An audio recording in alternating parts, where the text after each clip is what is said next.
Hierarchy. 1931. Merging into the waves of the infinite, we may be compared to flowers torn away by a storm. How shall we find ourselves transfigured in the ocean of the infinite? It would be unwise to send out a boat without a rudder. But the pilot is predestined, and the creation of the heart will not be precipitated into the abyss. Like milestones on a luminous path, the brothers of humanity, ever alert, are standing on guard, ready to lead the traveler into the chain of ascent. Hierarchy is not coercion, it is the law of the universe. It is not a threat, but the call of the heart and a fiery admonition directing toward the general good. Thus let us cognize the hierarchy of light. How to transmute the most bitter into the most sweet. Not save hierarchy will transform life into a higher consciousness. It is impossible to imagine a bridge into the infinite, because a bridge is in need of abutments.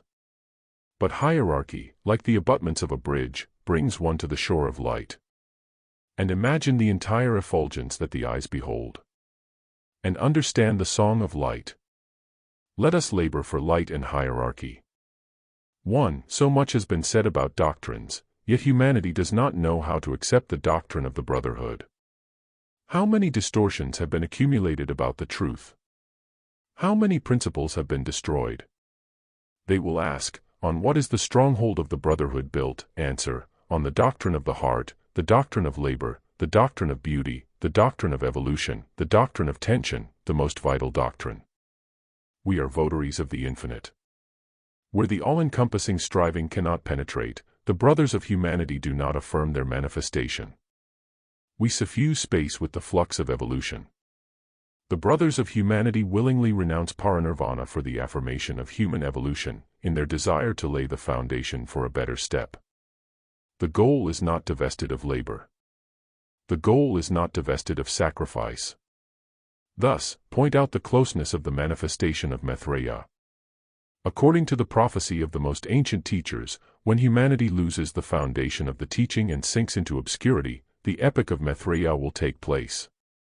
Our pillars of the foundation are sent to regenerate the spirit understanding. Thus say to those who do not understand, thus point out the doctrine of the heart. 2. When we pointed out the urgency of regenerating our decrees concerning the equilibrium of the origins, humanity did not accept this assertion and inaugurated transgression. Thus, one side transgressed against the cosmic balance. We know the tread of the mother of the world. We know the manifestation of the mother of the world. We intensify the complete flow of the magnet to restore the doctrine of the heart. I designate the Terra as the symbol of the assertion of our decree. Yes, yes, yes. The Terra and the Arhat bring to humanity a covenant of utmost striving. Thus is the future built.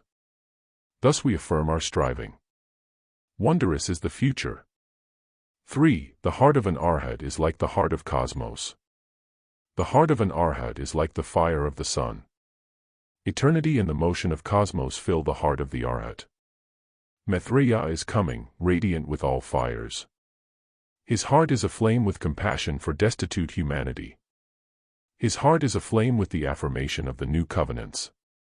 Among people there exists the concept of benumbed arhats, and poor yogis feed the imaginations of men with their own images. But when humanity shall realize that the arhat is the highest manifestation of materia lucida, it will understand that there is no difference between materia lucida which emits light, and the matter of love enveloping all with light. Humanity invests the arhat with an austere image, but materia lucida radiates love. The sublime is bestowed upon the sublime, and the sublime dwells in the sublime, and the sublime will hold sway in the dimensions of the far-off worlds. 4. Our hierarchy lives and grows by the fiery law. We arhats rejoice at the fire of life, and even more at the growth of the flame of evolution. Future arhats, completing their earthly accounts on the planet, are co-workers with us, the arhats. When hierarchy is enriched, there is a cosmic festival. The law is one and eternal. The law is confirmed by cosmos. We see the radiance of the worlds. We see the accomplished and endless march. We see the radiance of the mother of the world. Let us conclude in the joy of the endless march. 5. The universal eye of Shambhala brings bliss to mankind. The universal eye of Shambhala is a light on the path of mankind. The universal eye of Shambhala is that star which has guided all seekers. For some, Shambhala is the truth. For others, Shambhala is a utopia. For some, the ruler of Shambhala is a venerable sage. For others, the ruler of Shambhala is the manifestation of riches. For some, the ruler of Shambhala is a bedecked idol. For others, the ruler of Shambhala is the ruler of all planetary spirits. But we shall say, the ruler of Shambhala is the fiery impeller of life and of the fire of the mother of the world. His breath is ablaze with flame and his heart is aglow with the fire of the silvery lotus. The ruler of Shambhala lives and breathes in the heart of the sun. The ruler of Shambhala is the invoker and the invoked. The ruler of Shambhala is the sender of the arrow and the receiver of all arrows. The ruler of Shambhala breathes the truth and affirms the truth. The ruler of Shambhala is invincible, turning destruction into construction. The ruler of Shambhala is the crest of the banner and the summit of life. Accept the ruler of Shambhala as the manifestation of life, thrice I say, of life. For Shambhala is the guarantee of human aspirations. Our manifestation is guarantee of the perfecting of humanity. Our manifestation is the affirmed path to the infinite. 6. All creation is contained in the call of the heart. The entire cosmic expanse is permeated with a call, and the heart of cosmos and the heart of an arhat are permeated with the call. The call and the answer comprise the combination of the cosmic fires. Union is verily the manifestation of our cycle. Many cycles are created by the call, and these, expanding intensely, embrace different spheres. The affirmation of creation is manifested as union. I, ruler of Shambhala, say, the principle of life is the affirmation of the expanse of cosmic energy and the way of creative fire. 7. The ruler of Shambhala reveals 3 doctrines to humanity. The teaching manifested by Maitreya summons the human spirit to our creative world. The teaching of Maitreya ordains the infinite in cosmos, in life, and in the attainments of the spirit. The teaching of Maitreya guards the knowledge of the cosmic fire as the unfoldment of the heart that embraces the manifestation of the universe. The ancient legend that affirms the manifestation of Maitreya as a resurrection of the spirit is correct. We will add that the resurrection of the spirit as the conscious acceptance of the teaching of Lord Maitreya may be precursor of the Advent. Verily, the resurrection. 8. Maitreya wishes to hasten all. Maitreya wishes that all should be successfully accomplished. Maitreya wishes you joy. Maitreya wishes to grant to humanity a gift through the fiery experience of Agni Yoga. Maitreya wishes to transform life on earth in the radiance of the Mother of the world. Yes, yes, yes. The beauty of life is limitless. An arhat sees with the eyes of the heart. An arhat sees with the eyes of the heart the beauty of reality. An arhat sees with the eyes of the heart, and the essence of the future calls us. Verily is that creativeness affirmed by us. 9. Rule-res, I pronounce thee the great co-worker of cosmic reason. Rule-res, thou, beyond all cosmic powers, bearest within thyself the sacred seed which provides radiant life. Rule-res, affirming all manifestations of the great reason, thou art the bestower of joy of cosmic creativeness. The rule-res will adorn the aspiring realm with creative fire. Rule-res of thought, thou who invokest life, to thee we make manifest the radiance of our ray. Mother, venerated of the Lords, we carry in our heart the fire of thy love. In thy heart lives the ordaining ray. In thy heart life is conceived, and we shall affirm the ray of the rule-res. Yes, yes, yes. Thus the cosmos lives in the greatness of the 2 origins. Yes, yes, yes. Thus the cosmos crowns the 2 origins. Thus the Mother of the world and the Lords build life. Yes, yes, yes. And in boundless striving the cosmic magnet welds its sacred parts. Thus, we venerate the rule-res beyond all spheres. 10. Vast is the field for the manifested approaching Terra. We, the arhats, ascending to the fire of space, prostrate ourselves before the entire fiery bosom of the Mother of the World. The bosom of the Mother of the World finds all reflections upon earth. One of them, the most powerful and the most intense, is the advent of the coming Terra. The Mother of the World carries visibly and invisibly the manifestation of those ineffable threads, the affirmation of the world's threads. Let us find the reflection of the cosmos in the great principle of construction and fusion. When the brothers of humanity feel sorrow over the image in which they are held by the human consciousness, they can only say, "You are building your hypotheses upon apparent phantoms." We are only phantoms for humanity. When the Spirit affirms our flaming existence, then, instead of phantoms, we shall become the fiery warriors. 11. To the brothers of humanity is assigned the construction of the life of the planet, and they maintain the command of the great Mother of the World. The music of the spheres resounds when the current of joy is in motion. The music of the spheres fills space when the heart is stirred to tremor by the cosmic force. The heart of our brotherhood safeguards for humanity the path to the general good. 12. Humanity has never deliberated upon the life of the Arhat. It is customary to think of an Arhat as a dweller of the clouds. The records of the drift of thought are dreadful and grotesque. Verily, we brothers of humanity do not recognize ourselves as humanity conceives us. The images of us are so fantastic that we deem that if people applied their fantasies precisely conversely, our images would assume true form. The karmic tie apparently disappears when human thought pictures an Arhat. Everything takes on a new dimension. Everything becomes improbable. Everything becomes uncorrelated to reality. Let us say, in proceeding to the higher worlds, that an Arhat is limitless in all manifestations. In ascending, an Arhat elevates along with himself all the highest and most subtle energies. We can show our true images only to near ones. We can send our rays only to near ones. Yes, yes, yes. 13. If it were possible to impart our image to humanity, the striving toward knowledge would be established. Of course it would be necessary to impart the image over a span of millenniums. The Book of Life is beautiful in its complete affirmation. Assuredly, when it is possible to impart the complete picture of the cosmic magnet, then the manifestation of the beauty of existence is affirmed. If it were possible to impart the entire picture of the whole path of an Arhat's course of lives, then our image would take on its true aspect. The Book of our life resounds mightily and cements our step. Each lord has his keynote. The epic of Maitreya proclaims woman. The manifestation of Maitreya is linked with the confirmation of the Mother of the World, in the past, present, and future. The Book of Life is so beautiful. 14. Much has been spoken about men God aspiring toward deification. Many are the memorable records citing the images striving toward higher worlds. But how dimly are they formulated in the human consciousness? Men God is to men only one who departed to other worlds.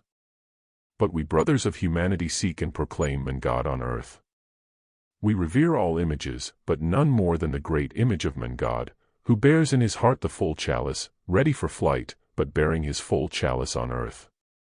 Renouncing his destiny, he strains his fiery being. In the fulfillment of his destiny man confirms the cosmic magnet. Man God is a fiery creator.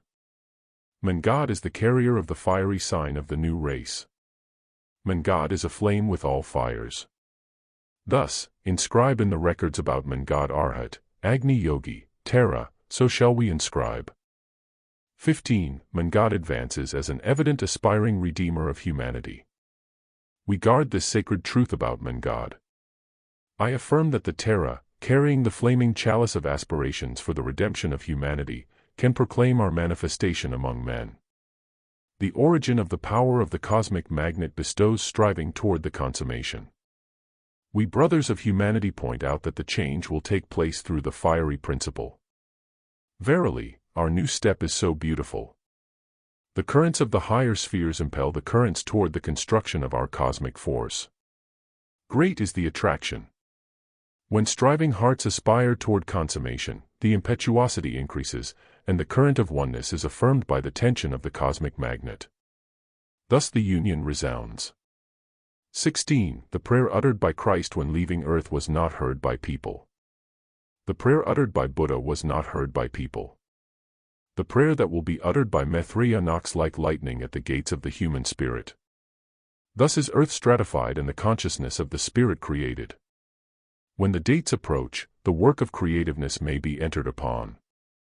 The creativeness of the origins maintains a rhythm, neither retarding nor hastening. Along with the planetary life there proceeds the construction for the higher spheres. The sweep of the constructiveness of the spirit completing its planetary life is so complex that one may truly call it a dual constructiveness, and the spirit is the guide in life. On the last step the spirit cannot affirm itself in the existing forms, a striving toward new forms to a very great extent fills the consciousness and the spirit. The existing forms correspond very little to the beauty of the future.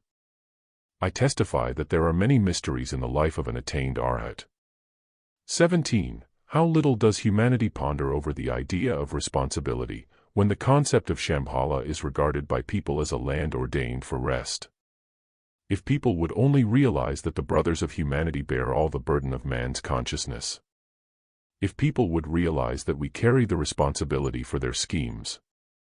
If people would realize that, in essence, Shambhala is the source which creates a new and better step for humanity. When I say that the suffusing of the earthly crust is our task, men should understand that our planet must arouse itself. Cosmos awaits. People plead for good. The cosmos affirms humanity not as the manifestation of one who receives, but as a receiving creator. Thus is the step laid, and the spirit of a creator can construct powerfully when the might of tension reaches to the summits of cosmos. 18. The comprehension of our image by humanity is entirely contrary to reality. When our images live in the consciousness as those who are responsible for humanity, we can accept this spirit as one who understands the tensed heart of an arhat. Certainly we must say that in our creative work we are moved by the one feeling of law. But the conceptions of law are so varied. When we brothers of humanity speak of law as the stimulus of our existence, we definitely speak of the great law of the magnet. In our law the entire cosmic life, premised upon the great attraction, is transformed. The attraction has, in its striving, the greatest heart. Your law is based on human cruelty, our law is based upon the heart of the mother of the world. 19. Upon this planet exists a manifestation closely approaching the constructiveness on the far-off worlds. For millenniums we have been cultivating this manifestation. And thus are we brothers of humanity striving to our powers of hierarchy. By the same magnet we are striving to the very power which exalts our creativeness.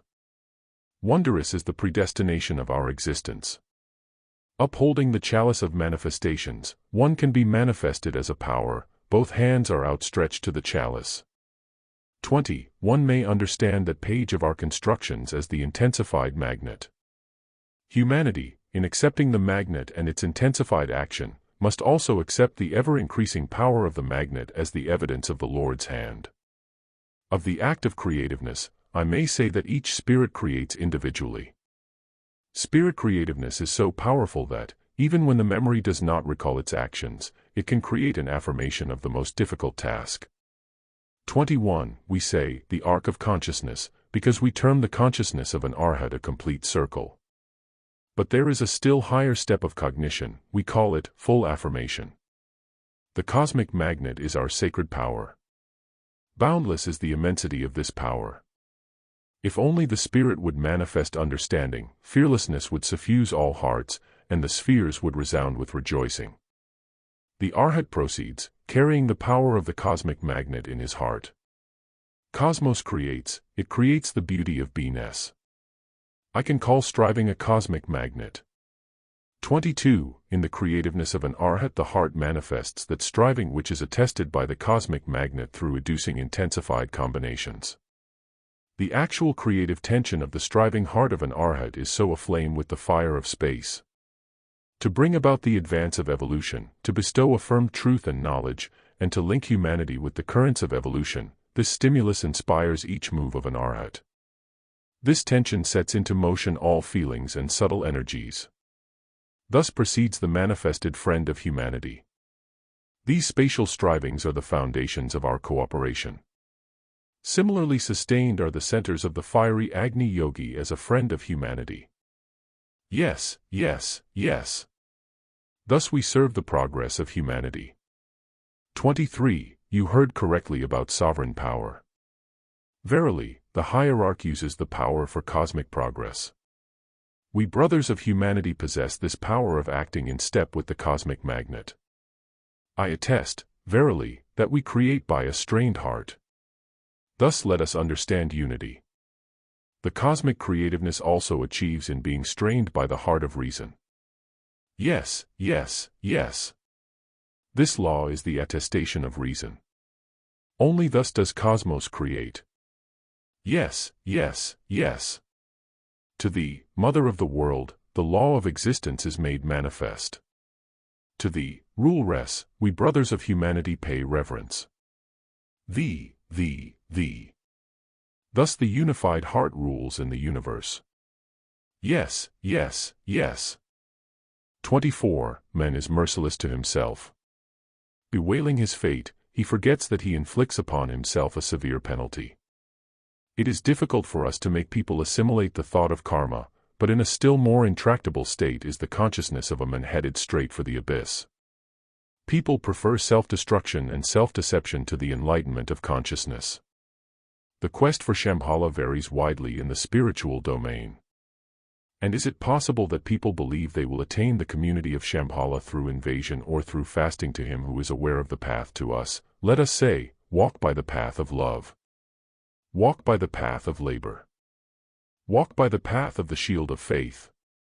To him who has found our image in his heart, we shall say, walk by the way of the heart, and the chalice will affirm the path. To him who, through conceit, thinks he has attained the path, we shall say, go and learn from the Spirit who knows consummation. The little girl carrying the heavy volume of the Bible in the chambers of luxury appears as a creator of a new world. The little girl who perceived the teacher of light under the blue sky is the destroyer of the dungeons of darkness.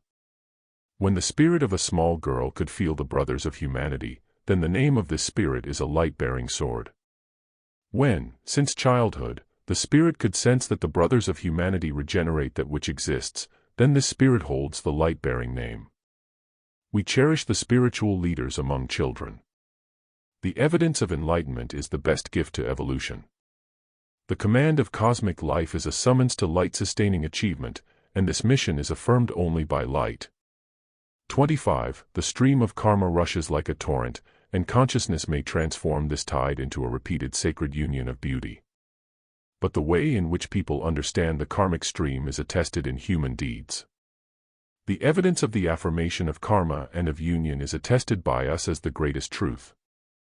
26. The subtlety of our indications to humanity is not yet comprehended. When will it be possible to illumine men with our image? The tendency of thought comprehends only with difficulty the purity of the higher sphere. Sacredly we guard the sacrament of life. The wheel of life breathes with beauty. The wheel of life is suffused by the grandeur of cosmos. The wheel of life is directed toward the greatness of materia lucida. And equally light-sustaining are the rays of each manifestation of life that merges into the immensity of cosmos. The sacred bonds of spirit are comparable to the most light-sustaining rays. The atomic energy of karma, consciously woven, comprises the most powerful lever.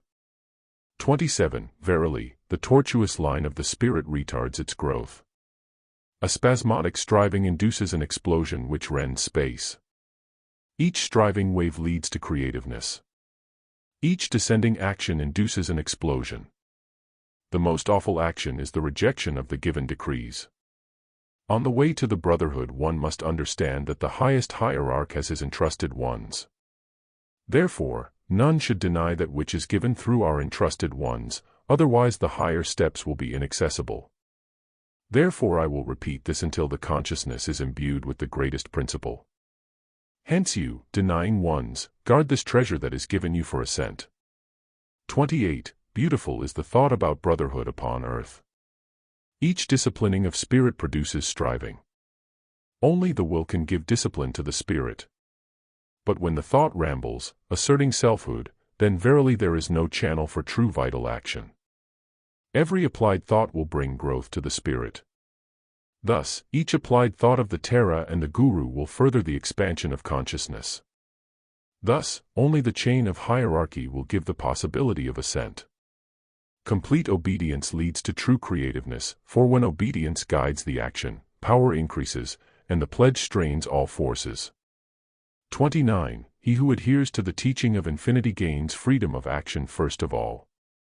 He who fears to adhere to the brotherhood deprives himself of the highest. He who dreads dogma can strengthen himself in the teaching as in flight to the far-off worlds. He who dreads such communion can remain at the threshold. Incessancy of striving affords affirmation of our teaching. The Arhats, who bestow on humanity the concept of the full chalice, cannot deprive humanity of freedom. Not in renunciation or in seclusion does the brotherhood dwell.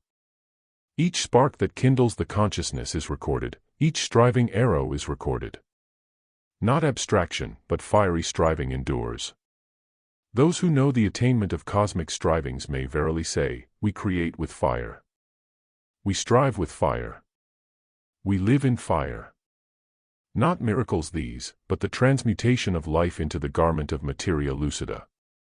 How does the brotherhood live? How does the brotherhood act from our abode? The threads of our creativeness are stretched to the hearts, as inspirations to humanity.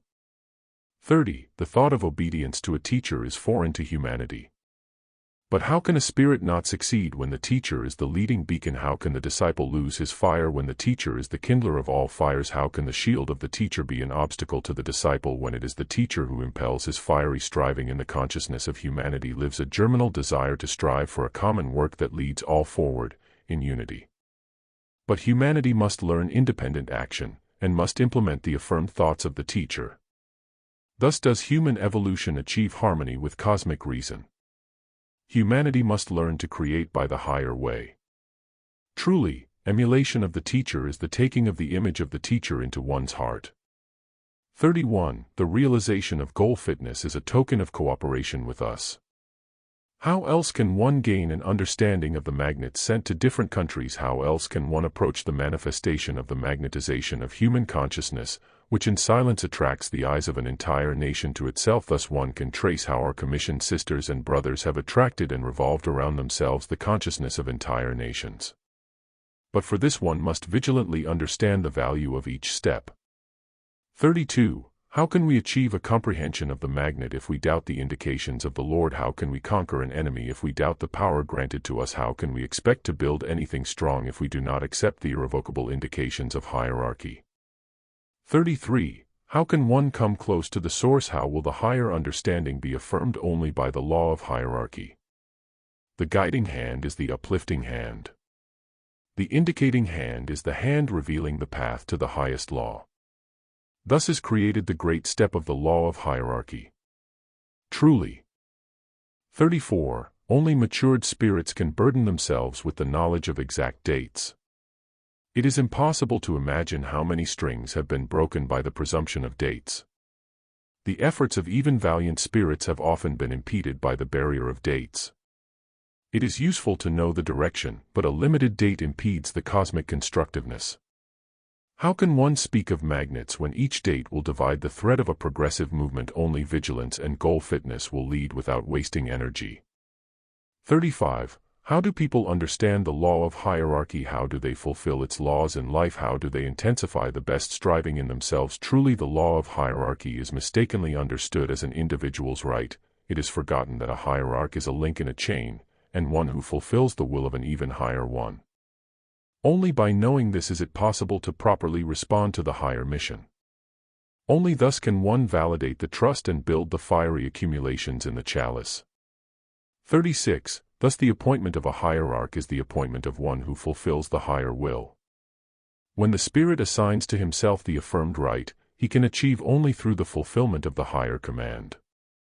37. Remember the laws of gravitation and repulsion, action and counteraction. Steadfastness results from attraction, and tension from repulsion. Attraction along the line of hierarchy leads to me, and repulsion from the enemy to glorification. Thus, the teacher and the enemy are cornerstones. The trainer of wild animals must first excite their rage before he succeeds in taming them. No motion is possible without tension, therefore, every progressive teaching needs its enemies and its teacher. One must keep in mind the physical law in order to understand the immutability of the law of the spirit. My advice is that the significance of the teacher and the need for enemies must be understood. Certainly, only the teacher will lead the enemy to fury. The full measure of evil must be manifested before one may rise regenerated out of the flames of wrath. It is impossible to avoid the obstacles of the path, but know that no obstructive tensions will occur without being of benefit. Indeed, they may be of service to entire nations. If a hermit is able with his thought alone to destroy a stronghold of evil, then the tensity that is allowed by the higher forces will be like a battering ram against the hostile forces. 38. Each growth of spirit requires burdening through circumstances. There exists an ancient legend that out of human sufferings are created precious stones. Thus it is, and when I say, burden me, it does not mean that I bring a sacrifice, I am only multiplying the power of the Spirit. Likewise, people must realize how much closer the latest discoveries bring them to the solution of cosmic problems. For every call flashes throughout the worlds, and as the ordinary photographic apparatus can make a print of the astral world, so every wave of any current can unite the threads of the far-off worlds. It is time to understand the responsibility and the privilege afforded by earthly incarnations. Yet people often avoid listening to the waves of space and catching the echoes and answers which come from various strata of the universe. We are repeating about the privileges of spiritual development, but the matter is so distorted that a well-meaning denizen even fears to mention anything that is linked with the radiant region of spirit. Try to speak of the light of realization and the bliss of spirit and you will be feared like robbers and murderers.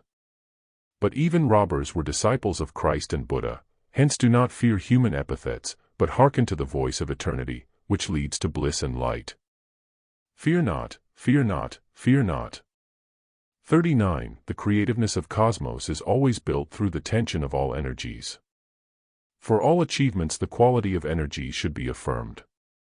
Therefore, the higher the tension, the more powerful is the manifestation of victory. Our creativeness is saturated with the quality of power. Therefore, having gathered all energies, we can rely upon success. Only the quality of energies gives the needed standard of labor. Therefore it is so important to have an expanded consciousness and to embrace all that is needed for constructiveness. 40. In fulfilling my will you offer me the opportunity to fulfill your will. Where is the boundary between wills that together strive toward light? One may remember that we lead those who have entrusted themselves to us along the paths of well-tested magnets. One can trust a helmsman who has already sailed the oceans. Cross the bridge. Test thyself. But my star has known the ages. Fear will not touch the well-tested heart. 41. The quality of action is forged by striving. When words are turned into action, the higher energy is affirmed. Only in life can one manifest the higher energies. Not words but actions are considered to be the affirmation of the higher energies. Only when the potential of the spirit is manifested in action can concordance with the highest be affirmed. Thus, a striving quest provides the key to the infinite. 42. Therefore our plan is so mighty. Therefore our teaching is so powerful because our words enter into life as wondrous affirmations. Thus do our words live, for the creative impulse is saturated by the power of fire. Only when our teaching is applied in life can the higher step be taken. Why is your mission so effective? Because it carries within it our pledge of cooperation. Thus we affirm hierarchy based upon the law of succession. When the cosmic law is realized, a true understanding of the chain of hierarchy is established. Thus, the one who better fulfills his tasks will be closer to hierarchy. The hierarchy of service is but the manifestation of the fulfillment of the higher will. 43. Through what means is the spirit transformed? Through the creativity of the impulse. Through what does the spirit ascend? By the creativity of striving. How, then, can the spirit fail to be saturated with fire if only thus is one able to join the cosmic magnet? But the consciousness of the higher spirit indeed is saturated fire. Therefore only the realization of the higher will can lead the spirit toward its goal. Thus each consciously taken step lends beauty to action. Creativity that adheres to the affirmed fire is magnetized through conscious fulfillment of the higher will.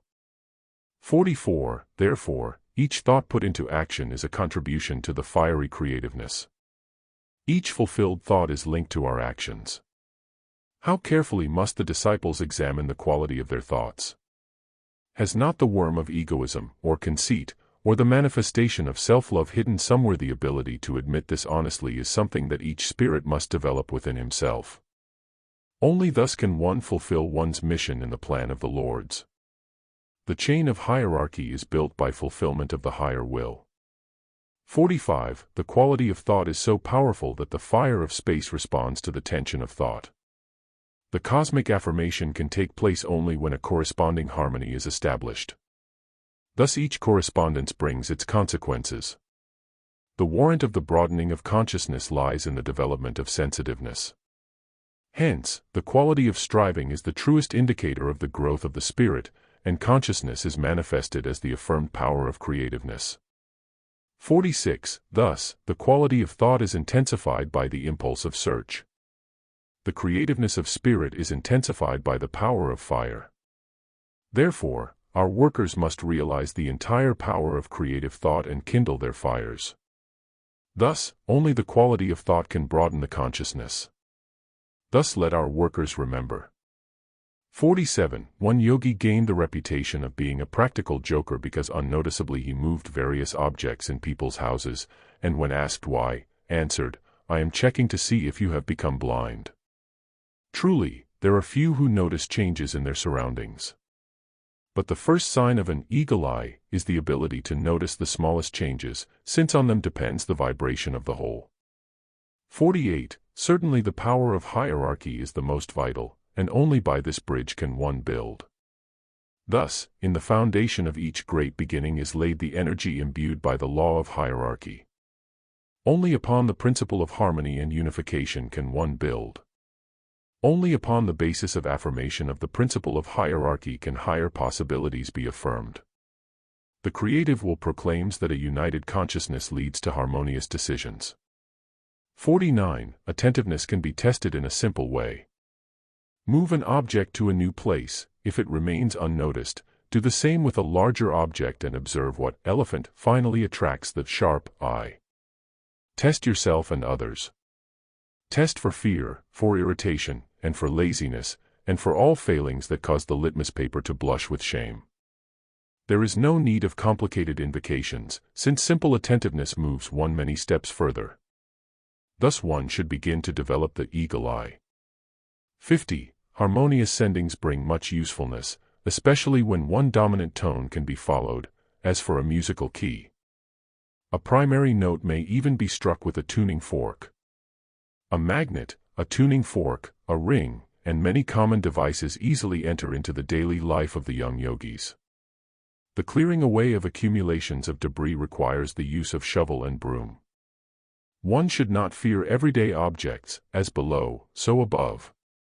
It is wise to become accustomed to there being no rest or end. But the realization alone of hierarchy and our brotherhood already directs the traveler along the shortest path in the infinite. 51. The orbit that attracts conscious strivings will always bring the spirit to our gates. The creativeness of spirit resounds throughout all space, and only acknowledgement of higher might imbues the spirit with creative searching. Thus, each orbit that attracts one to higher creativeness is imbued with all the highest energies. Only the path of conscious quest affords striving toward our orbit. Thus one may attain the upper steps. 52. Do not accustom the young ones to expect great manifestations according to their human measure. Such an outworn measure does not correspond to reality, for even in a physical sense people have greatly distorted the concept of immensity. The mind cannot comprehend that only the result defines the true grandeur. Each action can be measured only in accordance with its relation to hierarchy and infinity. Thus, these concepts will be like signs leading to reality. Hence, teach the young ones to think first of infinity, remembering, moreover, that no one should compare himself to a minute grain of sand as is usually the way of hypocrites. Our measure is guaranteed by an immense responsibility. We shall not err in measuring according to responsibility. 53. During the construction of the designated undertakings, it should be remembered that construction always progresses onward. During a construction in the name of the Lord, there is only one way that brings us to the creative source, the way of the mighty hierarchy, the path of the powerful guidance of the great service. Therefore, adhering to the creative principle impels the spirit to the affirmed law of hierarchy. Each construction requires the realization of upward striving.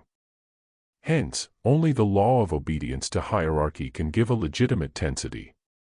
Only thus can one realize the path leading to the mighty infinity. 54. The legend about the giant supporting Earth is not a superstition, but a memory of him who assumed the burden of responsibility for Earth. Thus, in each action there is one who has taken the responsibility upon his shoulders.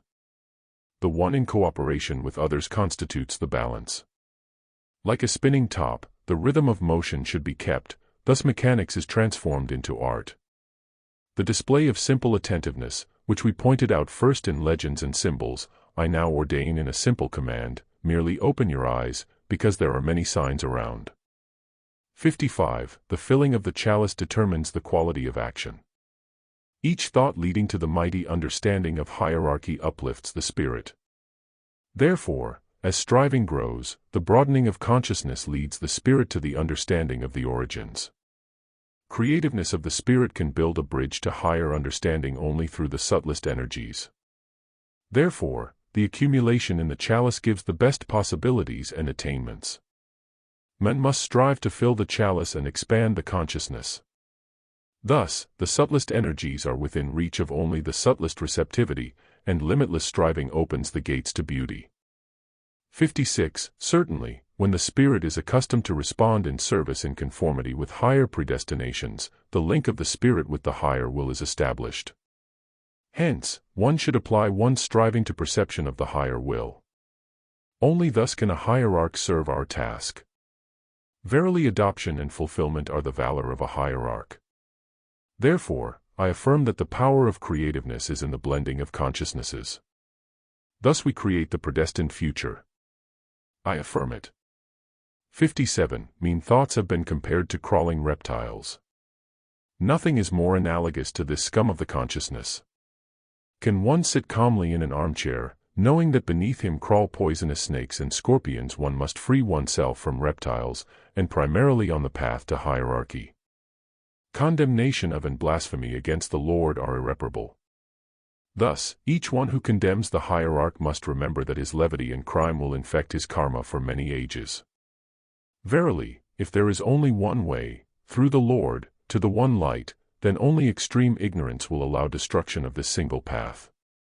One must assert striving to the highest as the essence of life and assume a reverent attitude toward this salutary striving. By belittling the hierarch, one may condemn oneself and inflict perilous harm on many near ones. It is time to remember this. 58. When space is being clouded by the mist of non-understanding, then it is certainly difficult for the creative rays to penetrate. Each layer is permeated in conformity with the complex of its striving. Therefore, the earthly layers are so impenetrable. Hence, all quests of the spirit must proceed in a tense tempo. The quests of the spirit must attract it to the magnet of hierarchy, since each power has its correspondence upon earth. Thus the law of hierarchy must be applied vitally. 59. Some people pour a daily gruel over the image of the teacher and imagine themselves to be in the great service. The teaching and service presuppose first of all the expansion of consciousness on the basis of adherence to the teaching and reverence for the teacher. In studying infinity, one should first of all realize the limitlessness of love and devotion. It is not wise to say that love has overflowed and devotion has withered, because the consequence will be the disintegration of one's self. One should understand the limitlessness of love and devotion as the first steps toward service and yoga. One should set oneself this task, at least as a means of one's own progress. One should advance only in the direction of the teacher. Then, only, does relief come. But making a daily onion gruel out of the teacher will not lead to success. Sacredly, limitlessly, let us sustain our love and reverence for the teacher, as a healing means of regeneration. 60. The prayer of the heart is the expression of love and devotion.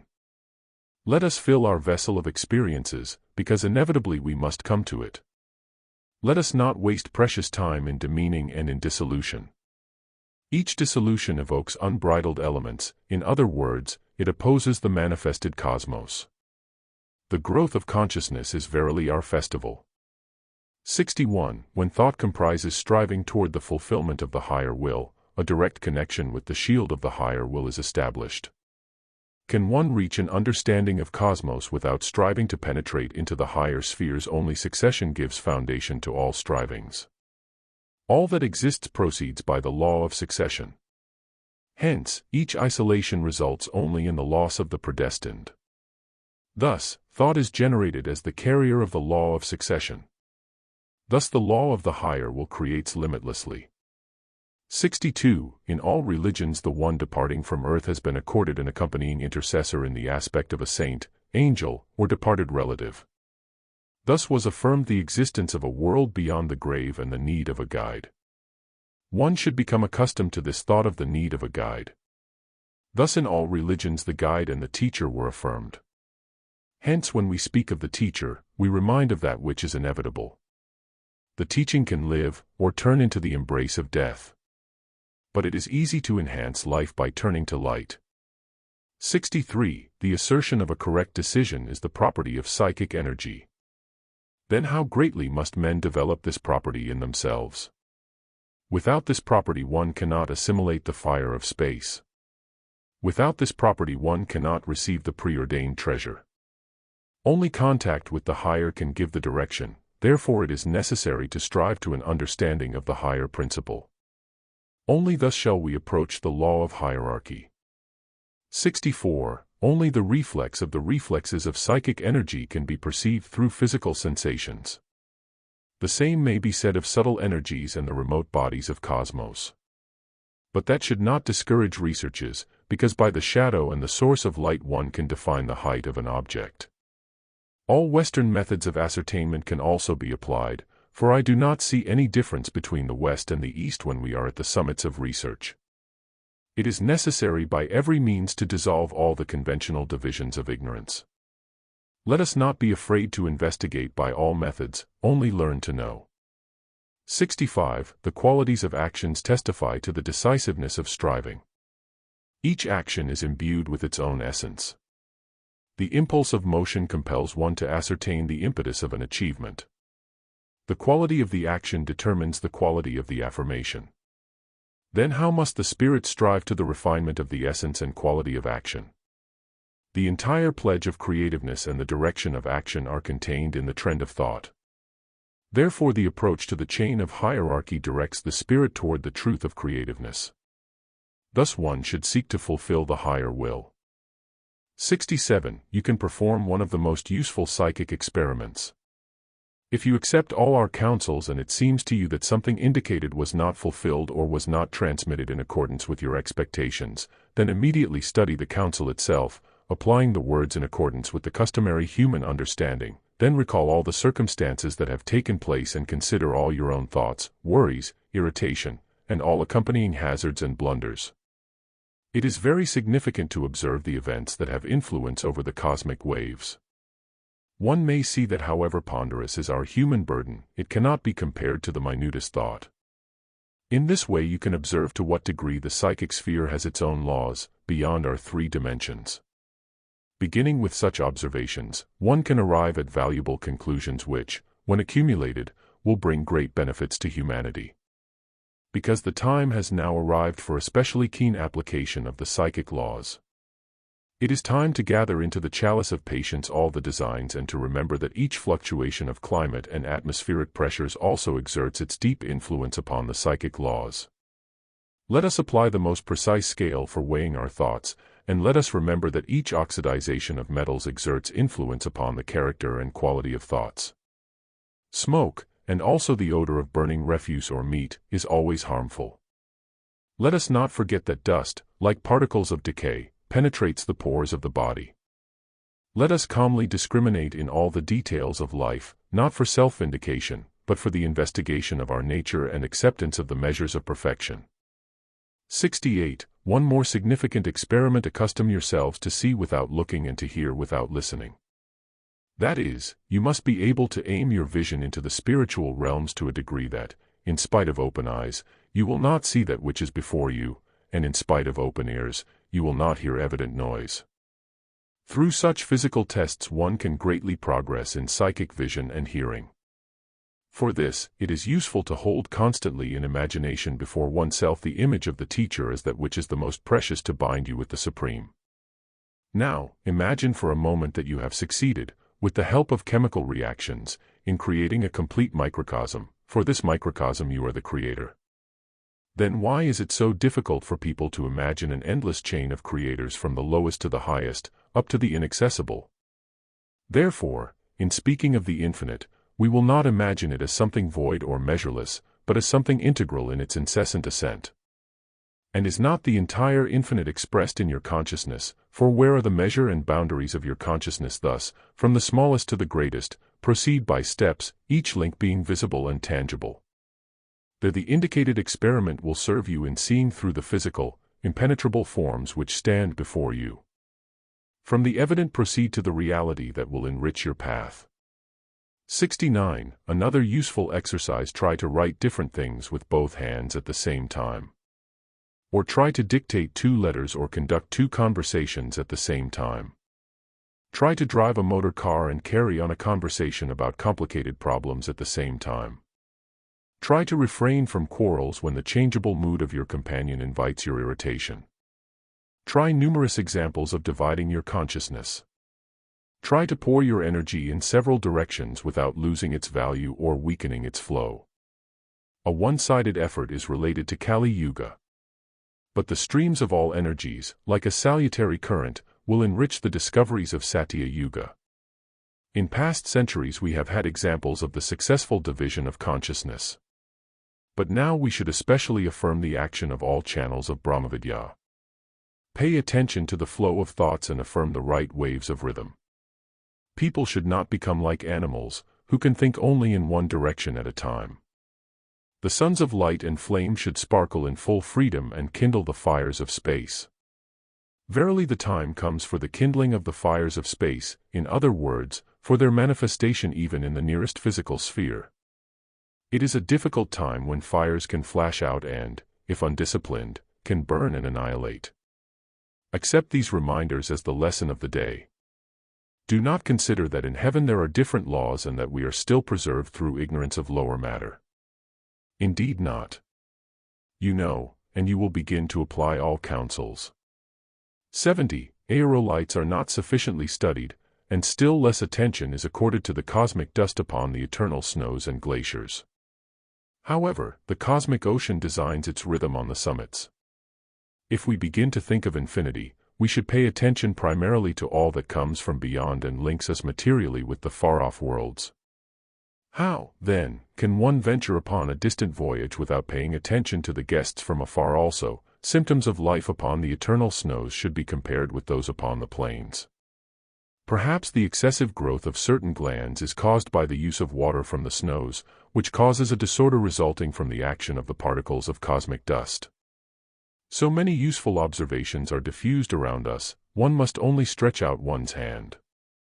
You have also correctly remarked that the majority of tubercular cases are nothing else but the kindling of the centers of the lungs. Certainly, the fires that have been stored up by karma, but not realized or applied, may become destructive. 71. One may prosecute ignorance, but one should especially chastise superstition and hypocrisy. Like a leprous film, superstition covers weak brains. We are not against laboratories and Western methods, but we ask that honesty, efficiency, and the courage of impartiality be added to them. How can one think of cooperation when bird-like brains impede each experiment? One can produce the most stupendous manifestation if the horns of the devil do not impede in the test tube. People believe more in devils than in saints. 72. Each striving is saturated with the fire of spirit. The creativeness of the spirit takes part in the fiery constructiveness of the cosmos. How can one be isolated from the entire cosmic creativeness when man is the creative fulfiller of the cosmic will? One should therefore develop in oneself consonance with the higher forces, for without striving to consonance there is no creativeness.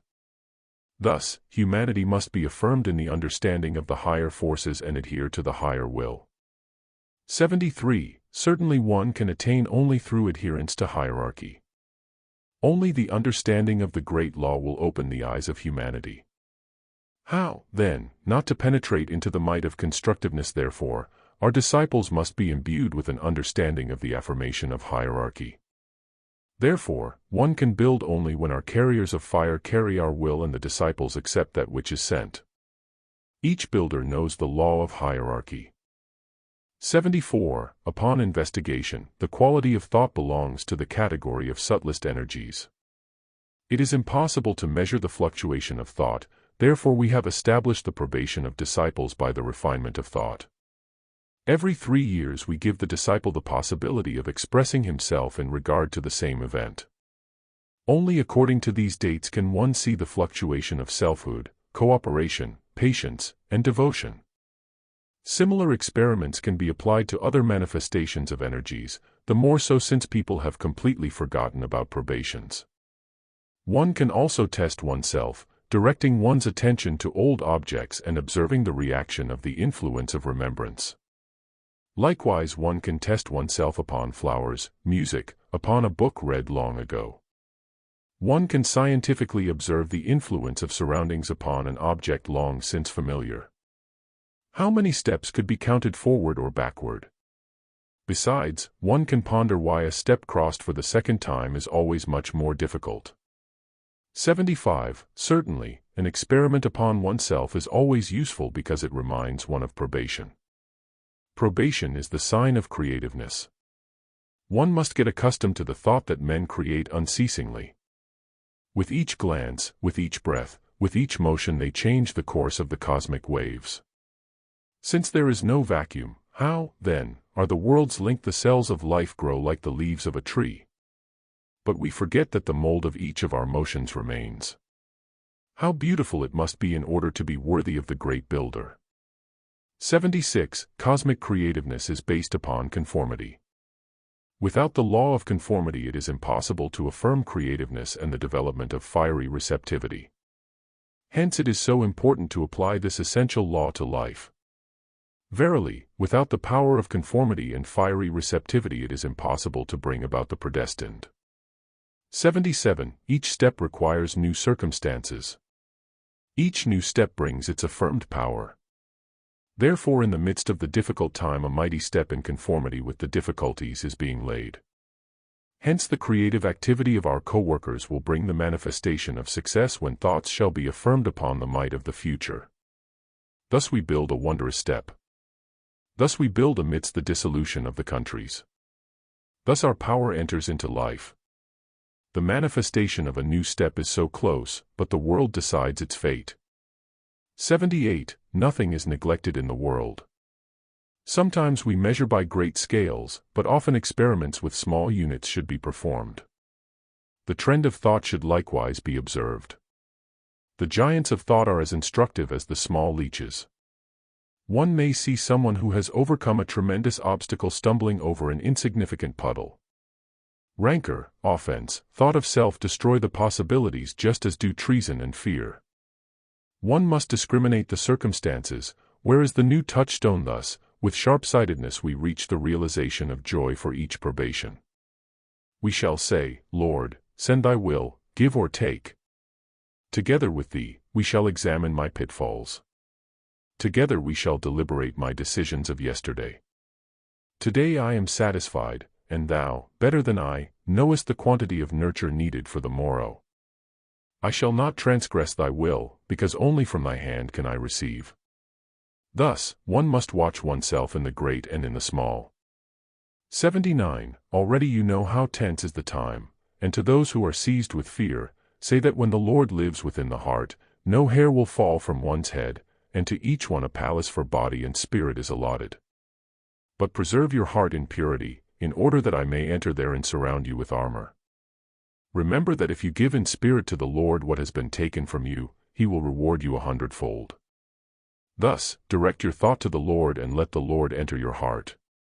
Without the Lord it will be narrow in the empty heart, and, like peas in a dried sheepskin, wrath will jar within the empty heart.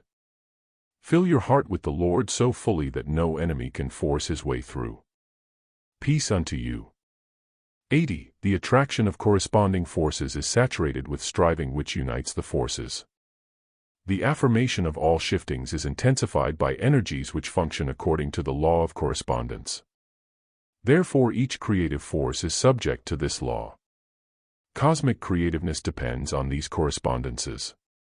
Hence we intensify all forces and affirm the highest correspondence. Thus the chain of hierarchy builds lawfully the steps of correspondence, and each striving is saturated with a subtle response. Only concordance can affirm a limitless creativeness. 81. It will be asked, how must we direct our prayers to the highest one if the image of the Lord is constantly before us? Say, precisely through him address yourself to the highest one. Besides, if you have reached the state of keeping a constant image of the Lord before you, this question cannot disquiet you at all. When we reach a conscious communion with the subtlest energies, much of that which did not find its place yesterday becomes fully comprehensible today. Thus we learn to rejoice and to be calm, where yesterday we sorrowed. It is useful to observe how our consciousness is purified through everyday labor. Now especially the tempering of these swords is timely, because the air is filled with fire. Only the image of the Lord can rotate all centers and serve as a shield. Let us not be afraid to repeat about swords and shields, because we desire peace and the reign of spirit.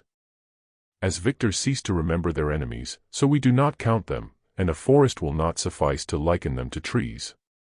82. The sons of reason, we proclaim them as hierarchs upon earth. The daughters of reason, thus, also, we proclaim them upon earth. Those who strive to the evolution of the spirit must follow in the steps of hierarchy in order to progress. Who, then, will nurture the spirit of striving disciples who, then, will affirm the path of ascent? Only the daughters and sons of reason. In whom are contained the fires of attainment in the daughters and sons of reason. Thus we proclaim our carriers of fire.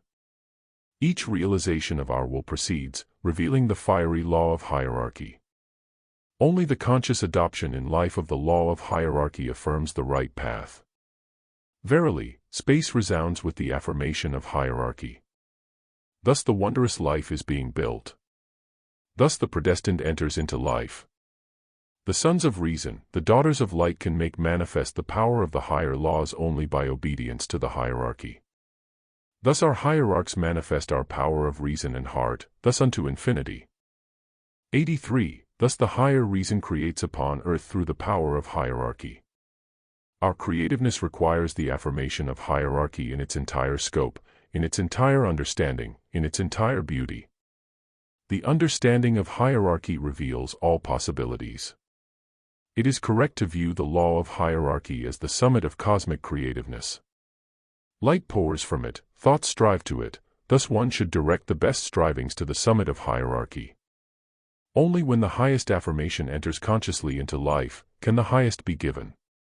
The fiery manifestation approaches. 84. How to affirm oneself in the teaching. How to approach the higher law of hierarchy only through refinement of thoughts and expansion of consciousness. How can one assimilate the command from above if there is no affirmation of correspondence? One should display receptivity to each energy. One should be able to adopt the vastness of the teaching. Only correspondence can permit the saturation of the vessel. Therefore, the manifestation of breadth is worthy of a broad consciousness. On the way to us one may attain only through hierarchy. 85. All religions have introduced special movements and positions of the body that aid the accumulation of the energy and impel one to the highest. When following us, achievement may be arrived at through the saturation of one's heart, without fatiguing movements.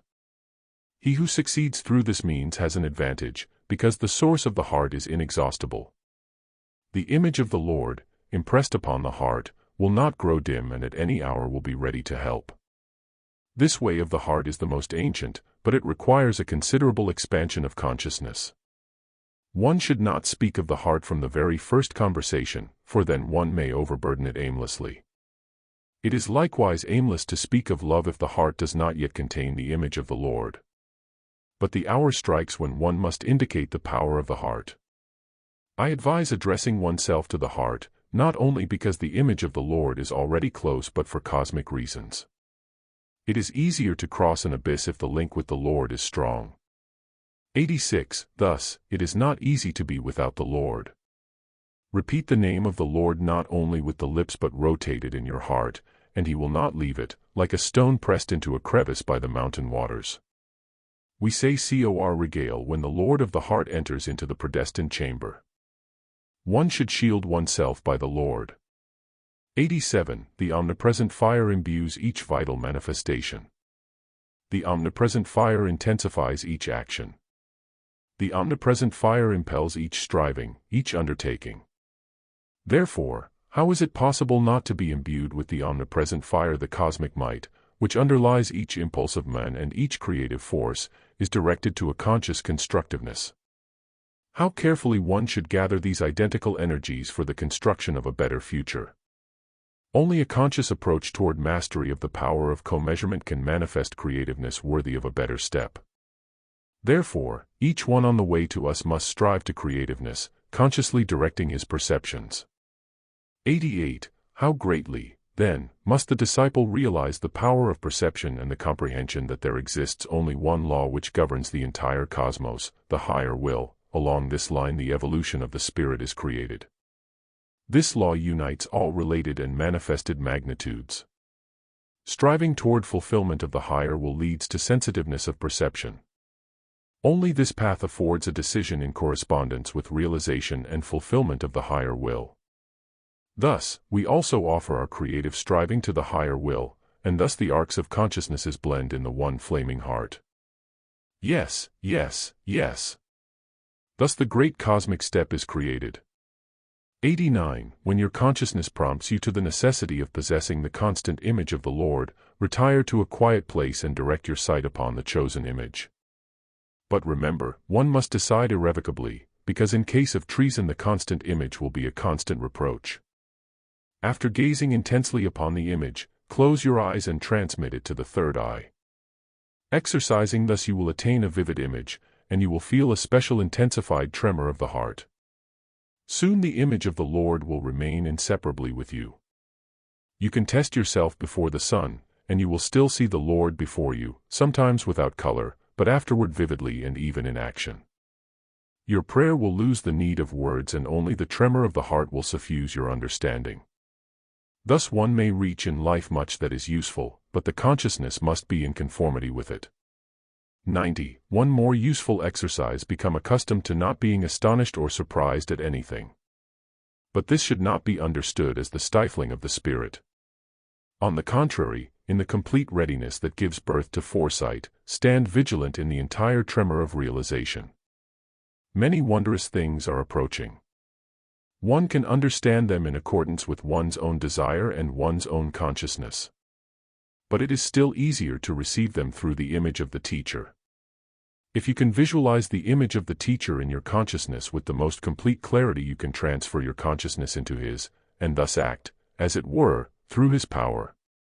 But for this, one must visualize the image of the teacher with utmost precision, even to the minutest detail, so that the image may not falter, or suffer distortion, or change its outline, as frequently happens. But if, following the exercise of concentration, one succeeds in invoking a constant image of the teacher, through this one may gain the greatest benefit for oneself, for one's nearest ones, and for the work. Such is our warning when waves rise upon the ocean. I deem that the present time demands such concentration, because there is a vast success in the atmosphere, but success, like a magnet, also attracts unsuspected metallic fragments, and needles and nails may be poisonous. Understand this correctly. Do not be diverted from the conception of the teacher. Do not be astonished or surprised, because it is good when one can disclose the next step of understanding. 91. If the clarity of the image of the teacher brings us into closest cooperation with him, then each clear and vivid conception of an object in our third eye makes it near and attainable. One of the conditions of ancient magic was to teach the vividness of objects evoked by our inner conception. If the object is called forth with all completeness of line and color, one can apply it for the most immediate reaction. One may, as it were, possess it. Without limitations of space, one can regulate and bring closer its possibilities. From the most customary objects to the far-off planets, one can utilize this force. There is nothing of the supernatural in this. In a sense, the duplicate becomes identical with the original, and a vital connection thread is attached to it. One can gradually develop in oneself these abilities, upon habitual objects, noticing thereby that when a clear image is created, a peculiar tremulous vibration occurs, similar to a magnetic reaction. Thus, in studying the infinite, one can approach it by beginning with the most customary objects. 92. Likewise, you will begin to notice that you see your own images as if in front of you. You must not wonder, because it is the increased development of the divisibility of the spirit. The projection of one's own image, and the sending of parts of one's spirit, impart to the developed third eye the image that is sent. One should know that simultaneously someone sees this image and receives help. 93. How important it is to guard the fiery impulse. Without this impelling force, an undertaking cannot be saturated with the best possibilities. Forces applied to an undertaking are multiplied by the fire of impulse. Therefore, striving is so necessary for increasing the forces given from the primary source. In all constructions, harmony and co-measurement should be observed. Hence, for the saturation of our undertakings, one must co-measure what is given with the measures applied. The fire and the impulse sustain the life force in each inception. Without these, the inception loses its vitality. Thus, let us strive to the confirmed fire bestowed by the Lord. Thus we can attain the fiery saturation. 94. As he embarked upon a ship, a purse of gold was stolen from a traveler. Everyone became excited, but the loser smiled and repeatedly said, "Who knows, a storm occurred, and the ship was wrecked. And only our traveler was cast ashore." When the islanders called his salvation a miracle, he smiled again, saying, "It is simply that I paid more than the others for my passage." We never know when the good seeds sprout and how long the harvest of poison thoughts ripens. They also require time to ripen, therefore beware of poisonous thoughts. None will disappear without a trace. But where is that country? When is that hour when the ear of poison will ripen, even though small but thorny? There will be no piece of bread which will not tear one's throat. 95. Is it possible not to harvest one's own sowing? Let the seed be good, or else poison will generate poison. Much can be avoided, but the treasury of thought will be the strongest. Thought, as the highest energy, is indissoluble and can be precipitated. Experiments with plants can prove the power of thought. Likewise, a scientist, if his thought is tensed, may take from the shelf just the needed book. 96. If we say, "Do not have desire," it does not mean to be insensate. On the contrary, replace desire with the irresistible command of a pure thought. In this command you invoke all the powers of light, and you make their currents act in correlation with your pure striving. Be joyous, not through desire, but through the striving of spirit. Be joyous, not through ancestral desires, but through the command of the entire consciousness, in order to create that luminous thread which unites all worlds. Be joyous, not because of the success of works already decayed, but in knowledge of the predestined and of that already inscribed in the scrolls of the future. Be joyous, not in the desire for repose, but because of the agitation of the elements, since only the agitation of the elements will serve you, for one cannot command the dead to revivify the living. Thus, understand that joy is a special wisdom, and do not abandon the fires of light above the crumbs of the feast. That which is felt by the earthly senses is not significant, but let us apply the co-service of all the particles of light. You await me. You await the manifestation of help. But you do not know when help is needed and when the final hour of battle rings out. Yet, fixing upon us your entire consciousness, aware that we shall not delay, you are building an indestructible bridge, and you are gathering the treasures of might. Perhaps the help is greatly needed. Let us judge, because the time is ripe, and beyond the sea the pillars of light already arise. 97. The fiery impulse gives life to the entire cosmos. Each creative spark gives the impulse of motion to the striving of the spirit. How, then, not to affirm in each manifestation the fiery impulse that nurtures all tension and imbues each action? Therefore, one should develop the wondrous impulse of fire that gives life to everything. Thus the saturated fire can attract all corresponding energies. In the culture of thought, the fiery impulse should be developed above all. As the creative impulse assembles concordances, so thought attracts correspondences. Thus, guard the impulse of fire. 98. How wondrous are the sparks of spirit that manifest fire and striving. The fiery service will bring to humanity so many signs of new evolution. Hence, Agni Yoga has so vitally entered life, and many signs regenerate and threaten our planet. One should accept all that is sent to humanity. Therefore the sensitive organism of the Mother of Agni Yoga responds to all our sendings. Therefore the health should be guarded. Verily, fires are raging. Much is attested, much is propelled, much is ahead. 99. The chief error of men is that they consider themselves to be outside of all that exists. From this issues a lack of cooperation. It is impossible to explain to the one who stands outside that he is responsible for what happens inside without him. The father of egoism has sown doubt and self-deception in order to sever the current with the treasury of light.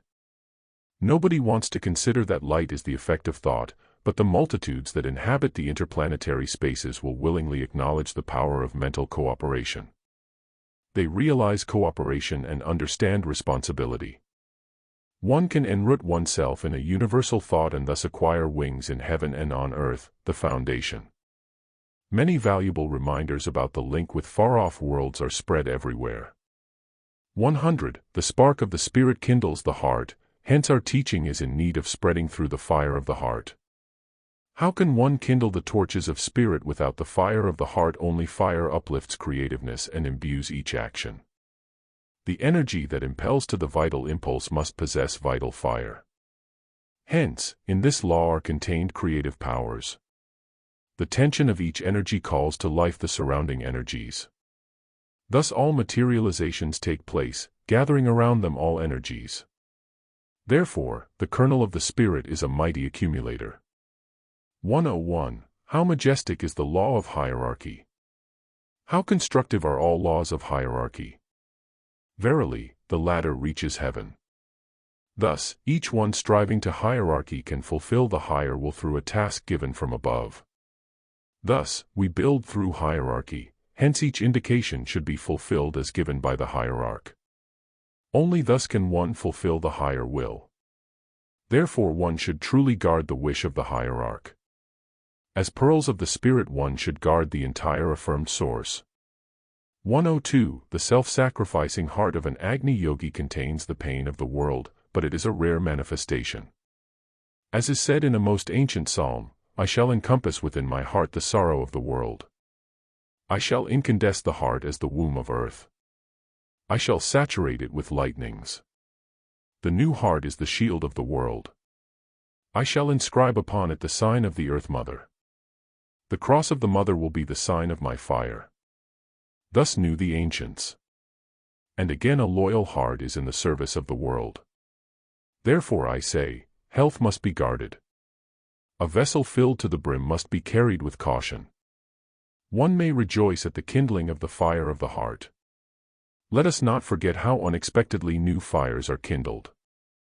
103. Controversies are the carpet of the father of lies. The one who treads on it cannot see a man without maligning. The controversies in science usually stand upon the same carpet. It is amazing to what an extent people fill themselves with interpretations in which they do not believe. The contemporary churches are the best example of why the highest manifestation does not alter life. Therefore, let us protect the all-embracing heart. 104. For the evolution of the spirit the fusion of consciousness and heart is needed. When the forces are disunited, the spirit cannot act. Therefore striving for fusion of the subtle energies is so needed. In the entire cosmic constructiveness forces are in correlation, and by dissociation one can only suspend the preordained development. Therefore, the blended consciousness is being affirmed. Each force is in need of manifestation of a strained action, the more saturated, the more powerful. Hence, the fusion of the levers of heart and consciousness should be intensified. 105. The word that issues from the heart saturates space. Hence, thoughts that flow in an impetuous torrent form a sphere which becomes a defense against the poisonous gases of the planet. Thoughts become a defensive net for humanity. Only these luminous emanations give the strength to withstand the darkness. Hence it is so important to stratify space with words of the heart, they contain light. Thus humanity is uplifted upon the wings of thought. Thus evolution is being built. 106. What is the treasure of the heart? Not only benevolence, not only compassion, not only devotion to the hierarchy but consonance with the cosmic consciousness when the heart, besides its own rhythm, even partakes in the cosmic rhythm. Such a heart can be trusted, it possesses straight knowledge, it feels and knows, and as a manifested link with the higher world it expresses the indisputable. The manifestation of the treasure of the heart is also very important for the formation of the subtle body. Try to imagine how important is the experiment with the subtle body. The denzifying of the subtle body can give that of which the teaching of Shambhala so sacredly speaks. One may have an unconquerable host, one may have irreplaceable co-workers, true, only temporary ones, but beyond the conditions of corporeal life. 107. The cosmic currents pass through the heart of an Agni yogi. The saturated heart senses all perturbations, thus the ancient wisdom speaks of the heart filled with ether. That through which the cosmic space breathes, the sensitive heart breathes through also. That with which the cosmic heart breathes, the heart of an Agni yogi breathes with also. Each vibration resounds upon the subtle strings of a sensitive heart, therefore one has to guard so greatly this cosmic treasure. The currents fill the heart and expand the sphere of its action, thus the cosmic correspondence is established. 108. Certainly, when wailing is borne through space, the saturated heart feels many reverberations.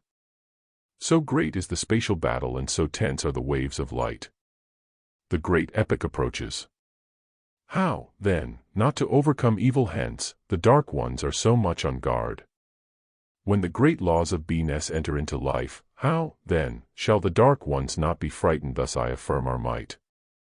Verily, it was rightly said about the significance of the fundamental principle of our work. Beauty has been proclaimed, therefore let us safeguard its foundation. Pearls must be guarded. 109. Why are the manifestations usually unexpected? There are two conditions. Firstly, expectation always creates counteraction. Even a conscious expectation can provide an energy superfluous for the manifestation. Secondly, in the case of an announcement, the Black Lodge may incidentally be informed. The presence of even one outsider can serve as an intermediary. The entire world is divided into black and white ones. Some serve consciously, others according to their nature, and the third present a jelly-like mass unfit for anything. The Black Lodge is strong, because for the combat with light a powerful potentiality is needed. It is unwise to underestimate the forces of the adversaries, especially when their beloved Kali Yuga comes to its end. Certainly it is a decisive battle and one should take care that temptation and seduction do not touch the weak ones. The location of the main seat of the Lodge of the Dark Ones was indicated long ago. 110. In former days black masses have been celebrated and statues to Baphomet have been erected. Now the Dark Ones have become more dangerous, because in trying to imitate us they have eliminated many rituals and turned to the power of thought. The struggle against us is difficult for them, but if the disciples' trend of thought is severed they can do harm. When I indicated to unite closely around the Lord, I advised the very urgent. Altogether, one should take my indications as most urgent advice. It is time to understand that I give the teaching not as a soporific, but for the saturation of the entire life. 111. When all the cosmic forces are strained, there can be no retreat without destruction. When the forces of light are grouped around the light and the black ones around darkness, there is no retreat. Therefore, if the workers wish to conquer, they must gather as a mighty force around the focus. Yes, yes, yes. If an ordinary physical form is kept together merely by the cohesion of its particles, how much more powerful is the force emanating from the hierarch? Hence, those who wish to conquer must adhere closely to the protecting shield, to hierarchy. Only thus can one conquer. Only thus, during this threatening time of reorganization, can one live through the manifestation of turmoil. Thus, let us remember. 112. After having chosen the Lord and the Guru, no retreat is possible. The path lies only onward, and sooner or later, with ease or difficulties, you will come to the teacher. When the black ones surround you and close their circle, there will remain only the path upward to the Lord. Then you will feel that the Lord is somewhere not far off and that the silver thread is above you. You have but to stretch out your hand. We can meet without the help of the black ones, but more often only he who is pressed from all sides reaches out to the silver thread, and only in distress does he learn the language of the heart. One should feel the Lord and the Guru in the heart. 113. They say, we love and revere. But they remember it only like last winter's snow. Sleep is their Lord.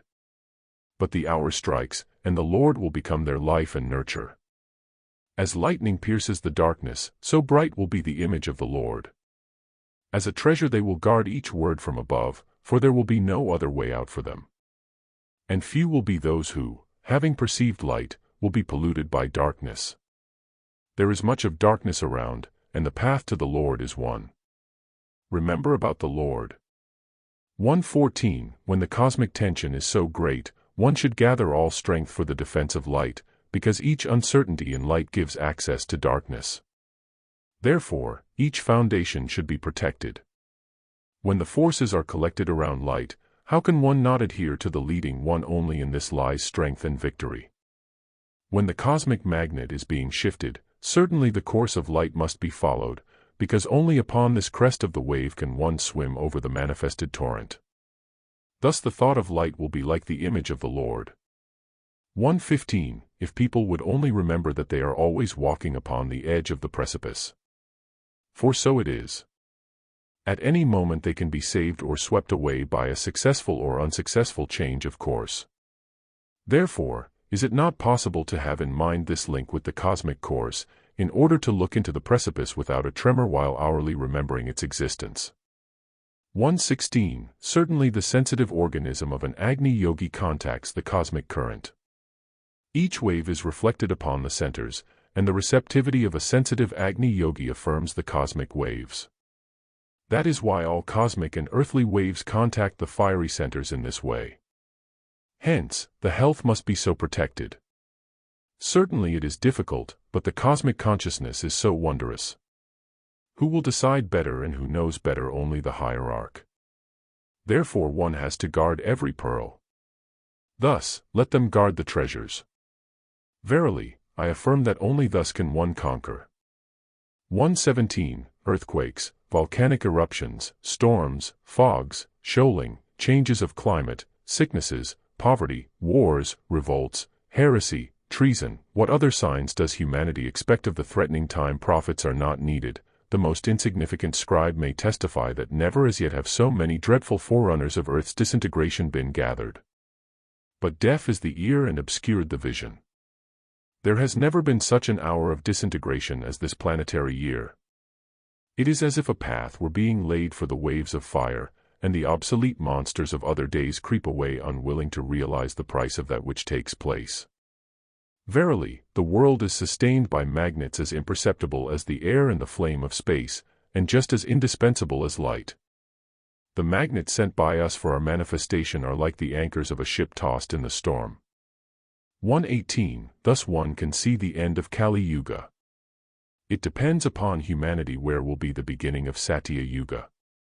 We know that Satya Yuga is preordained, but its location and conditions may differ.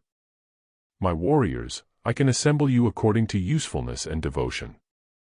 Man has fallen into a dark pit and closed the outlet with a black cover. 119. Thought controls the vital impulse.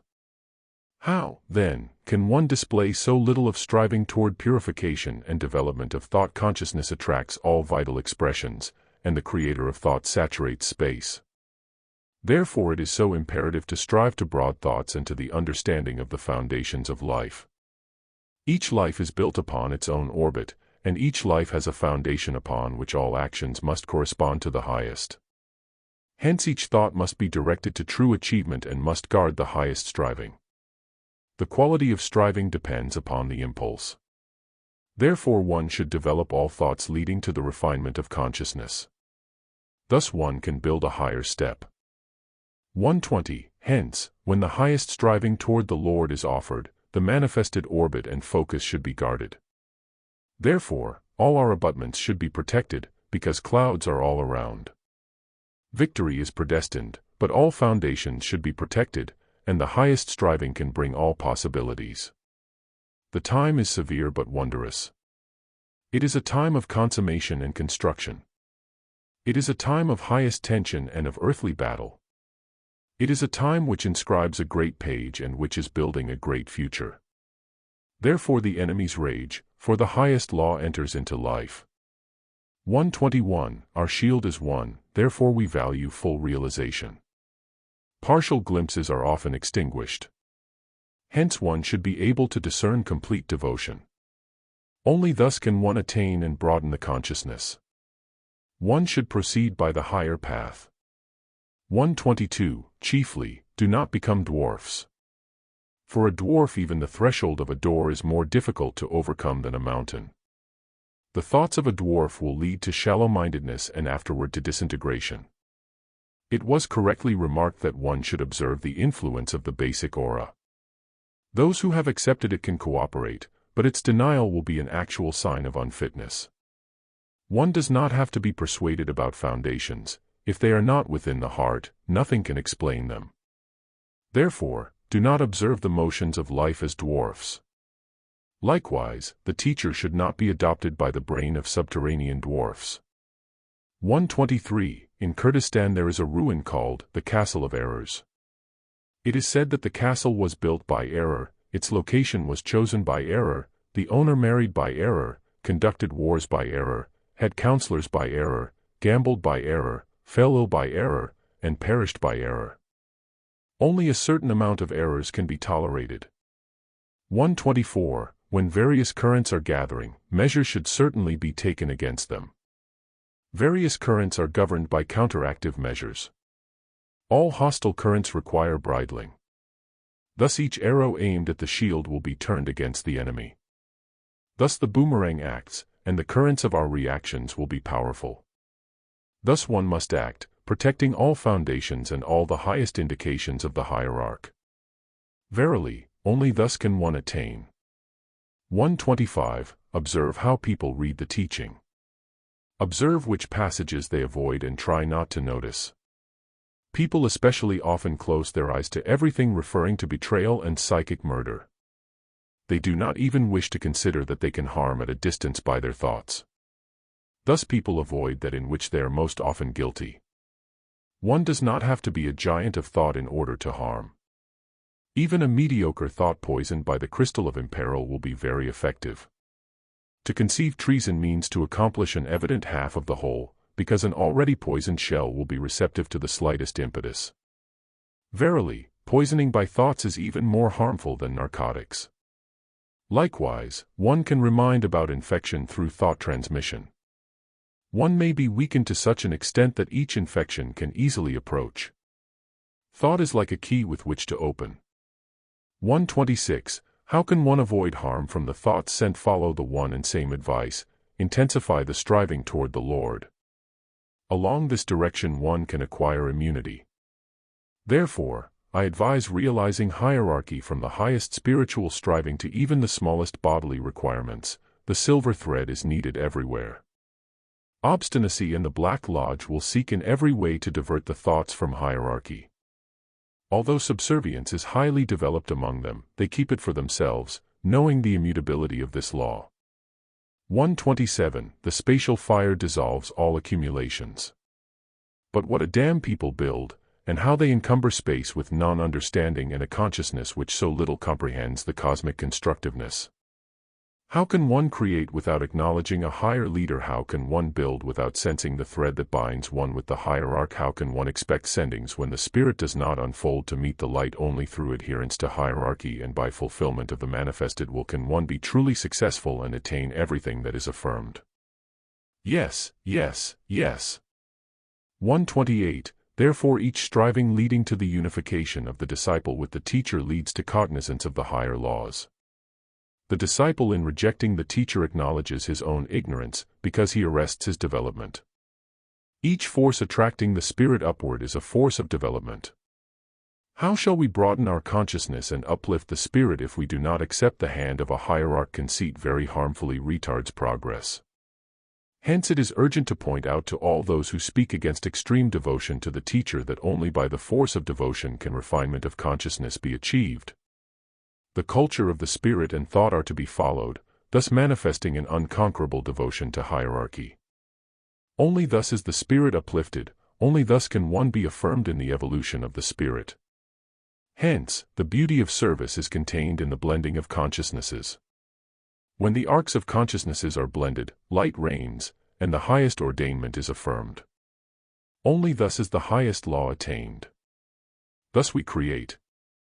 129. Let us write down questions for a disciple. Dost thou not serve darkness? Art thou not a servitor of doubt? Art thou not a traitor? Art thou not a liar? Art thou not ribald? Art thou not a sluggard? Art thou not irritable? Hast thou a tendency to inconstancy? Art thou not negligent? Dost thou understand devotion? Art thou ready to labor? Wilt thou not be afraid of light? Thus ask disciples when preparing them for probation. 130. During construction one should develop all strivings towards synonymous understanding. Each task carries equivalent strength. One should strive toward finding this key. One cannot demand that a great manifestation be gauged by small measures. A small thought cannot be embellished. Small thoughts cannot make a hero.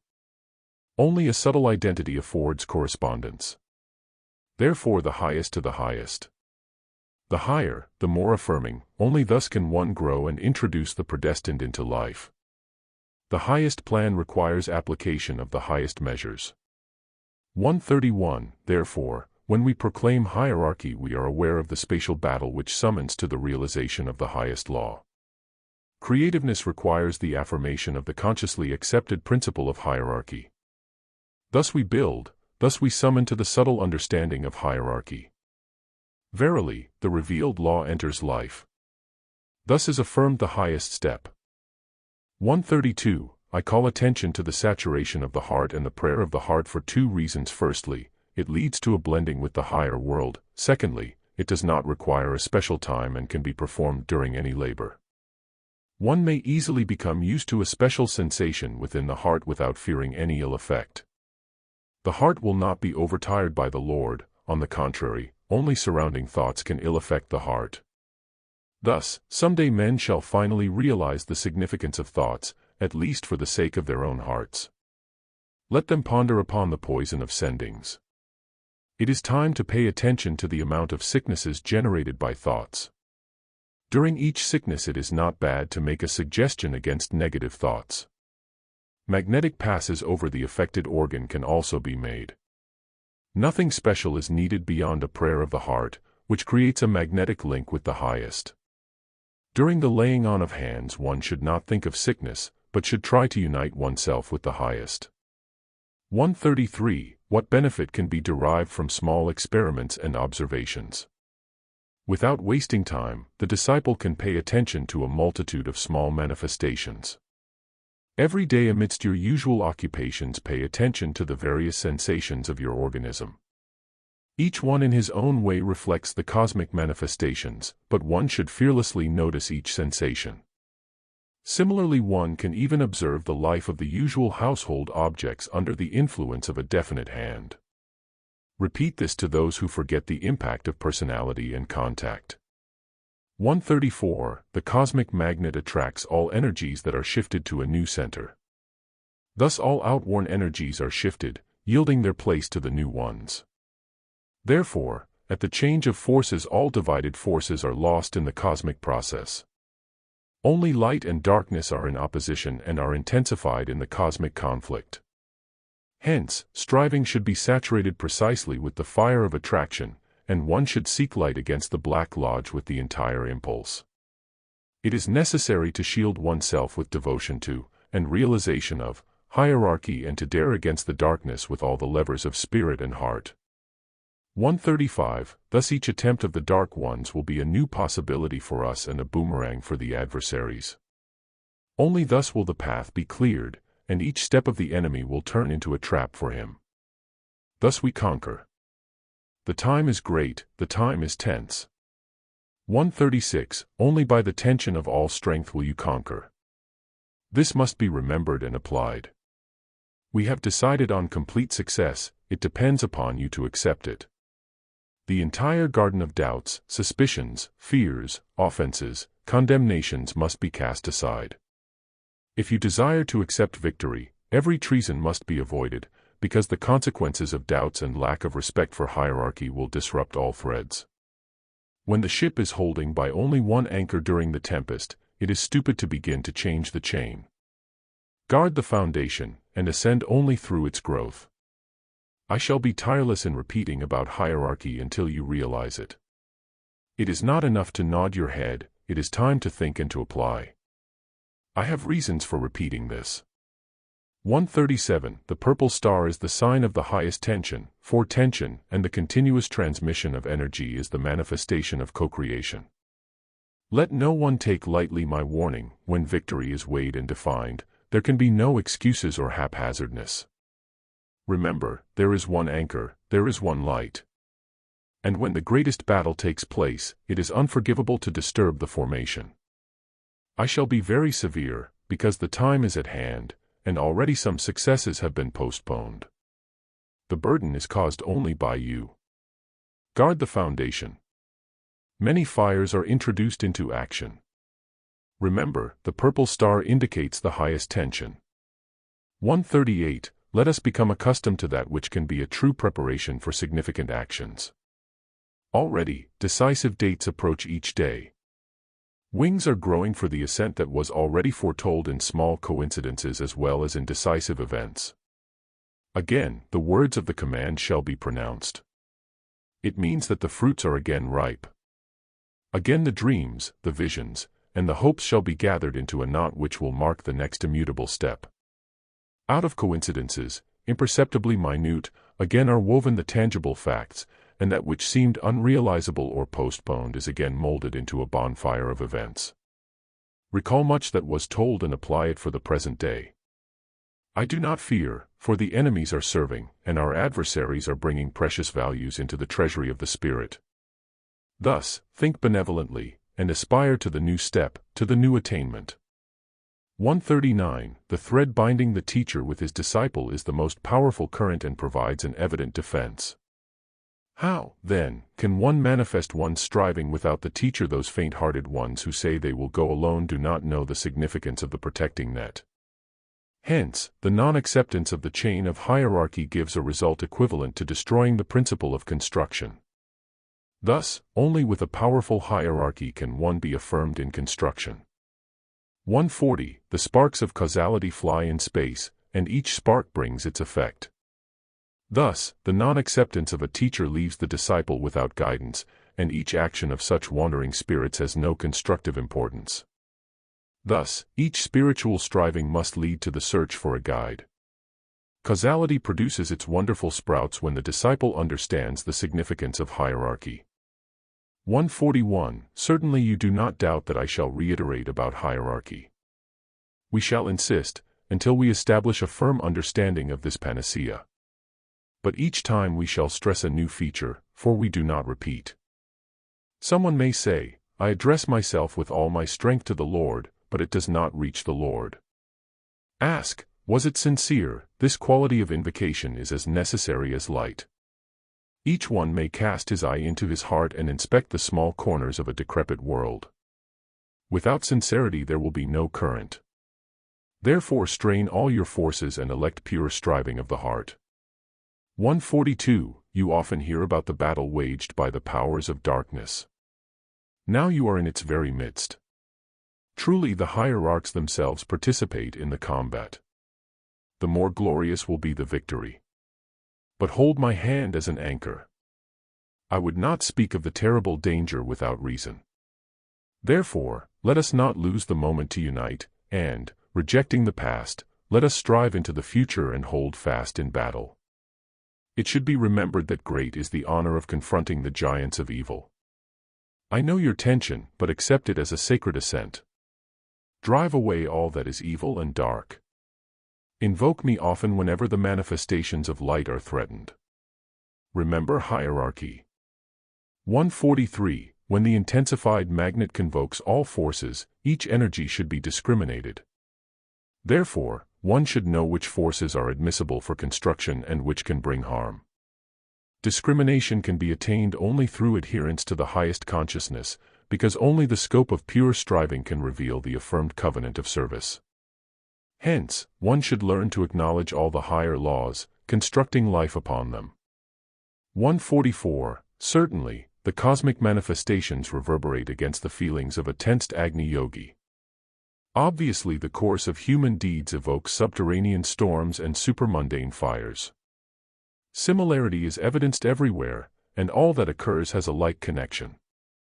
Therefore, one should disclose a sacred feeling toward hierarchy and the manifested heart. Hence, one should clearly comprehend the anchor of salvation and adhere to it with intense strength. 145. Unfortunately, the present time fully corresponds to the last period of Atlantis. The very same pseudo-prophets and a pseudo-savior, the same wars, the same treasons and spiritual barbarism. We take pride in the crumbs of civilization. The Atlanteans likewise knew how to fly across the planet in order to speedily cheat each other. The temples likewise became defiled, and science became a subject of speculation and dissension. The same occurred in construction, as if they did not dare to build solidly. Likewise, they rebelled against hierarchy and were stifled with their own egoism. Likewise, they disturbed the equilibrium of the subterranean forces, and by mutual efforts a cataclysm was created. 146. When the link with the Lord is strong, mountains can be moved. Striving to hierarchy creates that culture about which so much is spoken. Dead are those who presume that by means of earthly Maya they can create strongholds. It is as unwise as children dreaming to build a fortress out of mud. Only the world of spirit is truly strong, for it is indestructible and invincible. It may be pointed out that the first sign of culture is the absence of personal discords.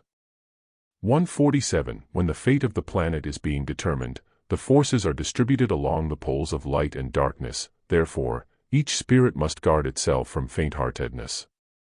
To side with light means to walk with us under the banner of hierarchy, to side with darkness means to walk under the yoke of the black banner. Thus, in time of battle one should fierily realize our might and build a lawful affirmation of life. Only thus can the challenge of the dark ones be accepted, for when the spirit is immune to faint-heartedness and treason, victory is manifested. Thus, let us be affirmed upon hierarchy. 148. Certainly, when the battle proceeds, the creativeness of the forces is strained, and each loyal action adds a strong link to the chain of defense. Each heart manifesting devotion to hierarchy serves as a smiting flame against the enemy. Therefore, only a pure striving to hierarchy assures a right decision. Thus we conquer. True, when the battle is tense, there are many desiring to harm. Yet the plan is invulnerable, and only the evidence of complete striving to hierarchy gives victory. 149. It was never said to rely upon the Lord. On the contrary, it was repeated, be imbued with the Lord. There is a great difference between timid and inactive reliance and imbuing the entire being with the consciousness of the Lord. As an invincible sword, the consciousness identified with the Lord smites all obstacles. Doubt cannot find shelter where a flaming consciousness is kindled. There will be no fatigue where the inexhaustible source of forces is admitted. Fear cannot penetrate into the temple of invulnerable armor. Thus, I advise acceptance of my shields, not through recourse to a saving protection, but by conquering through the blending of consciousness. 150. Attention should be paid to the kindling of the centers of the knees. Even spots upon the skin reveal the very same stigmata as does genuflection, which means that the prayer within the heart may be evidencing the same signs. Thus one may gather significant signs, for instance, the rhythm of cosmic energies in the heart or a strong swelling of the abdomen near these centers is attested, as are those of the larynx, the back of the neck, and the crown of the head. I vouch for success if you are imbued with the Lord. 151. During a conflict of forces one should always observe the maximum of centralization. Therefore the power of the focus is so greatly needed, and each one in his turn must consider his position as bound with the center. Thus, the central power will emit all rays, and shadows will have to disappear. The radiation of the focus upon the spiritual plane is most invincible. Therefore immunity of the spirit can be attained through striving to the spiritual focus. Hierarchy is so wondrous in that it represents this mighty focus. Therefore, one should strive limitlessly to the law of hierarchy. 152. Thus the might of the spiritual focus is manifested by us. Thus immutable are the laws of hierarchy, and those who adhere to that affirmed might will find the right path. Hence it is so important to approach us in the soul striving to fulfill the predestined. Thus victory is affirmed by us. Therefore, one should gather all the best strivings to adhere to the spiritual focus. The focus radiates through the blending of consciousnesses. Our focus is powerful through the blending of hearts. Our focus is invincible, so I affirm. Thus, let the spiritual focus radiate in the heart of each co-worker. The creativeness of the spirit is inseparably linked with the corresponding striving. Hence, concordance is a lawful manifestation. 153. Dangerous is Maya when humanity thinks that it can create entirely identical objects. They forget that even the difference in the time of creation already affects a substantial difference. Thus, a standard can satisfy only an inferior consciousness. The mention of conventionalities of understanding corresponds to the understanding of Maya, but the foundations cannot be within the limits of Maya. Therefore, let us turn to the immutable, in other words, to the spirit's blending with hierarchy. Having searched all corners of the planet, we shall find the sole path upward.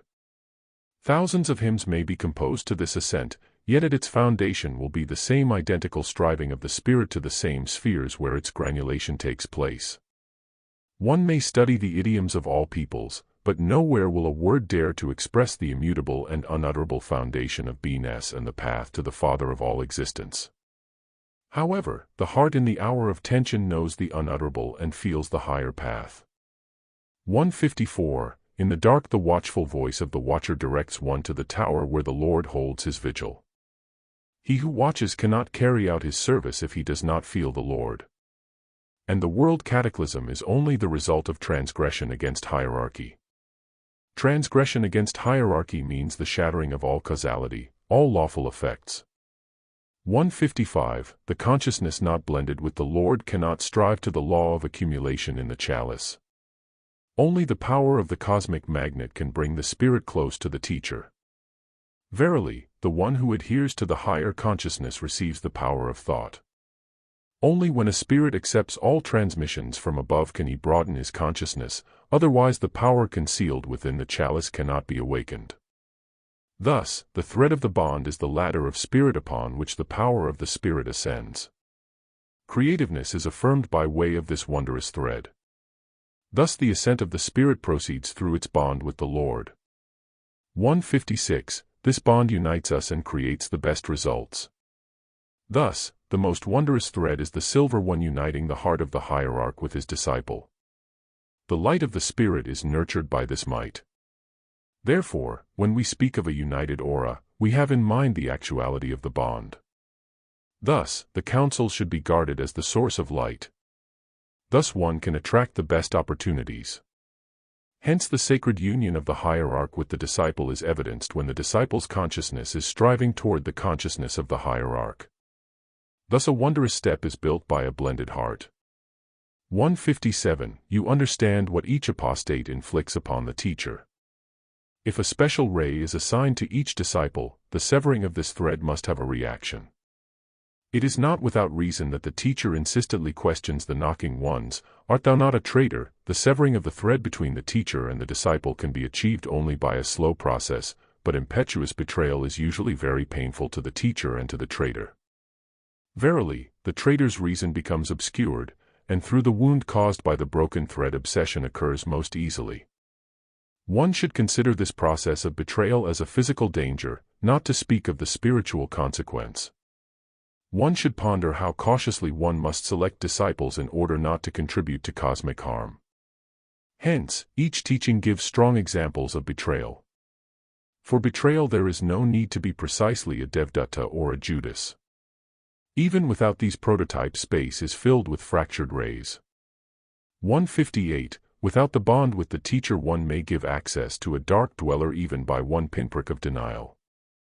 Levity does not dwell far from betrayal. Thus one may imagine the consequences of the disciple severing himself from the teacher.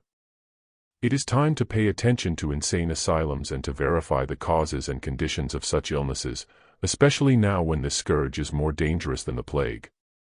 Learn how to guard the thread with the teacher and to fill the heart with the Lord.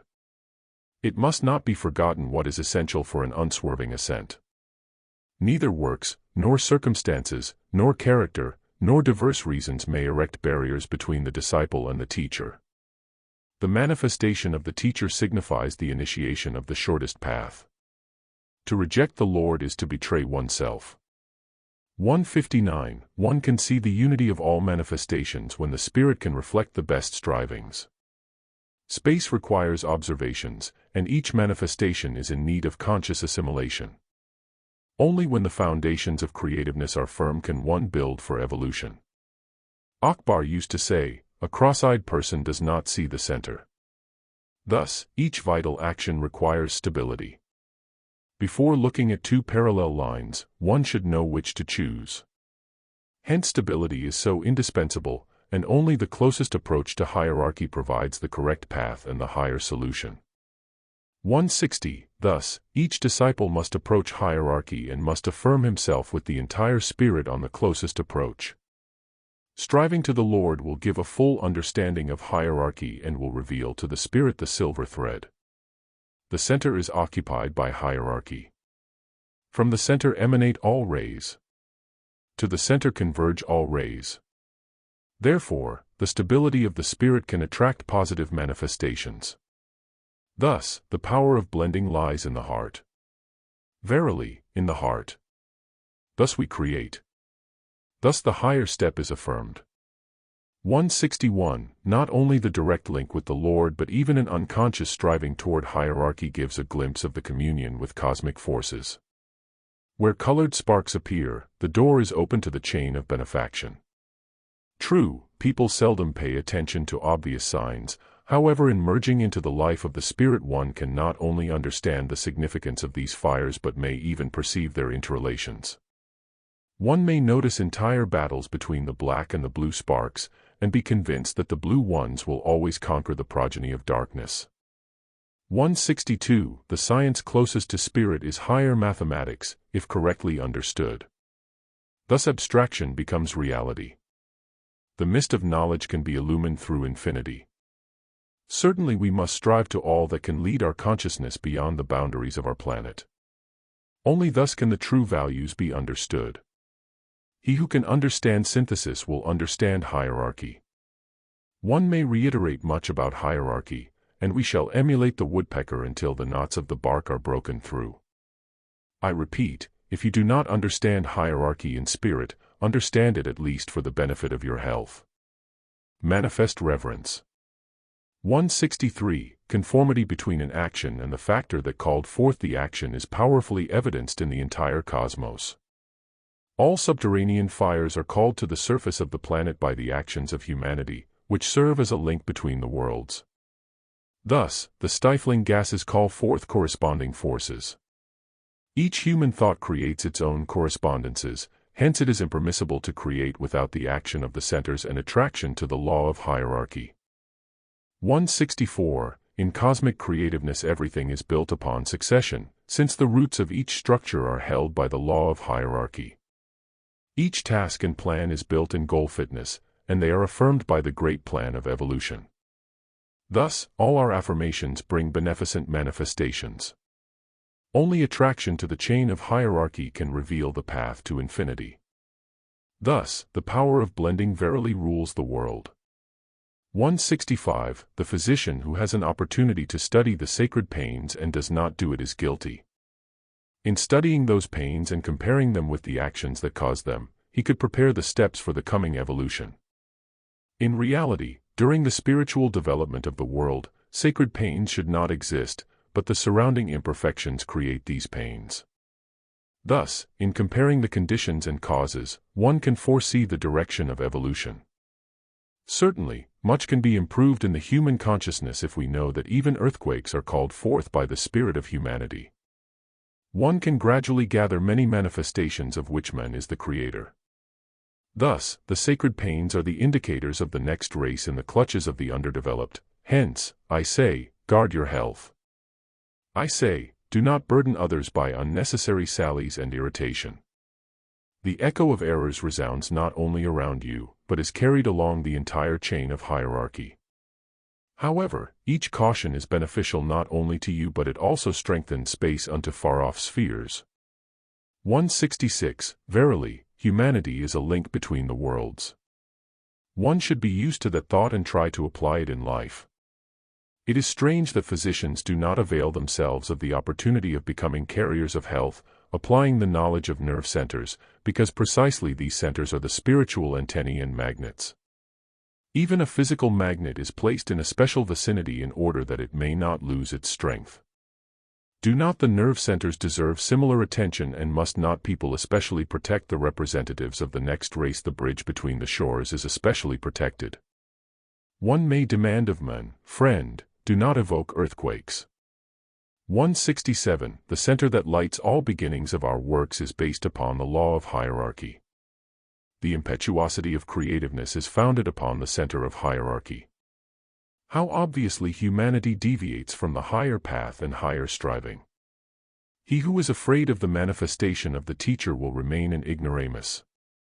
He who rejects the leading hand will forever remain in error. He who is afraid to lose his individuality does not possess it. Thus one should ponder upon the great laws of hierarchy. 168. There exists a misconception that the dark ones, being the antithesis of light, are therefore unavoidable. This is erroneous. Darkness, the antithesis of light, is nothing but unmanifest chaos. The dark ones denigrate the manifestation of the combat of the creative light against chaos. It would be a sufficient task for humanity to make chaos manifest and in that great battle to cooperate with the great spirits. But the dark ones have reduced the mastery of unbridled elements to the egoism of rebels and have begun to call forth chaos instead of transmuting it into a working force. This crime is great, and the desire to extinguish light cannot be considered an antithesis.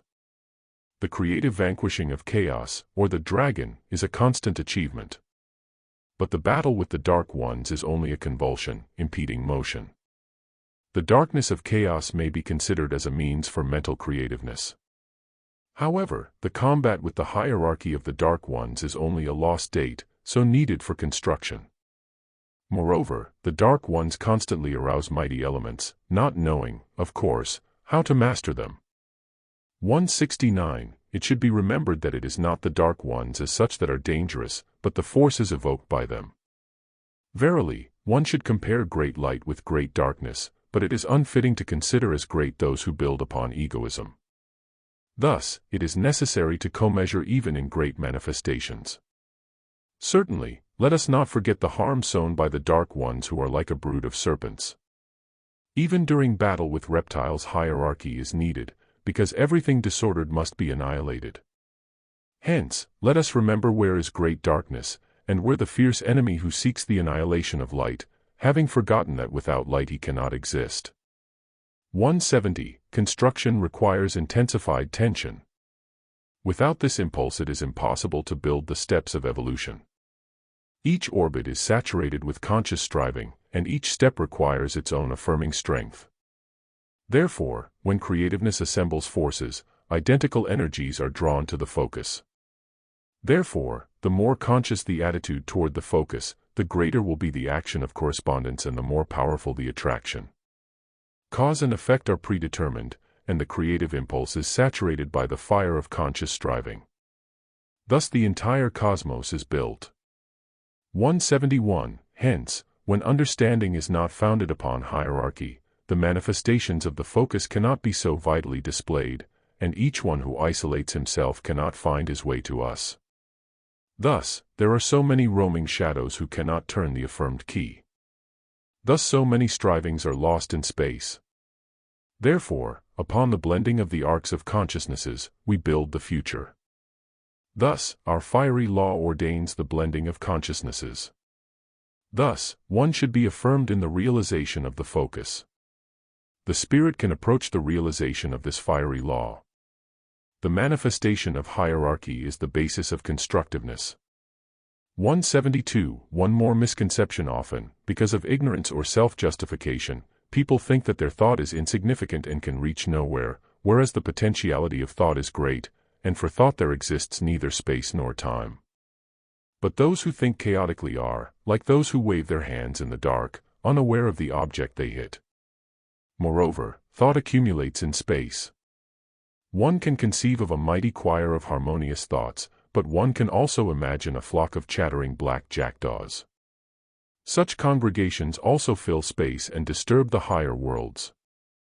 Dear thinkers, jackdaws, you are also responsible for the quality of your thoughts. Thus, even you create your future.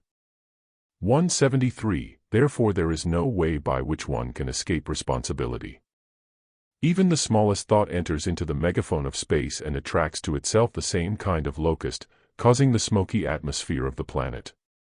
Thought can purify by destroying the microbes of disintegration, but it can likewise attract unbridled elements. Not without reason do the Dark Ones use especially underdeveloped people for certain machinations.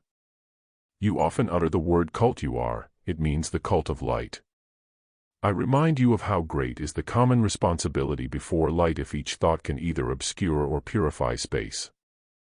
Thus let us remember.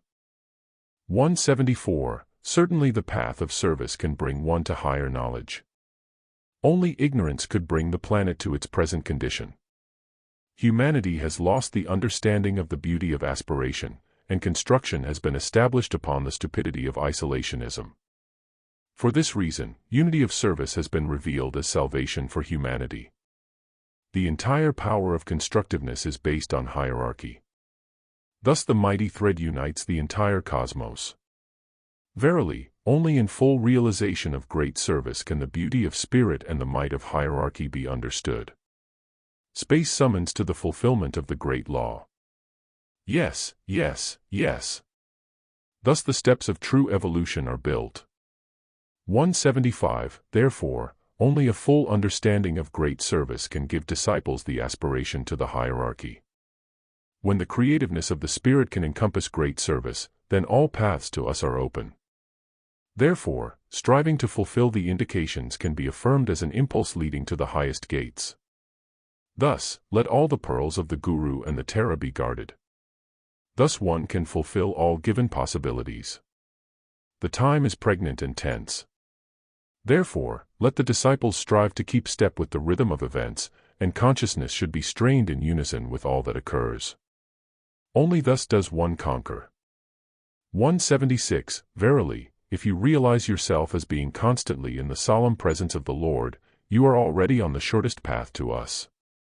People loathe especially the routine of daily life. For them it is the symbol of weariness and descent, whereas for us the daily routine is perfectment and ascent. It opens the gates to infinity. One can learn to love this daily routine, because it tempers the spirit and gives one courage to contemplate the endless chain of the ages of labor. For some, these ages are a menace, but a refined consciousness will accept them as the source of endless creativeness. Beautiful cults become dulled on account of daily routine, but how wondrous is the realization that daily devotion and a flaming love are offered to hierarchy. If I shall say, I love thee, O Lord, and I am devoted to thee, O Lord, and I reverence thee, teacher, by what a mighty choir will this song of praise be transformed on the far-off worlds. Thus, in each act of devotion one can open new locks, and how wondrous it is to feel the inexhaustibility of great concepts. The ordainment can be concise, be aflame in heart and create in love. 177. Learn not to count days and not to notice years, because there is no difference when you are in the great expanse of service.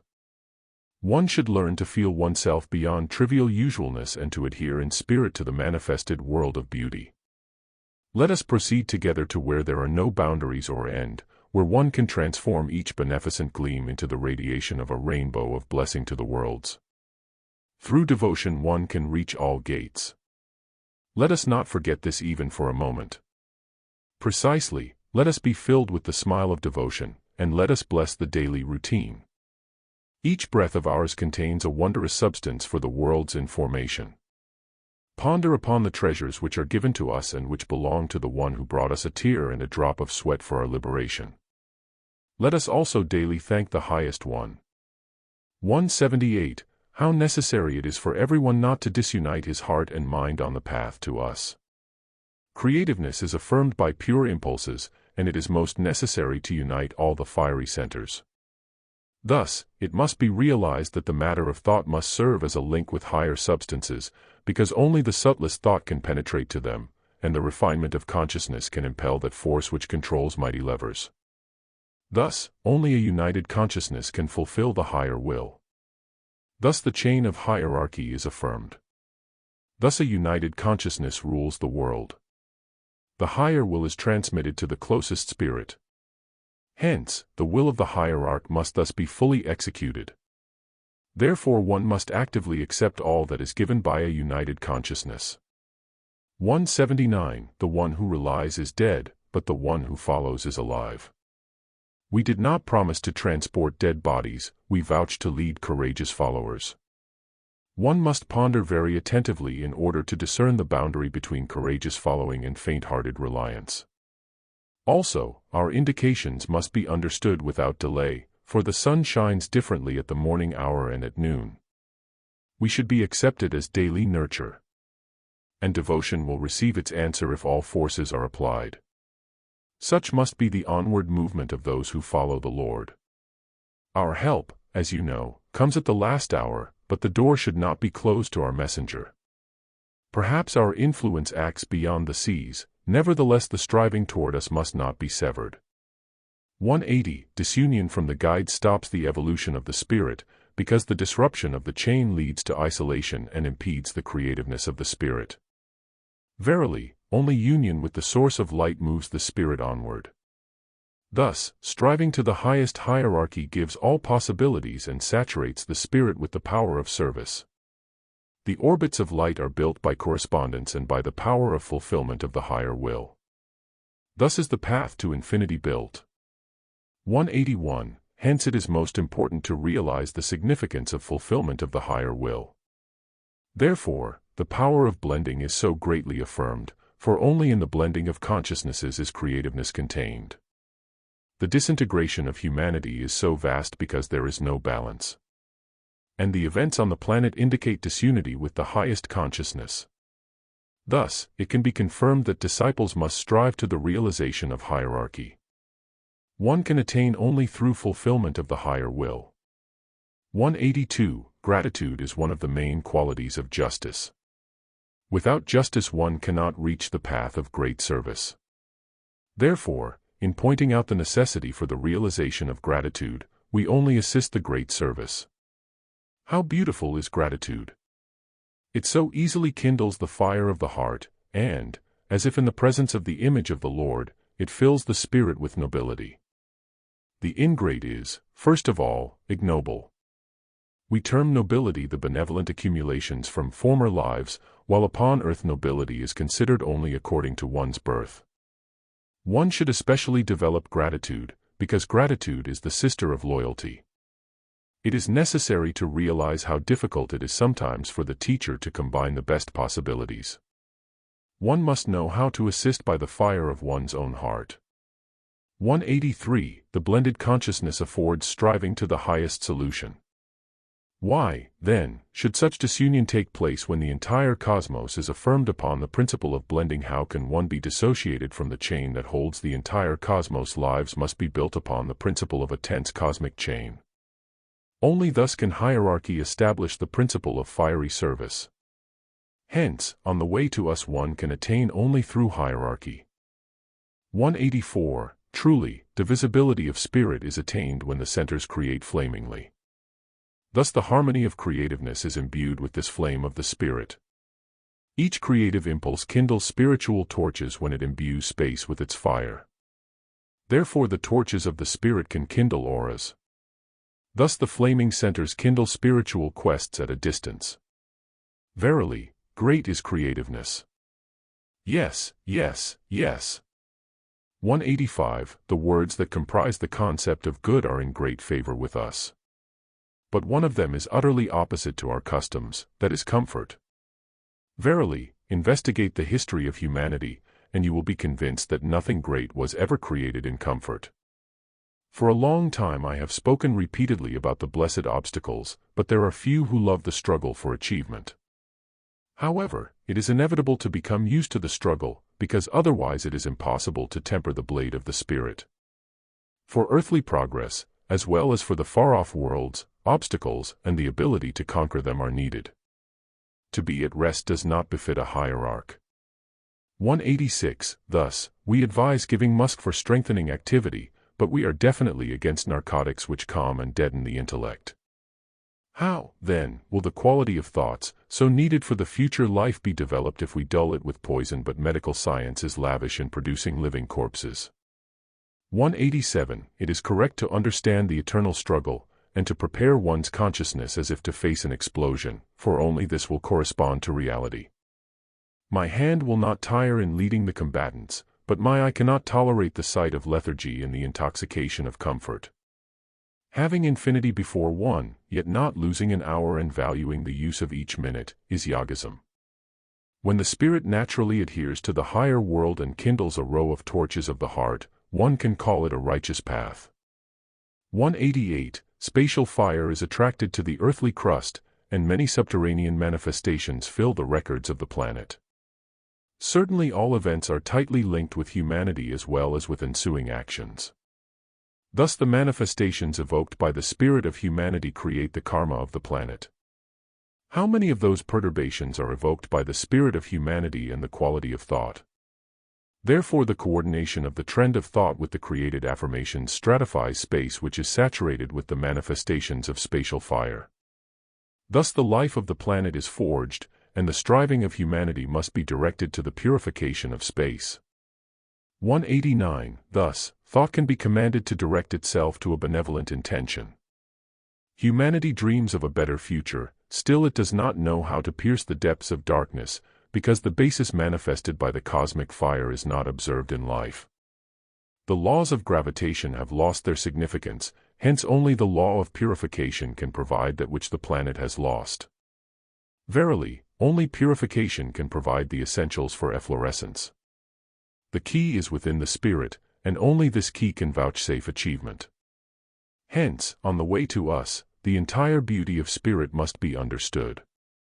190. It is necessary to understand it literally when I say that a considerable number of sicknesses should be treated with psychic energy. Infection of the nerve substance will always be the primary cause of various diseases. In the infection of the nerve substance, the higher world unites with the lower. Through a gap in the nerve substance any intruder can penetrate, beginning with obsession and ending with cancer. Yet the nerve substance can be protected only by psychic energy. This training of psychic energy will be the true prophylaxis of humanity. At least a pure thought can be applied, thereby protecting the entrances to the nerve spheres. Even such a simple measure will be useful. Also, psychic energy will be the best purification during the period of a hidden disease. But terrible is the decomposition of the nerve substance under the influence of drunkenness and all kinds of vices. Ponder upon the state of the subtle body, when the subtlest nerves assume the significance of a skeleton. Bones belong to earth, nerves to the subtle world, light to the spirit. 191. But again I shall turn to hierarchy. Nothing can so greatly strengthen the nerve substance as the chain of hierarchy. But how to strengthen men in the importance of accepting hierarchy? Even those who hear about it do not accept it as a vital condition, and thus harm themselves and the great plan. The harm inflicted upon hierarchy has no equivalent and cannot be expunged. I cannot even call it an error. It is already apostasy, not levity, but treason. 192. Striving toward constant abiding with hierarchy can provide the necessary steps. How can a tree stand powerfully if one tries to uproot it? Only contact with the pure current gives balance to the forces. Hence, only the roots of hierarchy can uphold a structure. Each digression brings harm to the mighty growth. One should be consciously affirmed in the understanding of the power of hierarchy. Through the clefts caused by disrespect to the hierarchy, black forces creep in. Hence, one must understand unity with the power expressed by the higher might. Thus can one attain. 193. He who strives upward without hierarchy may be compared to an archer who shoots arrows heavenward with closed eyes, expecting that one of the arrows will reach a bird. All chance must be eradicated from life. We know in which direction we move, and we trust our leader. Only thus will no arrows be aimlessly lost, and the leader knows how to guard against poisonous sendings. However, let us reverence the leader not only in words but within our heart, and he will grow, together with us, because in approaching the great we grow, but diminution is unavoidable with retreat. This law can easily be represented graphically. Let us imagine how out of the seed of the Spirit two diverging lines proceed toward light into infinity, and how each right move verily magnifies us. 194. Constant contact with the higher reason draws the spirit to higher cognizance. Constant application of higher laws brings the spirit to the orbit of the cosmic magnet. Invincible is the path that is built by the command of the higher will. The power of hierarchy is the might saturated with the fire of creativeness. Submission to the power of hierarchy means the offering of fire to the general good. How dimly this concept burns in human understanding! The consciousness that does not absorb this understanding can only mumble the great words, being incapable of applying them to life, because only a heart saturated with the greatness of hierarchy can understand the entire majesty of the cosmic law. Thus, the attraction to the magnet can take place only through the realization of hierarchy. 195. The chain of hierarchy lawfully leads world construction. Verily, the creation of subtle bodies can be affirmed only by the subtle matter of thought. The weaver of his own body does not suspect what he introduces into the web of his body by severing himself from the highest. Therefore let us ponder upon the most vital, the chain of hierarchy. 196. You may be asked how the entrance upon the path of service is defined. Certainly the first sign will be renunciation of the past and full striving to the future. The second sign will be the realization of the teacher within one's heart, not because it is necessary thus, but because it is impossible otherwise. The third sign will be the rejection of fear, for being armed by the Lord one is invulnerable. The fourth will be non-condemnation, because he who strives into the future has no time to occupy himself with the refuse of yesterday. The fifth will be the filling of the entire time with labor for the future. The sixth will be the joy of service and completely offering oneself for the good of the world. The seventh will be spiritual striving to the far-off worlds as a predestined path. According to these signs you will discern a spirit ready and manifested for service. He will understand where to raise the sword for the Lord, and his word will be from within his heart. 197. Do not strive to only a customary decision. One may subjugate many heads by customary speech, but this speech will be unintelligible to the higher worlds. Earthly prosiness sounds like the barking of a dog. No magnet will attract such a husk, and fire cannot burn without oil. But let us discriminate between commonplaceness and daily labor, because many people seek contradiction where it does not exist. Notice such people, they are not successful, because their thought is with yesterday. Let us not be bound by anything of the past. Also do not look for friends according to yesterday, and know at once how to test their hearts. 198. With the growth of assimilation grows the feeling of responsibility. Facing the great plan, understanding of responsibility must be made manifest, therefore with each decision the full feeling of responsibility should be realized. Complete responsibility imbues one like spatial fire. Full responsibility must imbue each action, for the feeling of containment can only be affirmed when the sense of responsibility impels the spirit to the fulfillment of the will of hierarchy. Hence cosmic daring suffuses the carrier of fire. Therefore the affirmation of the higher will can be realized when the spirit is truly filled with responsibility. Thus, victories are achieved. Thus, those are invincible who fulfill the will of hierarchy. 199. The fiery envoy of the hierarchy acts as a mighty fiery will. the hand of a hierarch directs as a higher hand. The hierarch saturates as a propelled magnet, hence one must act consciously. Thus, the spirit striving to the realization of the teacher can be affirmed on the path, but the spirit rejecting the concept of the teacher may betray the hierarchy. 200. Thus, one should fulfill all that is preordained, applying an understanding of the best date. Thus, one should remember how greatly the design of grains of sand is changed under the strokes of different fingers. Even the fingers of one and the same hand produce different designs to one melody. Still more diverse is the rhythm of different people, but a fiery heart perceives the subtle differences in rhythm. Straight knowledge is the kindled fire of the heart. It is difficult to express in words when this string of the heart will resound, but hierarchy can point out this hour of transfiguration. 201. When the world is convulsed, the sign of Maitreya is given as an antidote. When the foundation of our works was laid, the forces of the Spirit were strengthened. Thus the sign of Maitreya has been affirmed.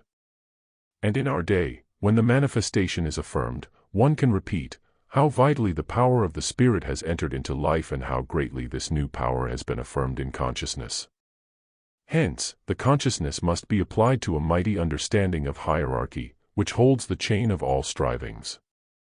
Thus, each manifestation of beauty placed by us in the foundation of our works must be acknowledged as a vital action.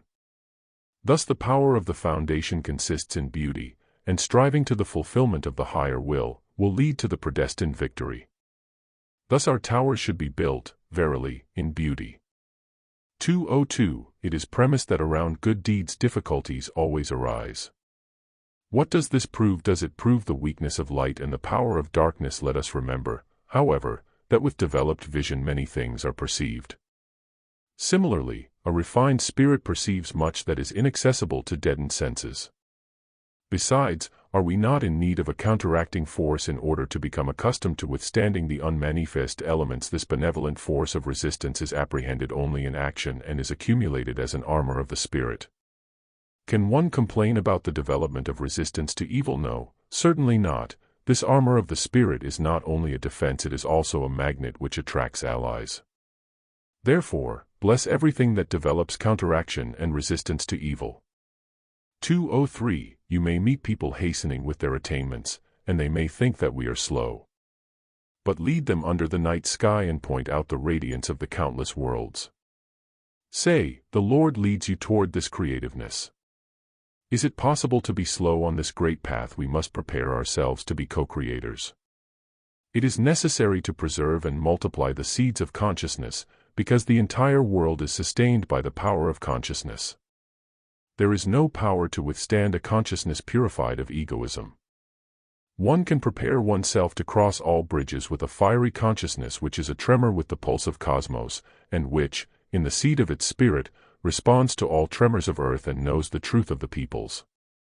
One can apply all sacred powers of the heart to becoming co-creators of the flaming logoi by conquering death.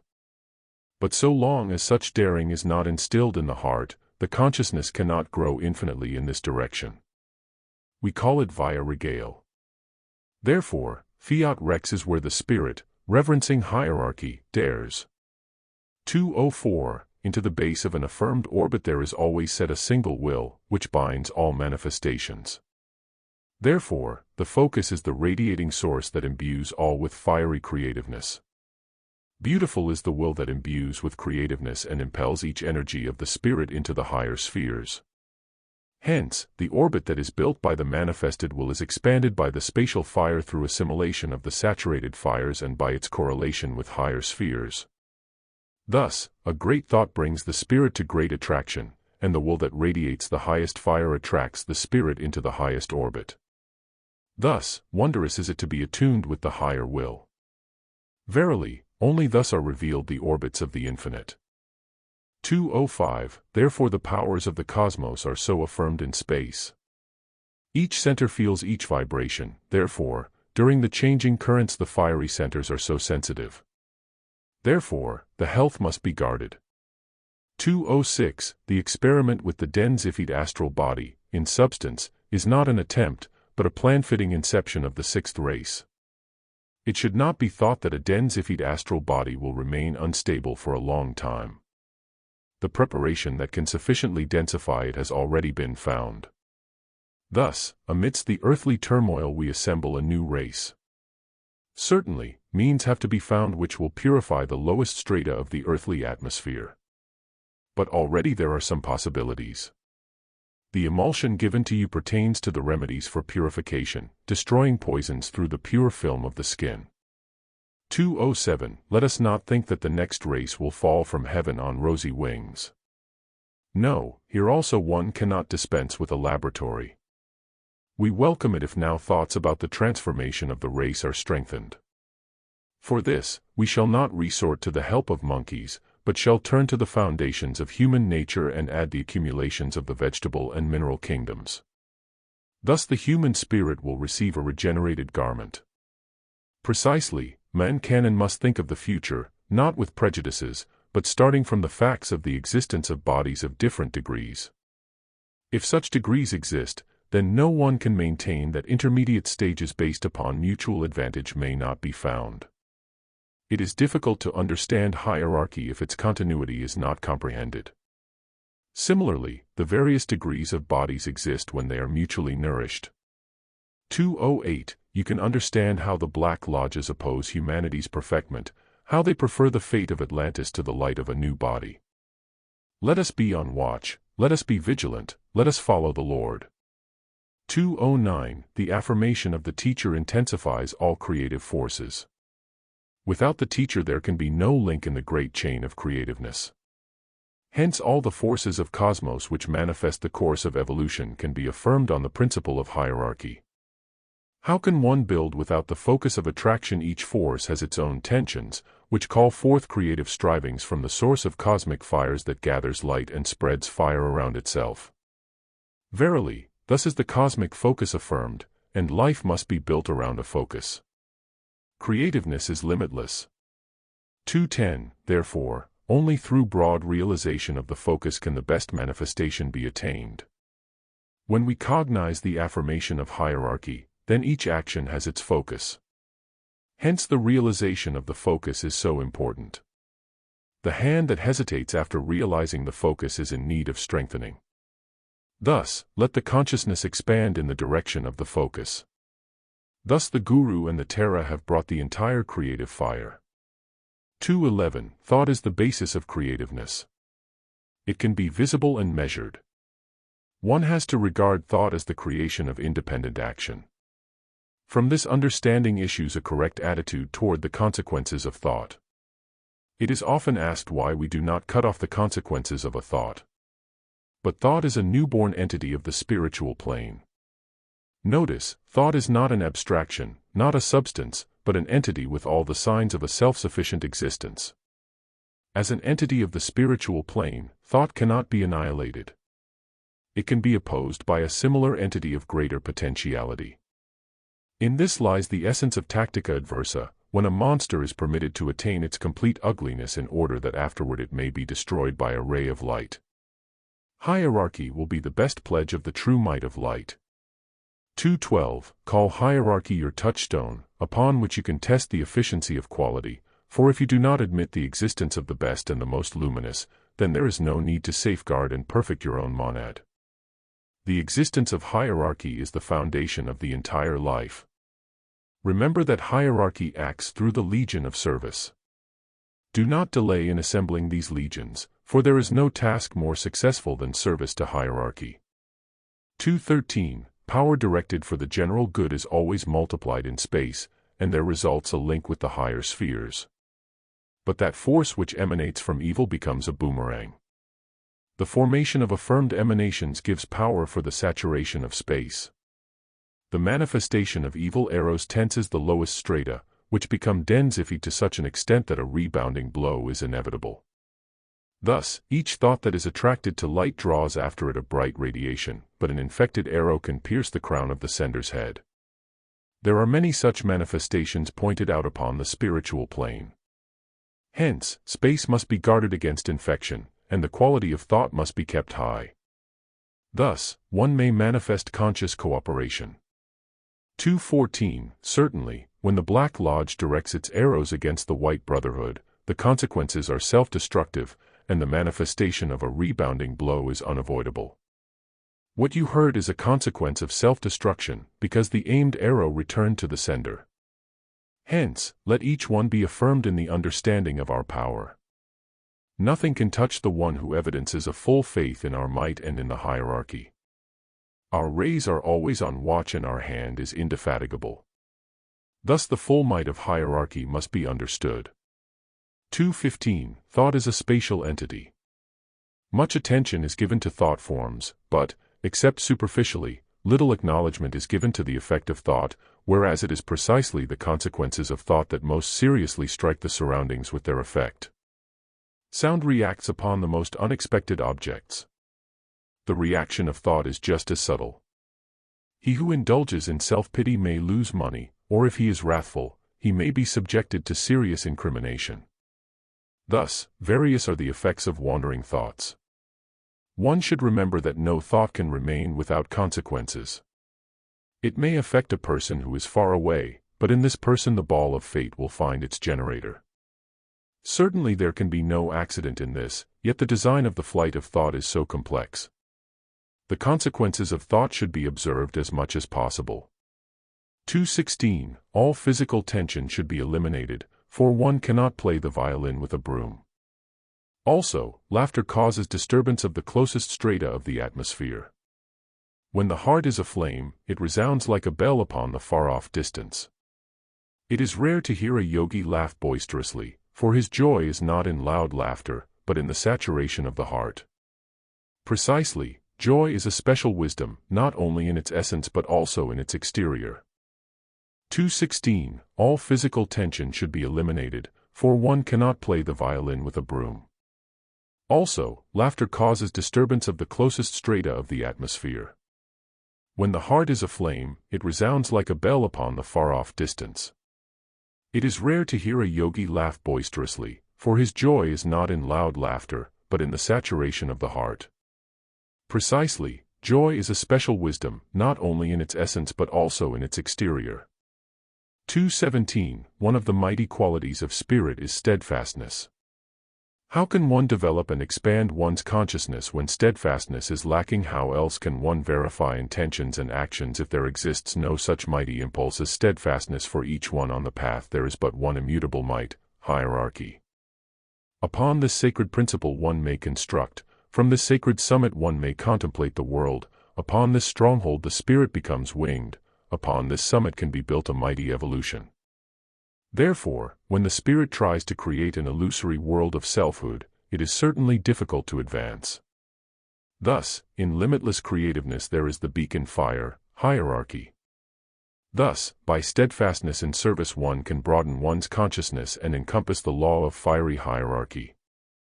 2:18. Hence, one must remember that disparagement of hierarchy is treason, that indifference toward hierarchy is treason, that a negligent attitude toward all that pertains to hierarchy is treason. Thus, we affirm that responsibility must be realized for each spoken word, for each deed and each action. How can one not be affirmed in a fiery transport to hierarchy when the most sacred fire is hierarchy? Therefore, let each one ponder on how better to serve hierarchy, eliminating all evidences of selfhood, disparagement, levity, and the standardized formulas of the crowd.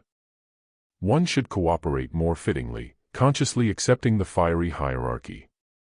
2:19. The language of the subtle body is expressed through the saturation of the Brahmarandra center. Other than this, there is no need to strain oneself in pronouncing all letters. The sound of the first letter is sufficient, because the rest is understood by the heart. Likewise, the music of the spheres does not require melody, but is based upon rhythm, for the rest resounds in the heart. Precisely the heart is the link between the worlds, and only the heart can respond to the heart of the Lord and to the entire hierarchy. One may be bereft of sight and hearing, but the heart will be the best substitute, and even a more subtle expresser of the essence. 2:20. During cosmic perturbations the spirit verily begins to ponder over the pages of Bnes. When fear overcomes the spirit, every constructive will is paralyzed, and construction is stopped. The more powerfully must that spirit build which knows that a fiery striving leads it to mighty knowledge of the cosmic magnet.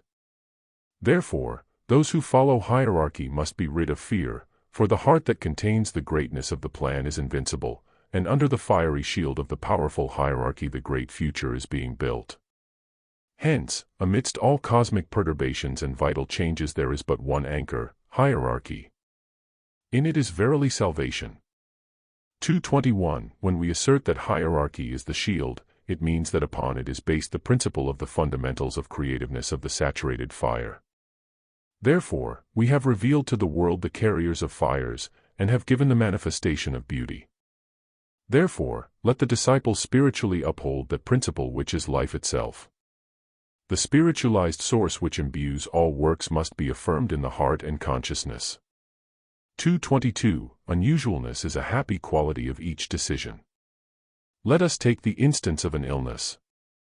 The physician may give his best diagnoses and all his medicines, but this usual way may not lead to improvement. But a yogi gives advice, and this unusual decision creates a strengthening condition. The medicine of a yogi is not from an apothecary and avoids narcotics, but it contains the secretions of glands which, like food, strengthen the substance of the nerves. The same property is possessed by the secretions of trees, the resins of which can carry through the pores of the skin the same fortification for the nearest nerves. Certainly, purified resin can be taken internally. The best purification will be through the solar ray, but this requires a long time, because the process of sedimentation is very slow. Each oil may be purified just as slowly, but this purification is not to be compared with any chemical process. Thus the unusualness of the yogi's advice has an advantage over the usualness of that of physicians. Thus act. 223. All events collect around one focus. All signs point to the one focus. One manifested fire exists in everything, the seed of which attracts all corresponding energies. Thus all cosmic events are fulfilled. Hence, only a full realization of the one focus can direct the spiritual quests to the affirmed seed. The immutability of creativeness enters vitally when the focus is realized. For thus, verily, striving enters into the channel of action. Therefore, only in this way can we attain steadfastness of spirit. Thus can one be imbued with a subtle realization of infinity.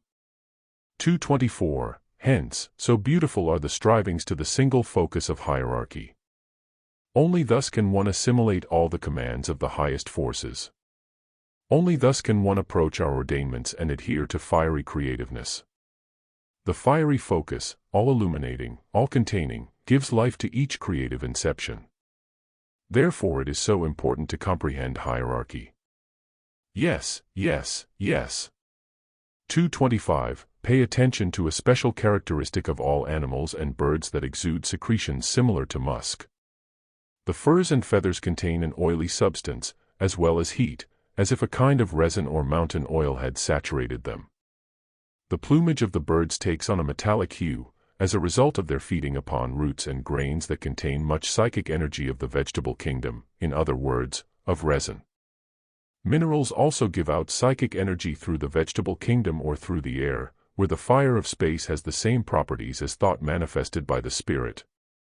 One can now understand the ancient comparison that termed thought a flame. What remarkable experiments could be performed by linking a chain of reactions of the psychic energy from minerals to the subtle body? One could observe how varied would be the reactions of the furs and feathers of certain birds and animals. Is it casual that in the ancient palaces and temples metallic peacocks were kept? One may ponder why musk animals and monal birds breed at almost equal altitudes. Are there not the same soils on the heights as in the plains? When we shall purify the atmosphere of the plains we shall have to pay attention to the depths of earth, invoking their psychic energy. 226. The foci of life should be gathered. Thus is accumulated that quality which is called culture. Culture cannot be created instantaneously. Nor can the foci of life make their appearance like cannonballs. Thus, the manifestations of life demand tuning like the instruments of an orchestra. It would seem that I speak of various subjects, yet they are all nothing but fire, energy, hierarchy. 227. The vitality of all origins is affirmed by the fiery principle of hierarchy. Only the principle of the highest hierarchy affords balance and striving to each affirmation. Therefore, In establishing cosmic principles, the main impulse is the chain of hierarchy. The creativeness of humanity depends upon these affirmations, and only adherence to the highest chain affords the necessary force. Thus, each chain is a link of a greater chain, and the might of this chain reigns in cosmos.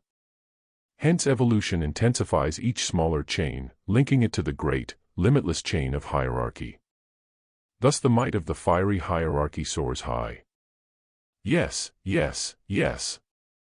228. How, then, can one be affirmed in the chain of hierarchy? Only through the heart and endless striving toward service, only by complete assimilation of the plan of the Lords and through creativeness of the Spirit. Thus, verily, each one on the path must accept the service of the heart. Thus the immutability of the chain of hierarchy is verily affirmed. 229. Origen reasoned, does bliss emanate or is it sent? Being aware that bliss is an absolutely real substance of the highest psychic energy, one can understand that this reasoning had a sound basis. Thus, heat emanates from light, but a burning glass is needed to produce fire. Psychic energy certainly emanates from each organism that possesses it, but in order to receive a direct result one must gather and focus it consciously. This consciousness is like a burning glass. It is necessary to discriminate between an unconscious flow of psychic energy and a sharpened arrow of precise consciousness. If even the highest energy does not reach the goal when sent unconsciously, then how greatly in need of a focus is human energy. Destroy the focus and the fire will not be manifested. Without fire, darkness and cold await us. Let us remember how the vivifying heat and light can reach us. 230. One should learn to value the warmth and light of the focus, and remember that the rays of the one light emanate from one direction. Let us compare our position to a physical law and we shall see the sole foundation for success which is unshaken. What is success if not the effect of the correct application of a law? Thus one must learn to sense the channel of hierarchy. Thus, often will he be held responsible who did not know how to rule, because weakness is not a justification. Where there is a burning glass there is also fire, for it is not difficult to wait for the ray of the sun. We have been waiting for centuries, it is less difficult to wait for days. Remember often that bliss is above you and not beneath your soul. 231. When space is saturated with fires, each cluster scintillates in the centers, therefore, a sensitive organism feels all approaches, and each change of cosmic currents is reflected upon the centers. The affirmation of consonance acts upon the centers, and each vibration reflects on a particular center. Likewise, each planetary event is reflected, and during revolutions and shiftings a sensitive organism resounds to each affirmation. Science will take up the question of consonance, and it will be possible to determine exactly the action of intuition in accordance with the sensations of the centers. Only by such investigation of consonances will it be possible to determine the cause and cooperation. Hence, the study of consonances is the science of the future. Thus, when the centers vibrate it means that the spatial fire is raging. The energies propelled to the subterranean fire rush forward powerfully. The cosmic consonance intensifies all resounding centers, therefore, it is so important to carefully guard the health and the resounding centers.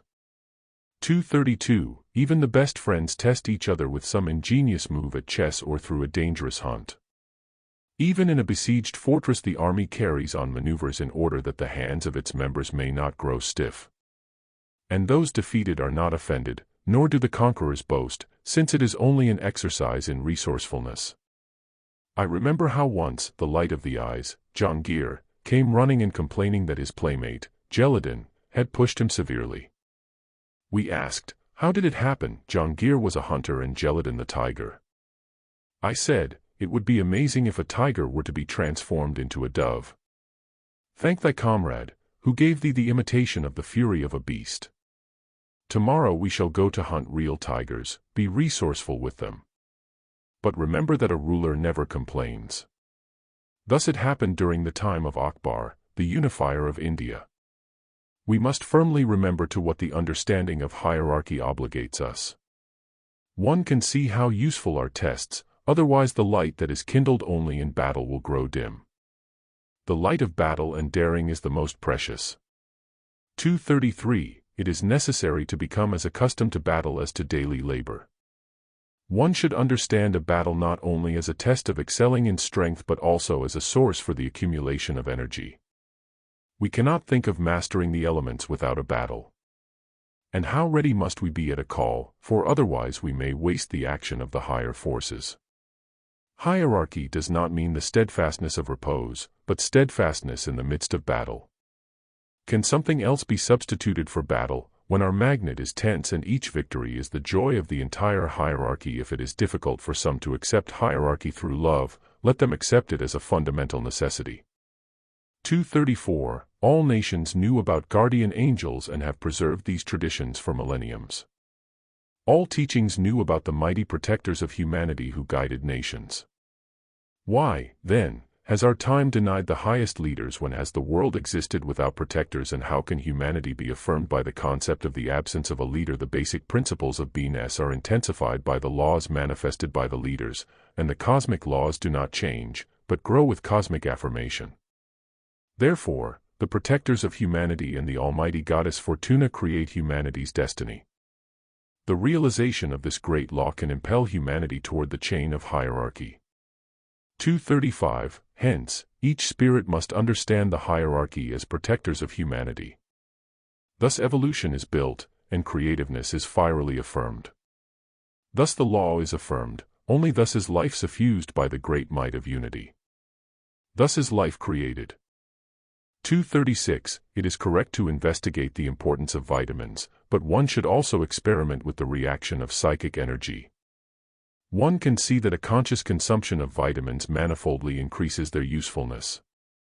Likewise, it can be observed that the absorption of vitamins while one is irritated may increase in peril, since an unconscious energy is strengthened at a point where consciousness is gathered. One can understand why the partaking of food was considered sacred by the ancients. It is easy to understand to what an extent realization multiplies all energies. So many simple experiments can be performed with a minimum of observation. In order to increase respect for consciousness, one may call energy Atma, or psyche, or life, or consider it sacred, but it is necessary to study its significance. By this channel we approach Fohat, or atomic energy. It is essential to observe the microcosm and transfer the formula to the infinite. 237. It is necessary to find a few Western scientists who could free themselves from prejudices and begin to investigate the conditions of psychic energy. Certainly, the heights of the Himalayas will provide the best possibilities for scientific research. 238. How powerfully is cosmic energy reflected in the human organism? Each cosmic fire meets consonance in the human organism. How much can be learned through a spiritual approach to the investigation of all manifestations of the centers? If one were to consider the human organism as the reflection of the manifestations of cosmos, many consonances could be perceived, and the centers would become a fiery manifestation for science. Only a spiritual approach will reveal the significance of all cosmic correspondences and their human reflections. The centers may be regarded as accumulators of cosmic energies. It is correct to think about direct nourishment for the highest centers. The solar plexus absorbs each energy that is sent and consciously feeds the centers. Thus, comprehension of the fiery centers is the most essential task. Medical science will be able to diagnose a disease only when it knows its correspondence with cosmic energies. 239. Only through a spiritual approach can one come closer to hierarchy. Consonance of the heart and understanding of the power of service must underlie the foundation of all beginnings. Each deviation from the focus will become a target for a hostile arrow.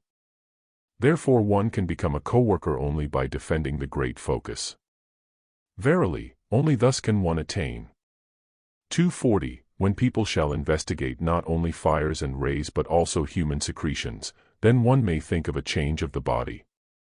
It is strange that people understand the powerful chemical processes that take place in their organisms and at the same time consider the products of these processes only as refuse. One can see how powerful is the blood or saliva. One can see what unusual strength the blood of the vegetable kingdom, valerian, transmits to a plant. Equally powerful are saliva and the other secretions of the glands. but one must observe the causes of increase and decrease of the reaction of the energy of these products. The saliva of wrath is poisonous, and the saliva of benevolence is beneficial. Is it not important to investigate such generally known manifestations, for which mechanical equipment cannot be substituted? Thus we shall again approach the lost knowledge regarding the substance of psychic energy, that mysterious Atma, which in ancient medical science was found in using the products of the glands. One must be able to oppose the fiery element by Atma, which is incombustible.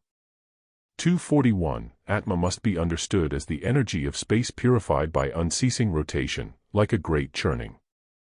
One must understand how the spirit and Atma cooperate like electron and proton. It is not our custom to deliver a course on chemistry and biochemistry, but our task is to provide the impetus and to direct attention to the greatest need and danger. Just now is perhaps the most dangerous time. One can withstand it not only by the strength of the spirit but also by means of one's organism. 242. Certainly the dark force fears most of all the affirmation of light. All servitors of darkness intensify their forces when the servitor of light imbues space with the decree of the Lords. Humanity knows great examples of such battle and victory of light. Certainly each one receives a teacher in accordance with his own consciousness. It is the same with the chain of the dark ones, who are filled with the consciousness of evil, setting up their decision against light. Thus, the forces are strained in cosmos by diverse affirmations. Therefore one may affirm that light conquers darkness. Thus the life of infinity is built. 243. The legend about Street Christopher corresponds to the legend about the burden of the world.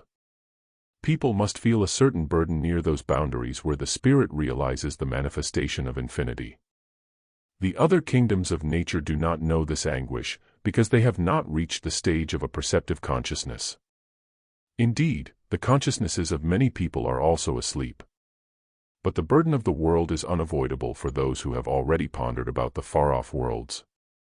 244. The same people will understand that silence is not inaction. When I advise silence, it does not mean to merge into sleep, but on the contrary, to resound to the might of hierarchy. One must train all 7-year-olds to remember the hierarchy, because after the 7th year the consciousness already acquires traces indelible for the entire lifetime. 245. There are many shiftings in space, and it is not astonishing that the currents are transmitted by new rhythms. These rhythms are quite difficult because they arise from incidental vibrations during collisions with the currents of space. The wave is 10 strokes too long and on account of this is fatiguing. Moreover, it is impossible to foresee the generation of new nebulae, because they are created by the shifting of the currents. One can perceive the newly formed nebulae only at the kindling of the last fires. 246. In cosmic creativeness the spatial fire approaches the earthly firmament when all corresponding energies are tensed. Creativeness can enter life only when all levers are impelled toward shifting. Therefore each shifting of a nation is manifested conformingly, and the old is replaced by a new course. Therefore the karma of each shifting is ordained by an entire sequence of corresponding affirmations. The earthly crust carries many traces of karma, and they must be shifted for renovation. Therefore humanity must strive conformably for renovation. The greatest and true path is hierarchy. 247. Thus, during cosmic shiftings a new keynote must definitely resound. Each step has its own manifested karma. For the new Manvantara one must saturate space with the call to hierarchy. Only thus can the best foundations of existence enter into life. Hence, our teaching is so vital, hence, our hierarchy is so mighty, hence, the great focus is given, for everything is grouped around the seed, and each step has its own saturation. 248. Each plowman will say that he wants the plow that makes the largest and deepest furrow. Indeed, why cross the field twice, and why not reach the fertile strata? Let the depth of the furrow be reverence to hierarchy and the width of the furrow be steadfastness of motion. Let us watch where there is a lack of reverence for hierarchy and where non-fulfillment of commands. Let us notice where there is readiness to retreat. Each harm must be eradicated. Rising in spirit one should watch where are the unprotected spots. 249. Certainly, the evolution of the spirit requires refinement, without which it is impossible to build. Each one who considers himself a server of culture must accept the affirmation of the revealed synthesis, for how are the steps of culture to be built without a cautious attitude? Therefore, each foundation must be guarded for affirmation to the world. Culture is built, not with an attitude of coarseness toward the subtle energies and thought, but by a creative attitude of caution and responsibility. Hence, while constructing, one should remember about refinement and about striving to the higher spheres. Thus the evolution of the spirit is achieved. 250. Forgetfulness, distraction, duplicity, curiosity, belong to the imperfections which must be eradicated. Any of these qualities may be regarded as treason, for out of them issues the lowest. One should understand how unavoidable for oneself are their consequences.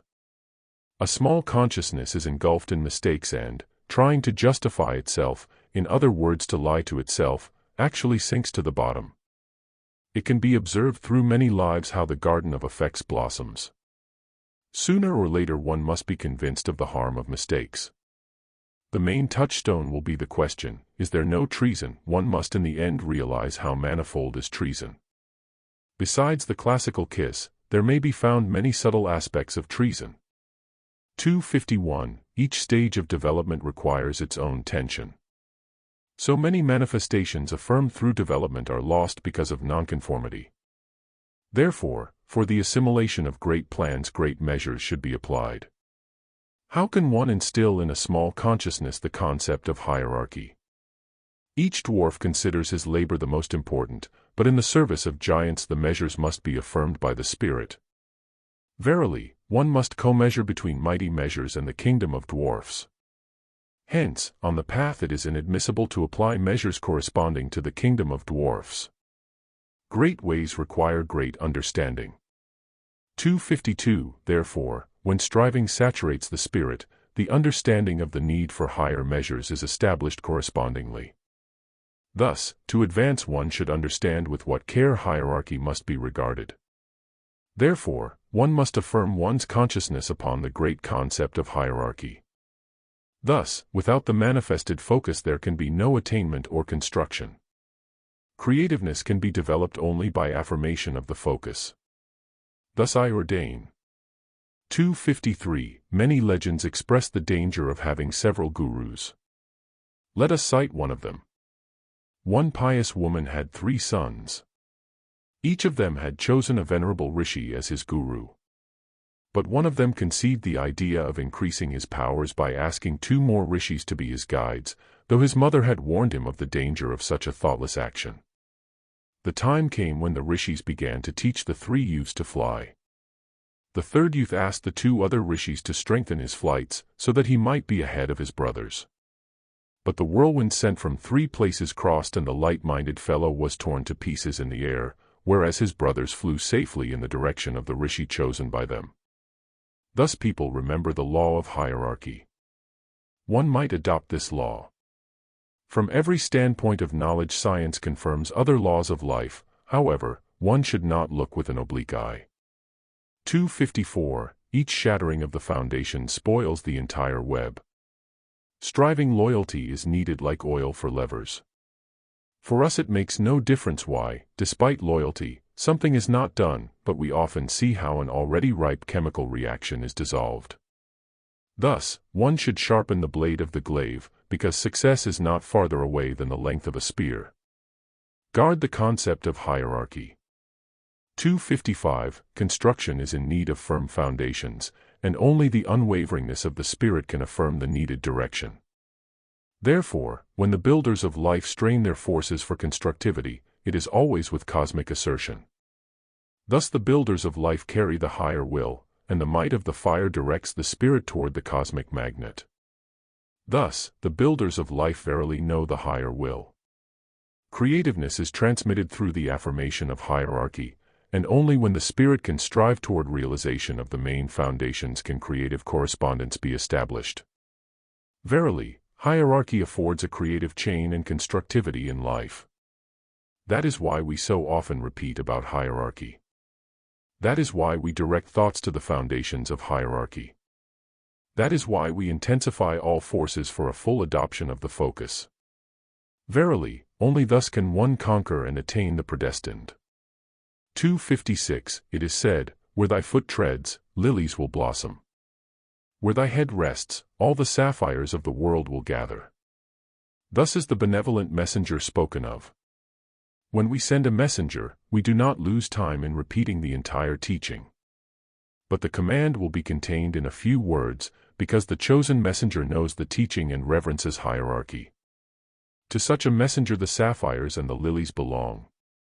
One should not reiterate at the last moment, for the steed beats with its hoof, not knowing the length of the journey. 257. Certainly, the secretions serve for the most sacred acts, and not only the substance itself but its emanations participate in the creativeness of the world. What you remembered about Paracelsus and his homunculi is very characteristic, because this microcosm can be easily magnified to macrocosm. And the teaching about the great spiritual secretions has a great foundation. Certainly one can imagine how greatly interested we are in those organisms that have already transcended the degree of the lion of the desert. 258. In cosmic constructiveness all shiftings are tensed, and each nation predetermines its karma and its place in evolution. According to each instance one can judge what step in our evolution was occupied by the departed nation and what step will be occupied by the nation that is being shifted. Thus the historical steps of our time are discerned, and one can trace how differently the tensions of the shiftings of peoples proceed. What holds back a nation in its historical progress? How can a nation preserve its drive to ascend? Only through hierarchy and an understanding of the highest will. These levers can propel humanity to the predestined affirmation. With this consciousness one can approach cooperation with higher spheres. Only thus can the national shifting be evidenced as an ascent. 259. Thus, each spirit brings to a nation its accumulations and actions. Thus, each spirit strains its conscious impulses. The karma of a nation can come closer to ascent when each spirit understands its responsibility. Thus, one may affirm that personal, group, and national karma depend upon the full realization of hierarchy. The creativeness of our carriers of fires, who are sent by us, is affirmed by us for the betterment of life. 260. How often must the gardener water the garden entrusted to him? Certainly every day, except during a beneficent shower. When people close their shutters, the gardener weaves baskets for the ripening fruit. Verily, the shower frees the gardener from the labor of carrying water. Is it not the same with the teaching? Certainly the foundations of the teaching should be reiterated each day. Every hour, the teaching should be protected from the leprosy of habit. But in the time of the whirlwind the teaching is not in need of protection, because in it alone will the sole hope of men be found. Then they will turn their heads from earth and perhaps for the first time perceive the far-off worlds and the heavenly fire. The gardener calls the shower a blessing. Shall we not say the same of the whirlwind, which will force us to think of the fire of space and of future existence? 261. Let us not understand the cosmic whirl as do the animals, who sense something incomprehensible and try to hide in the darkness of their burrows. An enlightened consciousness does not conceal the battle from itself, and, being prepared by the teaching, is able to break any hostile arrow against the shield of illumination. Even the crashing of the destroyed hostile blow is heard. We pity the one who receives a rebounding blow, which, according to the law, increases tenfold. Is it not wondrous to feel in life the application of the great laws of justice? One may speak of them at length, but their application in life is convincing. 262. Our constructiveness can proceed in any circumstances of life. Many times already you could have been convinced of the distressful condition of the planet. We repeat untiringly about the urgent renovation of life, but humanity is deaf. Cosmogony is served to people at their meals with soup or dessert, but not as a foundation of life. The hypotheses of many experimenters could be adopted, but the hierarchy will not be realized. Many blows are being prepared. One must adhere to the hierarchy with all strength. One must strain one's utter attentiveness to our counsels. I do not speak abstractly, but for application. 263. Each of our counsels was already given many times, but people's lives do not change. Yet space must be saturated, for there are many listeners. What does it matter in what body they are? All of you feel the great tension, each in his own way feels the predestined year. Therefore I say, guard your health, preserve your courage, because without us there is no advance. Hearken with 3 ears. 264. It is pointed out that spilled blood especially attracts spatial entities. This is truly so. Still, we must not forget that all secretions possess the same properties. In like manner, each spatial entity of equal degree is attracted to blood and saliva. Thus even an irritated skin is accessible to these entities. The lymphatism of mediums has the same property. Thus in ancient times, the priests greatly avoided lymphatic servants and disciples. For the insulation of secretions, films out of have been used. The given emulsion has the same insulative quality, and it not only protects, but increases the circulation of the psychic energy. One may observe how harmlessly the emulsion alkalizes the skin, protecting it from accumulations. Thus, the emulsion externally and a powder internally will be the best armor. The lymph acquires a form of covering and even becomes beneficial. Thus, by simple means one can considerably protect oneself from undesirable surroundings. 265. For the realization of hierarchy, the broadening of understanding is necessary. Without broadening there will be neither depth nor length. Only thus will hierarchy enter the consciousness and be applied to life. Only thus will hierarchy transform the concept of conventionality. The battle will be transformed into an increase of energy. Slander will become a megaphone. Fatigue will indicate the need of a change of labor. Love will become a torch of light. A gift will become an increase of power. Tenacity will mean the shortening of the path. Thus each property and quality will be transformed. 266. The manifestation of hierarchy guarantees the transformation of the usual into the valuable and of the small into the significant. It can easily be seen how the followers of the hierarchy were enriched with true values. Thus, someday it will be possible to publish the biographies of the votaries of the hierarchy. A convincing picture will be revealed, but for results a wholehearted acceptance of the hierarchy, without reserve, is actually needed. 267. When the chalice of world events is being filled, then the fiery chalice of an Agni yogi is aflame. The law of correspondences acts powerfully.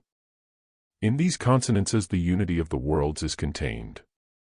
Therefore, when the fiery law shifts the old affirmations, the sensitive centers resound with the world's reverberations. Thus, the unity is intensified with the reverberation of the centers.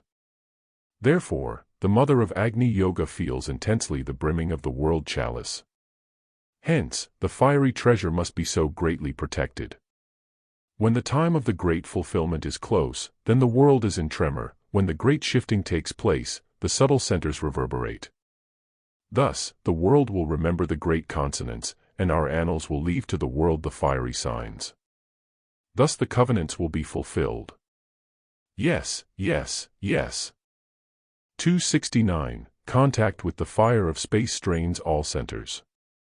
Like a magnetic wave, the fire attracts the inner fires.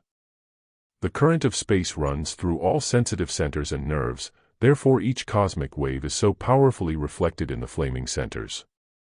When the subterranean fire seeks an outlet, the waves of the spatial fire are intensified correspondingly. Few are those who can affirm themselves in the understanding of the great correspondences in cosmos. Thus, the revealed law unites all cosmic manifestations. We must accept that might which leads us to the highest laws, the might of hierarchy. Yes, yes, yes. 270. Simply and powerfully, life is imbued with the great law of hierarchy. One need only accept the entire affirmed might, then it will be possible to establish the entire scope. Thus, consciousness should strive to the great law of hierarchy. 271. By filling our lungs with air and establishing the rhythm of breathing, we can sustain our bodies upon the surface of the water. It is not difficult to conceive that with one more component we can walk upon water. The fires of the lungs will add the required condition. It is similar to the experiments with fire in empty globes. As they fill with gases, so the inner fire acts. One may also conceive of levitation through the fires of the lungs. The spatial fire blends with the kindled centers, and, like a magnet, attracts the fiery body. The teacher points out these possibilities as conditions for the densified astral body. Verily, the teacher mentions the fiery people at the time of experiments for the formation of a new body. 272. True, in irritation lies the chief harm to the fires. At the symptoms of irritation one is advised to inhale deeply 10 times. The inhaling of prana has not only a psychic significance but also a chemical one, for prana is beneficial to the fires and also extinguishes irritation. 273. Humanity comments in its own way on each ordained affirmation. It distorts in its own way each ordainment from above. It applies each great principle to life in its own way. It asserts each manifested will in its own way. How can the great be contained in the small, and the cosmic in the personal? How can the great servitor of reason and of entire humanity be understood by a consciousness that recognizes only its own hearth? How can a self-denying leader become affirmed in the understanding of a small daily routine? Only when a spark of devotion to hierarchy burns in the heart will one find the gates open. Only gratitude to the teacher can reveal the entrance to the gates.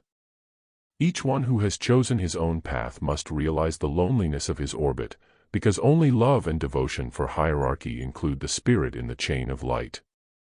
Thus, each one determines his own karma. Only through light do we approach light. 274. People are preoccupied with the definition of the boundary between good and evil. Many legends are dedicated to this definition. It is related that in order to define this boundary an archangel placed his resplendent glaive between good and evil. Certainly, it is harmful to remain in the region of evil, but it is likewise painful to crowd too close to the fiery blade. Yet people strive to wound themselves on this glaive. Therefore, let us mark the people who perceive with the eye and understand with the conscious vision of the heart. They will strive far and, as it were, draw themselves to a far-off beacon. These anchors for far-off navigation are so valuable. In the tidal waves the fetid spots of evil are washed away. Especially nowadays should one cast these distant anchors. It can be seen that small distances lose their meaning. The great plan of unity comprises the expansion of material and spiritual dimensions. 275. Contact with the spatial current manifests a powerful resonance of the fiery centers. The contact with the spatial fire calls forth new tensions. Thus the greatness of consonance can be affirmed in cosmos. How is it possible for humanity not to ponder over the great principles that guide life? To eliminate the guiding forces means to sever the silver thread and to exclude oneself from the chain of hierarchy. The planet is sick because it has lost the highest principles. Thus, one must manifest the most vital understanding of the great principles and of the silver thread which binds all worlds. Thus we affirm the principles of hierarchy. 276. How many unnecessary manifestations people create for themselves. How many superfluous karmic impediments they create for themselves. And all this only because of unwillingness to admit the hierarchy to their hearts. Thus, all affirmations can enter into life only when the consciousness can accept the hierarchy. Each evil in the world is generated because of resistance to the great principle of hierarchy. Each victory is gained only by the principle of hierarchy. Therefore, one must be so strongly based upon the affirmed hierarchy. 277. In reality, the inner fires are basically analogous to electric light. The greater the tension, the more intense the light. The purple star is the sign of utmost tension. You have felt the reaction of such a tension, it corresponds to our constant tension. Take the manifestation of electricity as conforming to the infinite. Often the profane think that the tension of the higher worlds is less than their own. As in heaven, so on earth, and the great tension of the higher spheres is not to be compared with the earthly battle. One can easily conceive how problems are magnified in space. 278. It can be understood how much more complex are group, state, and national karmas.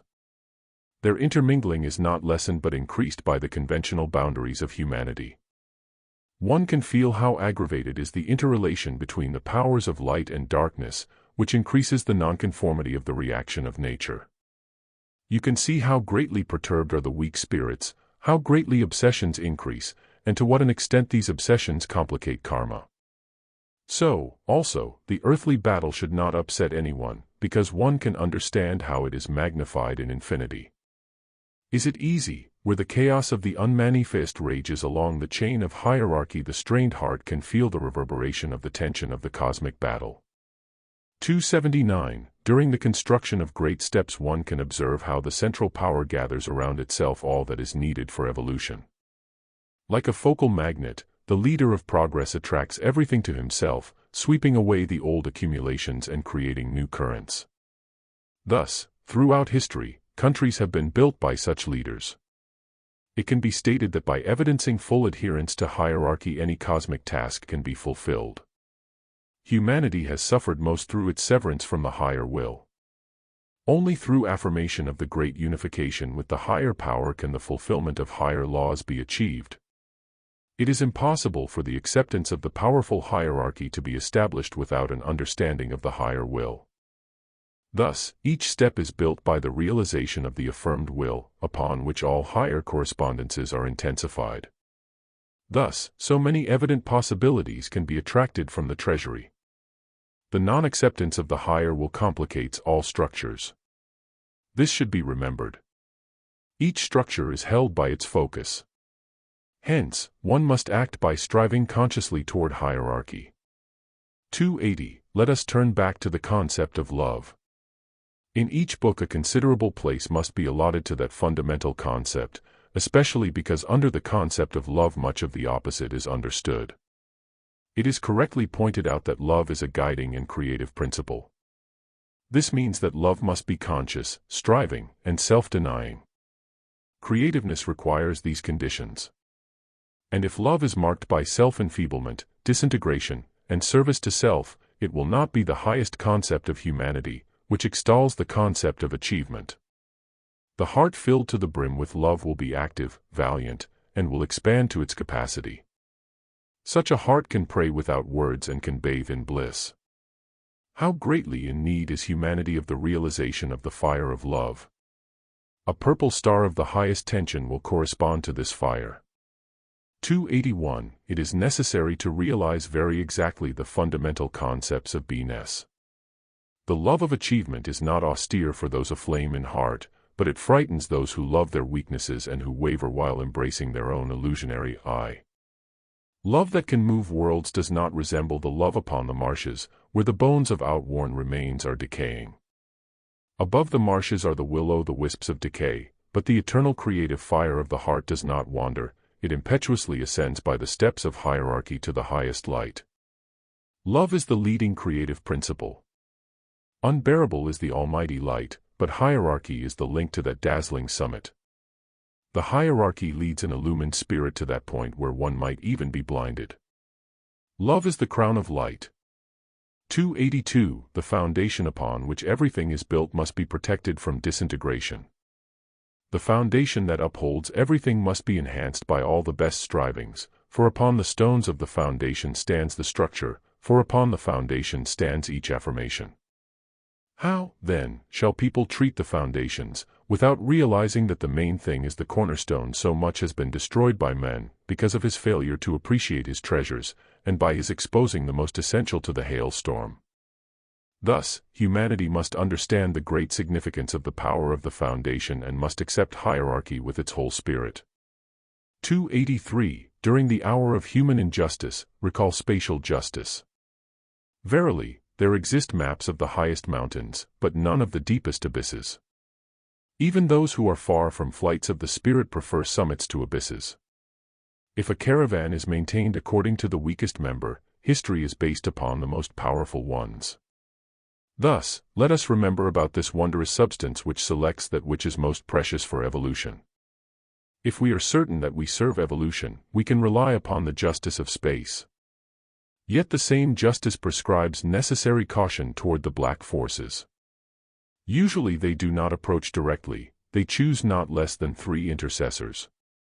They know that their auras can be easily detected, and therefore they choose a consecutive chain of succession, establishing the gradation very subtly. Not casually do we speak of the varieties of treason. 284. when I speak of the black ones, I advise paying attention to their subtle methods, and discerning how patiently they creep to the goal and how they choose shoulders behind which to screen themselves. You do not see the black ones, but the gray ones and almost white ones. However, this telegraph requires great attention. 285. Cancer can be treated by psychic energy, since lack of psychic energy in the blood generates the disease. Often psychic energy is exhausted as a result of spiritual outpouring, as was the case with Ramakrishna and other spiritual teachers. Certainly, they possessed an enormous amount of it, but, dispatching it to far-off distances, they could remain for a while without its protection. Precisely closeness to hierarchy is needed in such cases, because even great spiritual toilers, in their self-abnegation sometimes expend their forces beyond a legitimate extent. Thus, for evolution we reiterate about hierarchy, in order to affirm a goal-fitting application of one's forces to the chain of the highest ones. Therefore, I say, guard your health, in order to adhere to the hierarchy even by this means. 286. The higher will, who remembers it who will ponder upon what is affirmed by the higher will. Many reiterate that the manifestation of the wishes of the higher will is comprehensible to them. But humanity perceives only its own direction, not considering the course of evolution. Hence there are so many accumulations of opposite courses. And humanity has lost its defense, because it proceeds contrary to the higher will. Thus, the entire cosmic significance of the higher will should be understood. 287. Let us turn to devotion. This concept is also subject to many distortions. Devotion does not resemble a windmill or a hired singer of praises. Rather, it resembles a firm tower upon a summit, which the enemies avoid in awe, but in whose chambers a shelter is ever prepared for a friend. Devotion is the opposite of doubt, which is nothing but ignorance. It means that devotion rests upon enlightenment. Thus, validity of learning is akin to devotion. It is not credulity, not levity, but firmness and steadfastness. Truly, the tower of devotion is not constructed by haphazard toil or by petty decisiveness, and devotion can be violated only by perfidy, which is the same as betrayal. But valuable are the towers of devotion. Such ashrams, like magnets, attract powerful hearts. They are nurseries of spirituality. Even material nature is transformed in the proximity of these towers. 288. The cosmic laws are little understood by humanity. In life all organizations clash with cosmos. Thus, humanity accepts only a few of the visible effects, but refuses to accept the treasures of cosmos. The causes of this are lack of faith and ignorance. Therefore disunion has taken place. How can one affirm the cosmic laws when such a wall of denial has risen before humanity? Thus, each great law corresponds to life and to the leading laws. Thus, one can build upon the chain of hierarchy, which leads to the summit of manifest beauty. 289. The principles of the affirmation of cosmic laws are enrooted in the spirit. Striving toward service always opens the revealed gates. Thus, our victory is always brought into life by the law of striving and invincibility of the spirit. Thus the predestined will be fulfilled. So I affirm. Thus, when the focus affirmed by us shall be verily guarded, the magnet will act. 290. A physician usually says to his patient, when summer comes you will go to the country, into the sun. You will be regenerated by the mountain wind or the sea breeze. Even an earthly physician cures by projecting into the future. Karma is the sickness of the past. Its cure lies in the future. Precisely, he who wishes to be liberated from the past should strive into the future.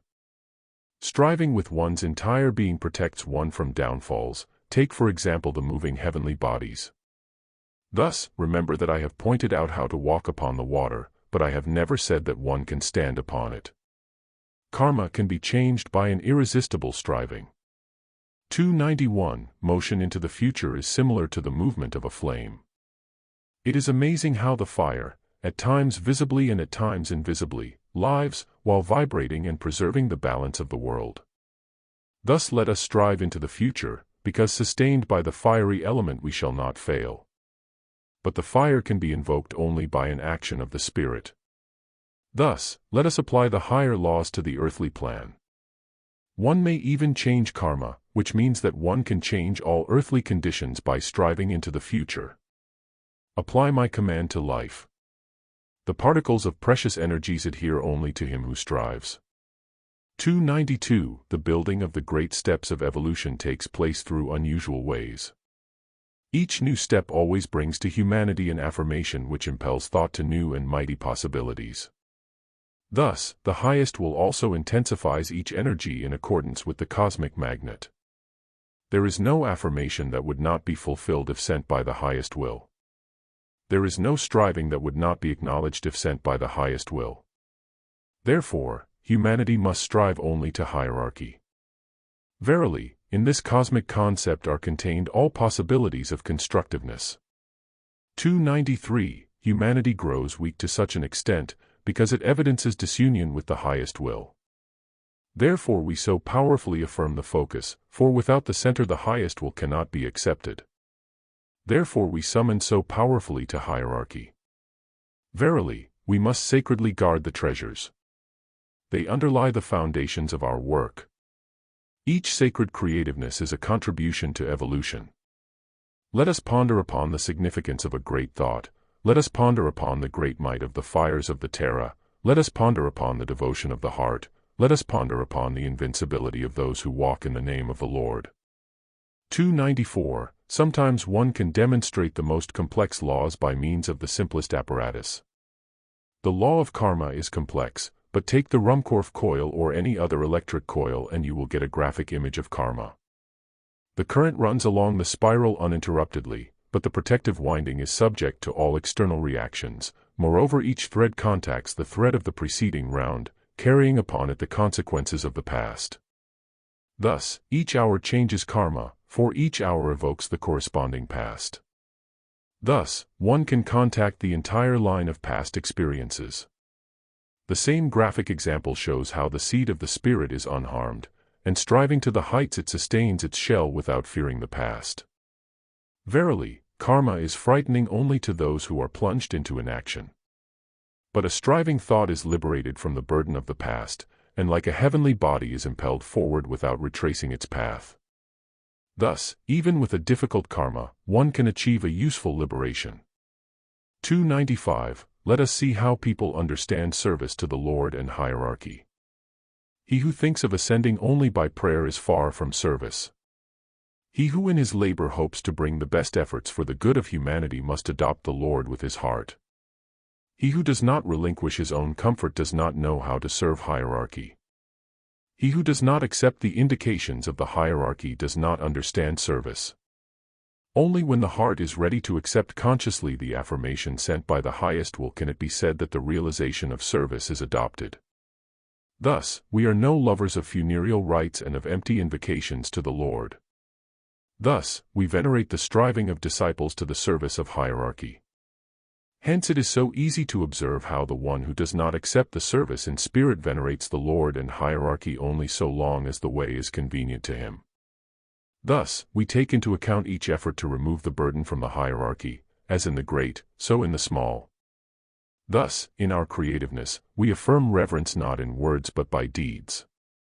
Thus, we deplore it when we see reverence in words but not in action. 296. Thus, humanity is an accumulator and transmuter of the high energy which we have agreed to call psychic energy. The significance of humanity consists in its transmutation of this energy through consciousness and propelling it by way of hierarchy into the higher spheres. The loss of the understanding of one's own predestination has thrown people back from the understanding of responsibility. Therefore, we remind again of the foundation of existence. One must prepare oneself for the next evolution. Once again, one must draw closer to the great current and realize the principles of the renewal of life. You notice how greatly opposed we are to spiritism, but we often speak about the subtle bodies. We smile at contemporary hypnotism, but speak about rays and magnets. We advise re-examination of your pharmacopoeia, but offer a few fundamental medicines. 297. Where, then, is attention directed, it must be understood that the process toward perfection lies at the basis of evolution. It summons one to simplification and to direct communion with higher worlds. It can be seen how pranayama and other artificial methods of various yogas can be replaced by a simple, fiery heart. Certainly this simplicity is relative. The flaming fiery path leads to it. Yet it brings into life precisely that which was rejected as abstraction and fiction. I consider that each striving to knowledge should be speedily brought to fulfillment. People ask why we do not compel the striving toward evolution. But even a plain nurse tells a child, be like a grown-up, find by yourself. 298. When humanity shall realize that space is saturated by the effects of human deeds, it will be possible to cure the planet. Like gases, they poison Earth and densify the atmosphere. Therefore one should ponder upon affirmation of the obvious results. Humanity has forgotten that redemption must proceed by the karmic way. Therefore each accumulated step can be transmuted by striving toward the highest law of hierarchy. The great chain of hierarchy gives life to the entire world, and the acceptance of this law can open a new access to energies. Thus one can build a better step. 299. Each concept has its balance. Reverence of hierarchy has its balance in the understanding of the pledge. If reverence of hierarchy is directed upward, then the pledge is downward. There even exists a tariff of the pledge. You saw a pledge through a tariff. Thus, the pledge is indestructible when hierarchy is realized. I testify that as the teacher is immutable, so is the pledge firm. Therefore, do not pronounce the word teacher in vain. But having pronounced it, do not think of severing this silver thread. A superficial person can realize the consequences by a simple example. Let him firmly attach to the wall a twisted rubber band, and let him, with closed eyes, pull it with all his strength. A bruise, not at all supernatural, will be the consequence. What then may result from the severing of the silver thread? Once again, a timorous and mischievous consciousness will speak of threats, but any law, any machine, may be the cause of unpleasantness if improperly handled. 300. Precisely with love should one teach how to deal wisely with the sacred concept of the teacher. There are no 30 shekels for which one may hire various teachers. As wisely must one select disciples.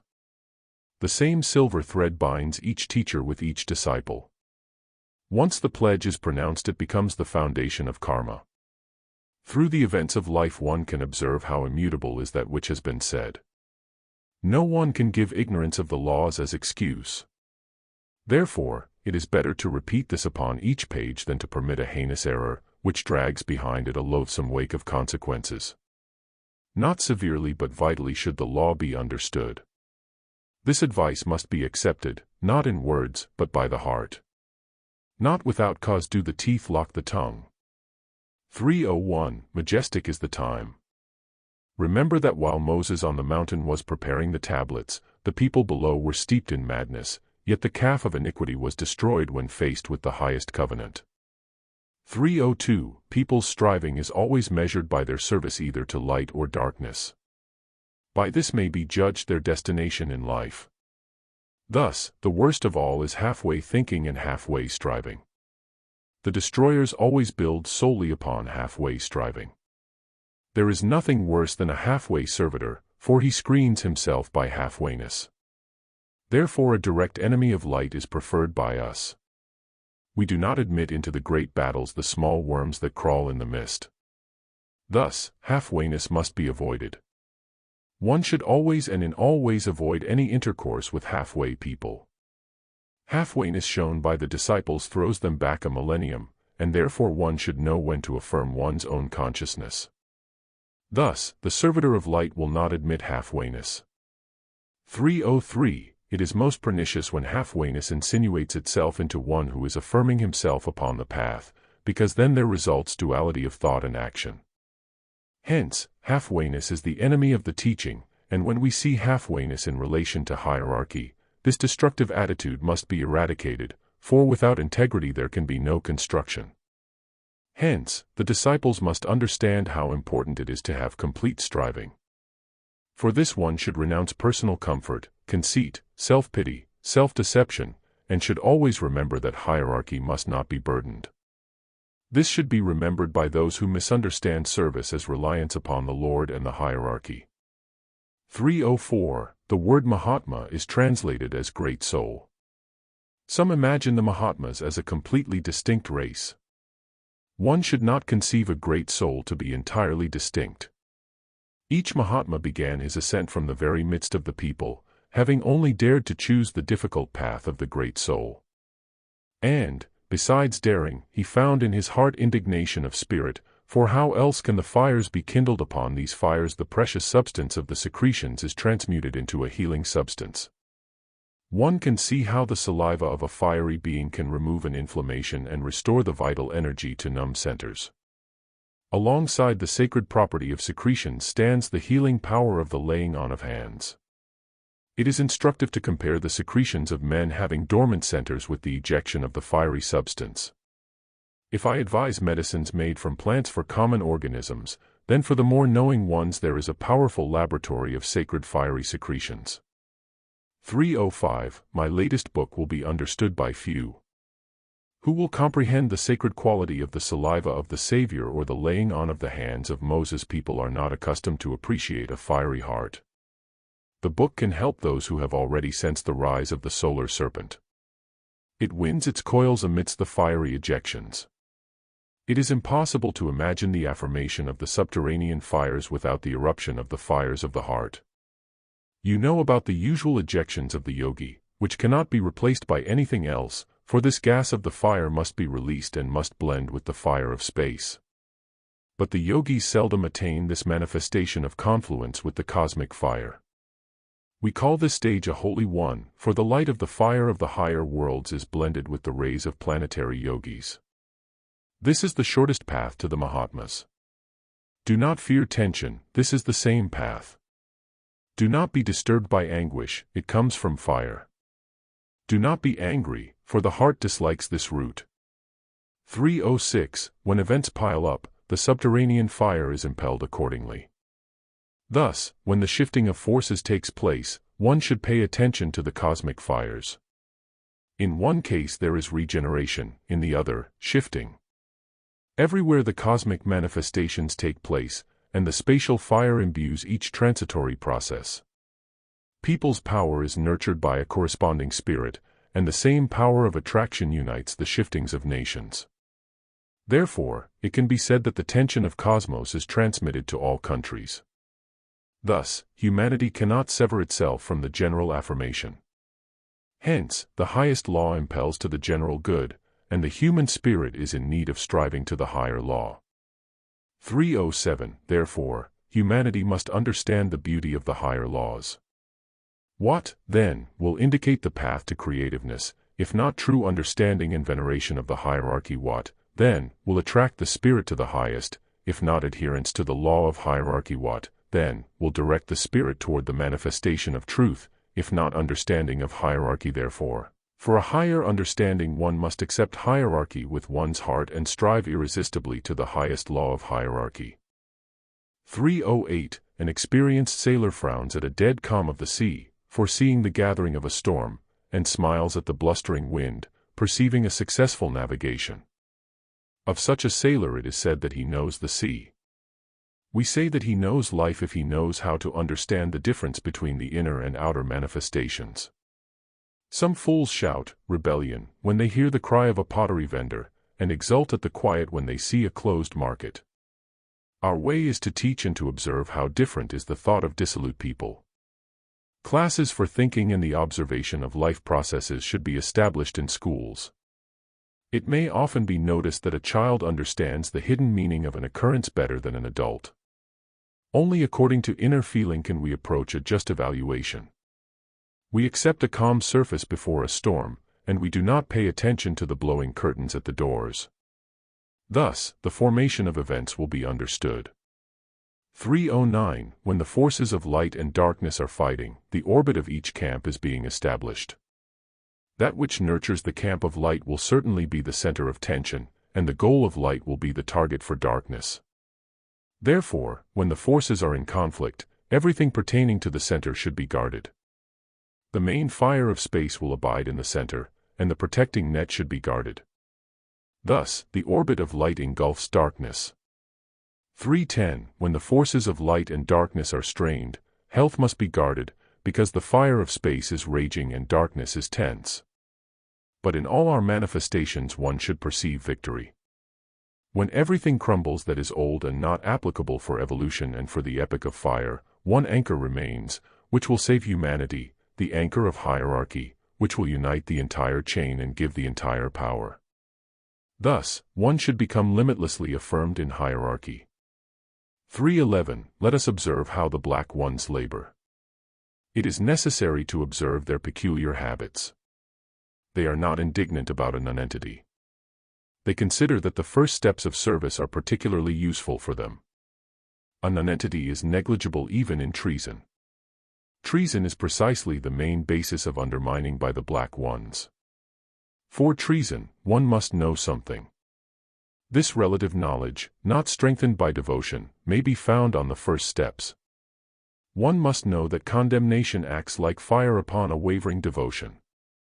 It is sad to observe with what unnoticeable deviations the disciple begins to steep himself in indifference, finding eloquent justifications. Like the blade of a knife, the heart loses its protective net. Without its sheath, the blade injures the carrier himself, and such spurs do not lead to achievement, they lead only to irritation. If one day has passed successfully in demeaning the teacher, why may not tomorrow also be blazing with blasphemy against the highest? And if the silver thread is broken, the blade of ossification is already irrevocably sharpened. 3:12 It is necessary to observe the wavering ones, for the contagion from them is great. Often they themselves are about to be submerged in the black agglomeration, yet the blasphemy disseminated by them wounds many innocent ones. You arm yourself rightly against indifference, it corrodes all beginnings, and what fires are possible from the frigidity of indifference also, the affirmations of the teacher are like the watering of flowers. The watered garden will not wither. We are concerned with advancing. We affirm new dimensions. Indifference to our affirmations is impermissible. 3:13 When the spirit is filled with striving, there is no place for indifference. When the spirit is aflame, there is no place for indifference. This quality provides immunity to indifference. Only when the spirit tends to egoism can its death occur.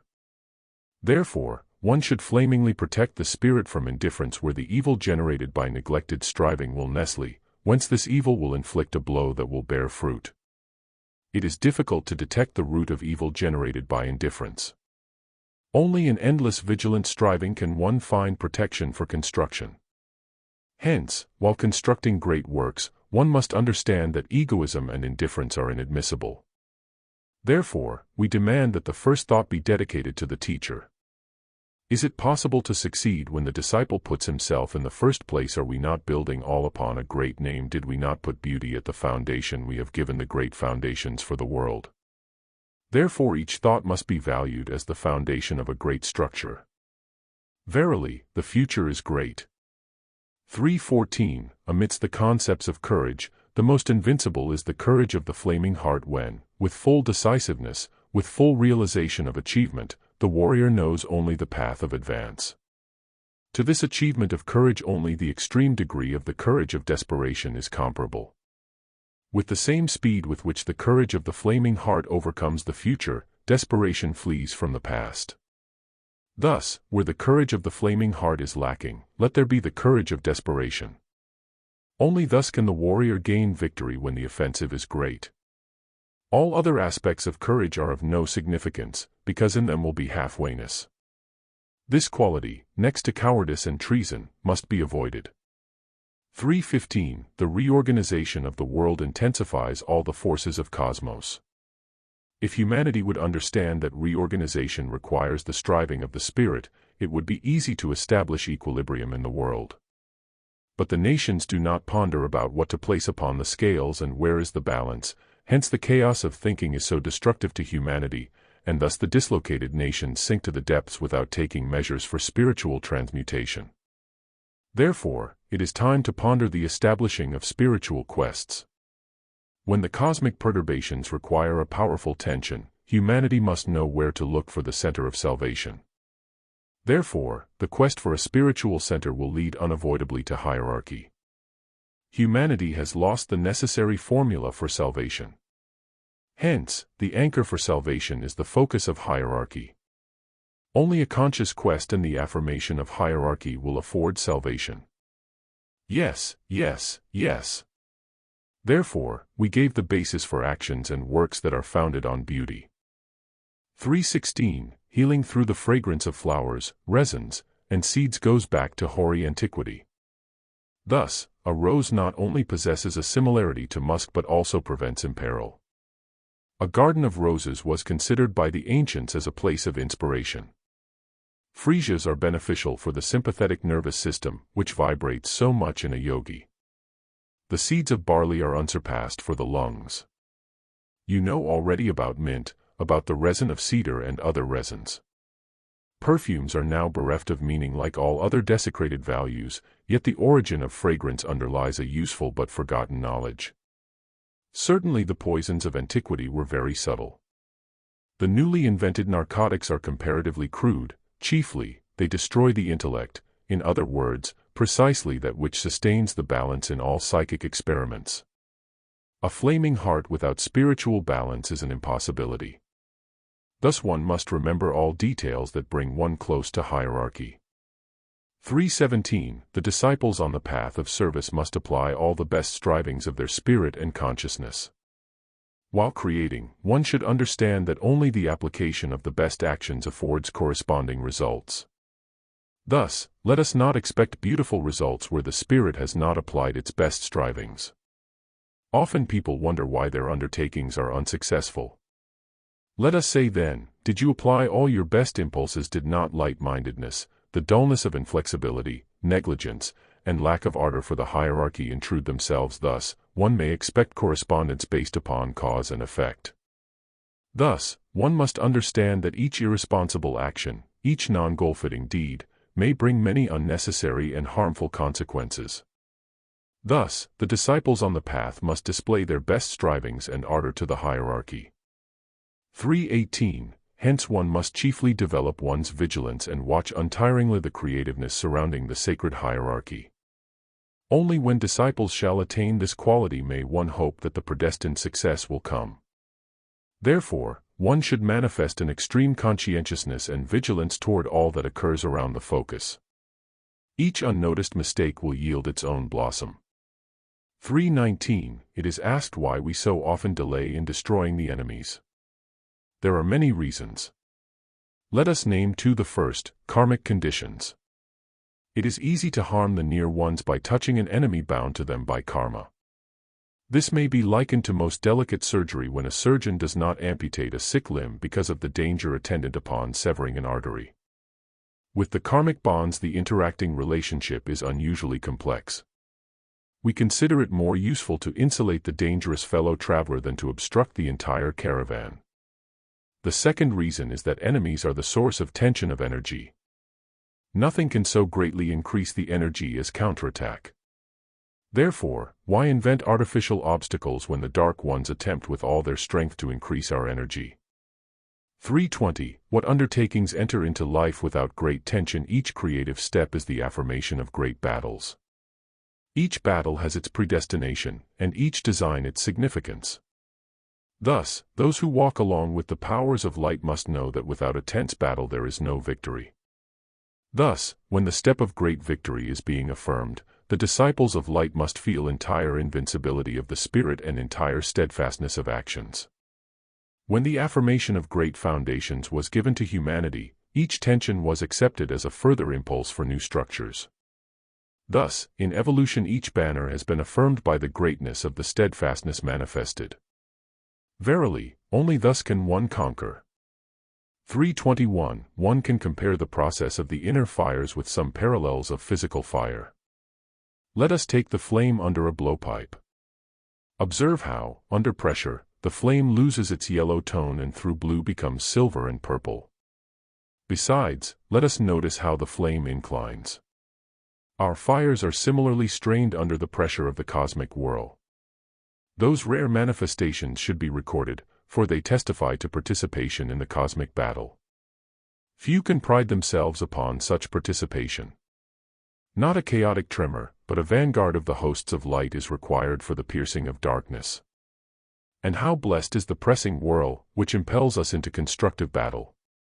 New thoughts may be realized in this battle, however, one should know the direction of the blow, and this we point out.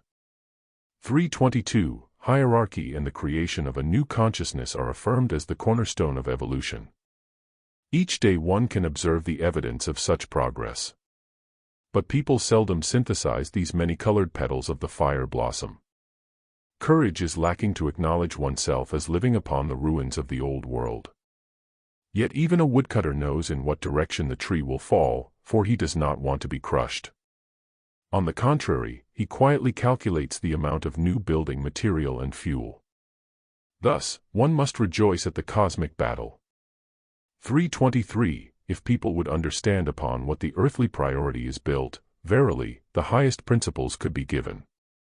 But who has pondered upon the principle of creative impulses when isolation takes place, and the law asserted by the right of the great beingness is infringed, then, indeed, the main foundation is destroyed. Even insects know the greatness of hierarchy. The knowledge of the foundations of life can transform life, hence only the greatness of the law of hierarchy will give to humanity the striving to the highest steps of evolution. 324. Hence, the knowledge of the Spirit is such a powerful guide, for it will always lead to the foundations of existence. Thus, one should adopt the concept of hierarchy as the highest service. Thus, the knowledge of the Spirit directs the disciples on the path to hierarchy. Thus, with the entire strength of one's spirit, one should unfurl the banner of peace, in which are contained all the abutments of culture. 325. A poorly developed mind always stumbles at a seeming contradiction. It cannot reconcile hierarchy with resourceful independent activity. Certainly, without synthesis the most monogenic conceptions will fall apart like brickwork without cement. The realization of synthesis will be like a step toward the transformation of the race. The remark about the immortality of unicellular organisms is correct. But with what can one bring into unity our heterogeneous elements? One can eliminate a multitude of artificial means, bringing to life the dormant crystals of psychic energy. One may think of it as our origin. Only united understanding of conscious striving toward the affirmation of ascent generates the power of transmutation. Do not think this an abstraction. I advise accepting it as necessary for the ascent of the race. 326. Synthesis must be understood as the apparatus of the laboratory of life. Let us remember this definition. The mind that has achieved the stage of synthesis becomes productive, moral, unifying, non-irritable, capable of manifesting patient cooperation with hierarchy. How can one explain the advantage of synthesis to one who does not ponder upon eternity and stupidly shuts himself off from all calls? He will never understand that what is said also concerns him. Satisfied, he will garb himself in a suit approved by a tailor and be at ease, having acknowledged the tailor's hierarchy. But let us not offend the tailor because people have invented many disgusting hierarchies. 327. The vibration of objects may come from the pressure of psychic energy. The vibrations of light may also reflect upon the surroundings. Thus is so-called magnetism transmitted. Man is born by vibrations to a like attunement of receptivity and harmony. 328. How difficult it is for people to realize what determines their own welfare. They think that they create, they think that they labor, they think that nothing will take place without them. They think that in them lies the foundation. Woe to those who take credit for that which does not issue from themselves, for these servitors of darkness are verily the destroyers of luminous inceptions. Certainly the attempts of these dark ones only determine their own destruction, for light is unconquerable. Thus self-destruction occurs where there is disobedience to the hierarchy of light. Thus, the attributing of creativeness to themselves by the dark ones has a reason, because verily the jinns have affirmed themselves as co-workers of light. Each evil intention is the affirmation of victory. 329. Is it possible that the dark ones are blind, not wishing to show understanding of hierarchy? Is it possible that the assertion of the higher law is not acknowledged as the only salvation? How important it is at such a decisive time to understand the law of hierarchy. Thus, let traders ponder. Thus, let the servitors of darkness, who are opposing hierarchy, ponder. Whoever slanders hierarchy is the greatest traitor. 330. If one combines the complete responsibility of the physician, judge, priest, teacher, architect, and lawmaker, one arrives at a part of the responsibility of a hierarch. But just a part. For besides the earthly responsibility, he also belongs to the subtle and mental worlds. We never summon anyone to don the armor of a hierarch, because only the spirit itself can choose such a responsibility. The seed of the hierarch is generated according to a certain ray. Verily, the might of ascent has no fear of responsibility before the three worlds. This courage is like a link between the worlds, like the pillar of the covenant, like the light, all-penetrating. Thus, facing the throne of responsibility, the wings of achievement glow. 331. Without culture there can be no international agreement or mutual understanding. Without culture the people's understanding cannot embrace all needs of evolution. Therefore the banner of peace comprises all subtle concepts that will lead nations to the understanding of culture. Humanity does not understand how to manifest reverence for that which comprises immortality of spirit. The banner of peace will bring the understanding of this lofty significance. Humanity cannot flourish without the knowledge of the greatness of culture. The banner of peace will open the gates to a better future. When countries are on the way to destruction, then even those who are spiritually depleted must understand in what the ascent consists. Verily, salvation lies in culture. Thus, the banner of peace brings a better future. 332. Let people become accustomed to ejecting from their lives a multitude of petty lies and to learning to apply truth to life. Nothing is as destructive as a consciously injurious distortion of reality. It disturbs the rhythm of cosmos. The subterranean fire dominates by the countercurrent of its rhythm. 333. With the cooperation of all energies the preordained structure can be built. It is the same in human constructiveness.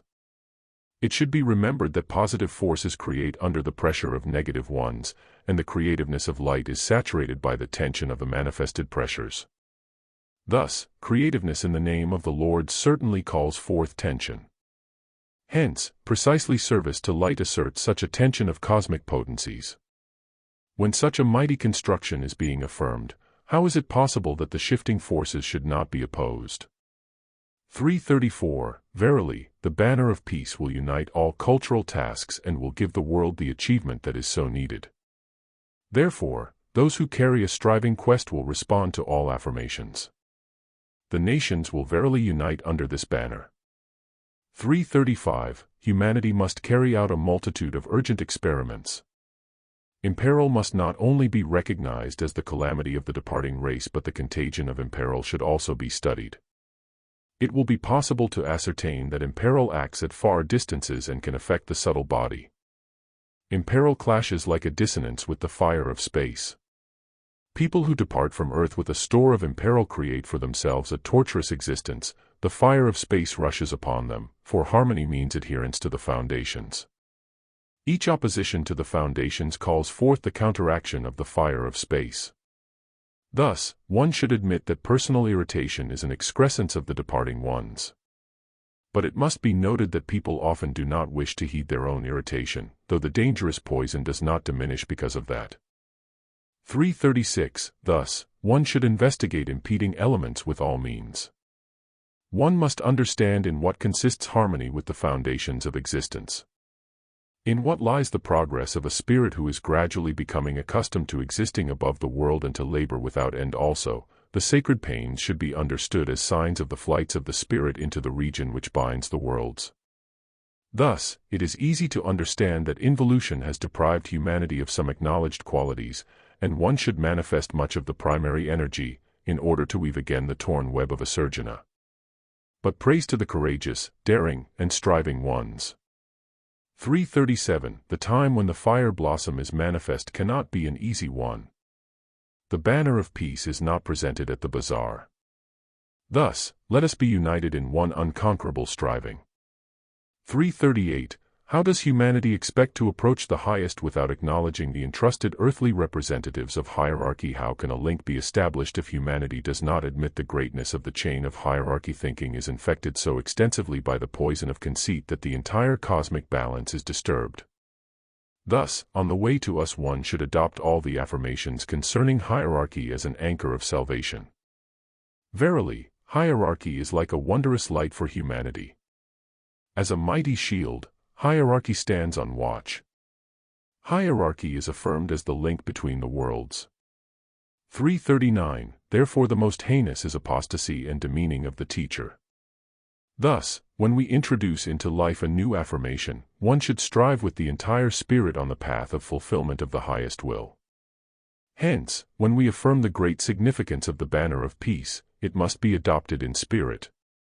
Verily, thus the salvation of the world will come. The time is great. The time is significant.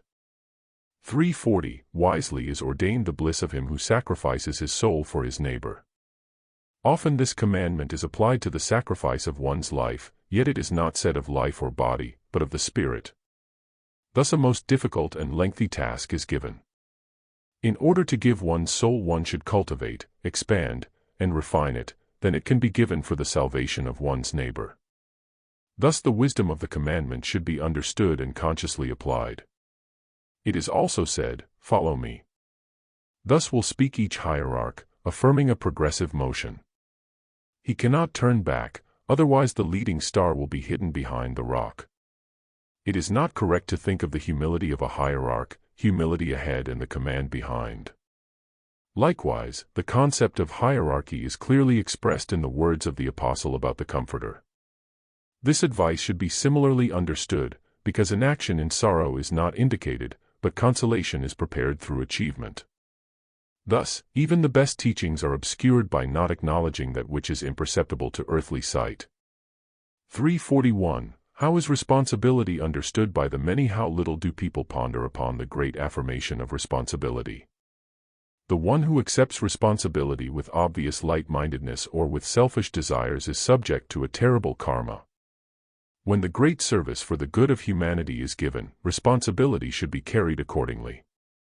When our vessel is in the hands of the carrier, it means that dignity should be preserved, in order that the wondrous vessel may keep its wings. Verily, it is befitting that responsibility be carried by a tempered spirit and with the entire solicitude of the heart. 342. Individuality and egoism are like birth and death. The building of individuality manifests the conception of a new world, whereas egoism can mirror itself in the dead volcanoes of the moon. Not only does egoism deaden itself, it strikes the surroundings with sterility, whereas individuality kindles fires in all adjacent camps.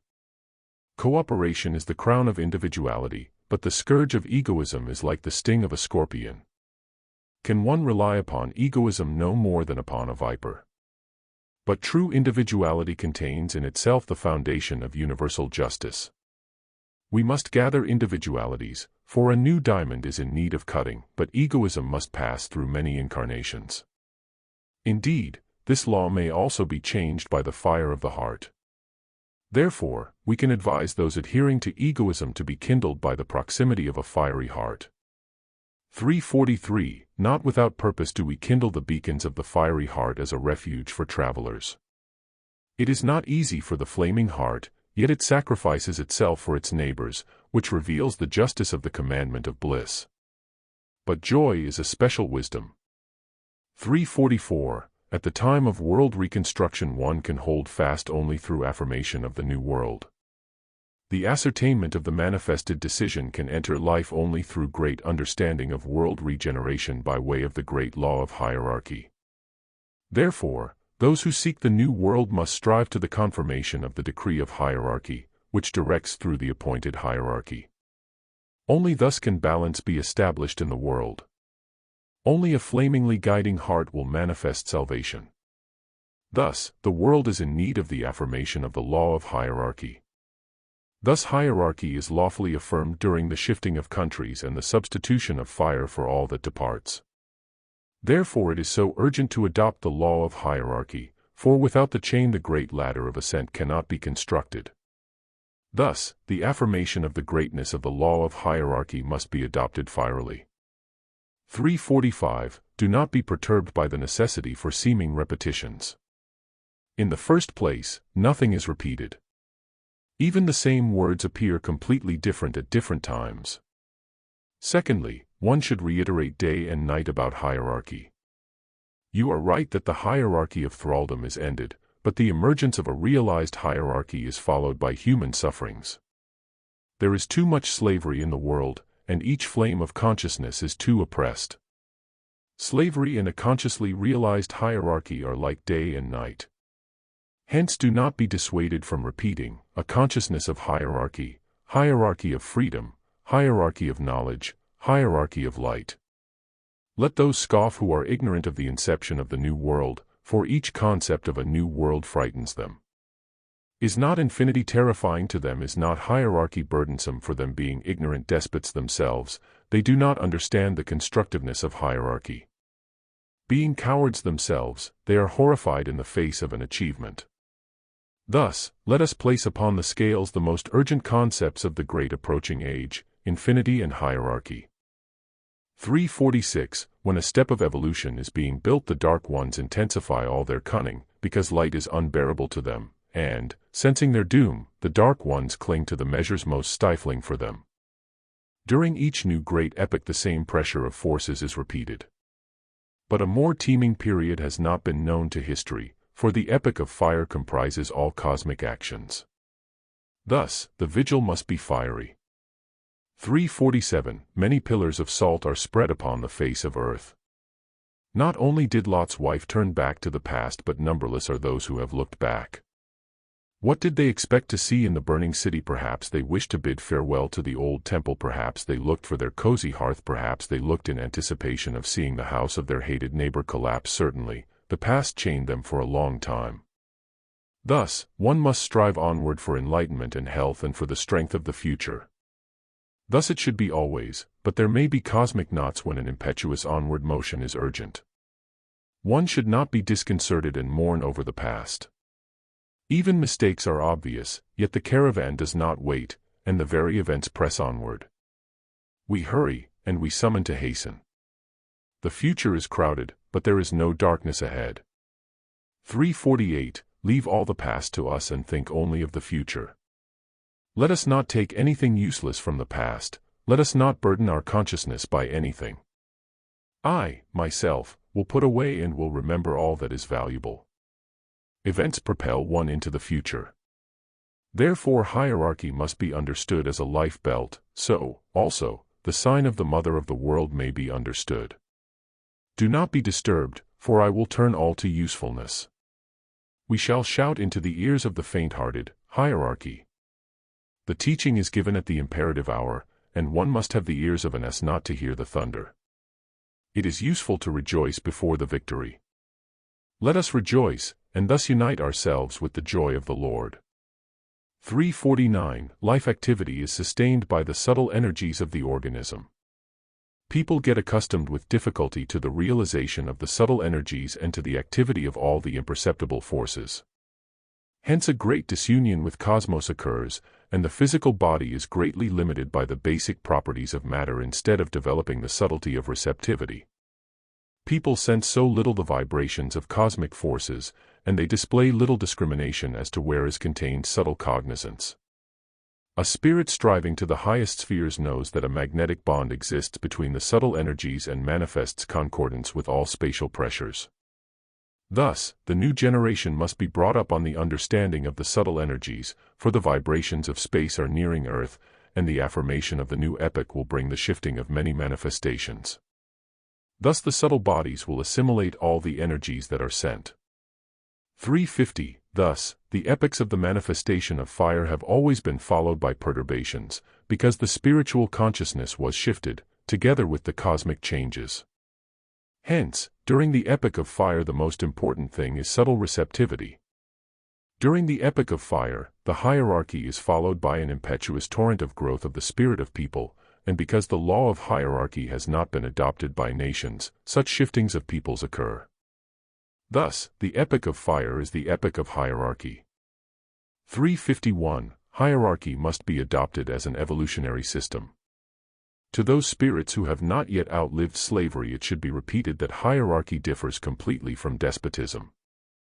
Even a chimney sweep must climb to the roof in order to clean the flues. This cannot be done from below. One cannot compose a symphony without one key for all instruments.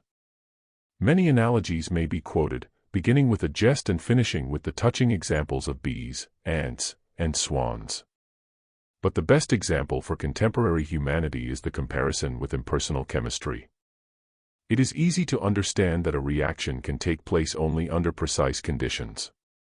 Hierarchy likewise corresponds completely to the astrochemical principles, which even a neophyte of science will not deny.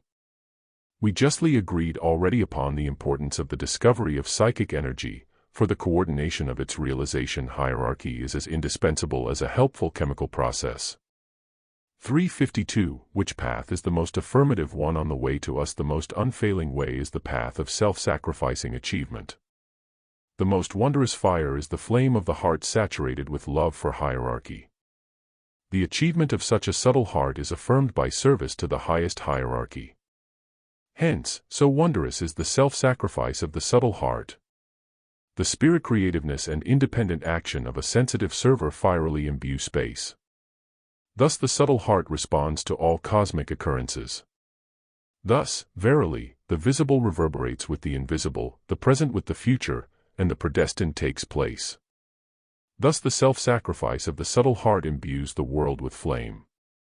353. Verily, the sacred concept of an arhat has been distorted. It is violated, being bereft of beauty. How dimly the understanding of the teacher of general good burns in the consciousness of the world. But truth lives, and in the name of truth we create. Therefore, for the transformation of life one should accept hierarchy as the beauty of truth. Thus the subtle heart creates for cosmic evolution. Thus, one should realize the significance of the focus within the heart. Thus, the great process of the subtle heart must be understood through the heart. 354. Some people cannot tolerate our frequent reminders about battle. For them let it be not a battle, but the opening of the gates. The process of opening also requires energy, but for you, without need of hypocritical palliation, it may be said that the battle of light against darkness proceeds incessantly.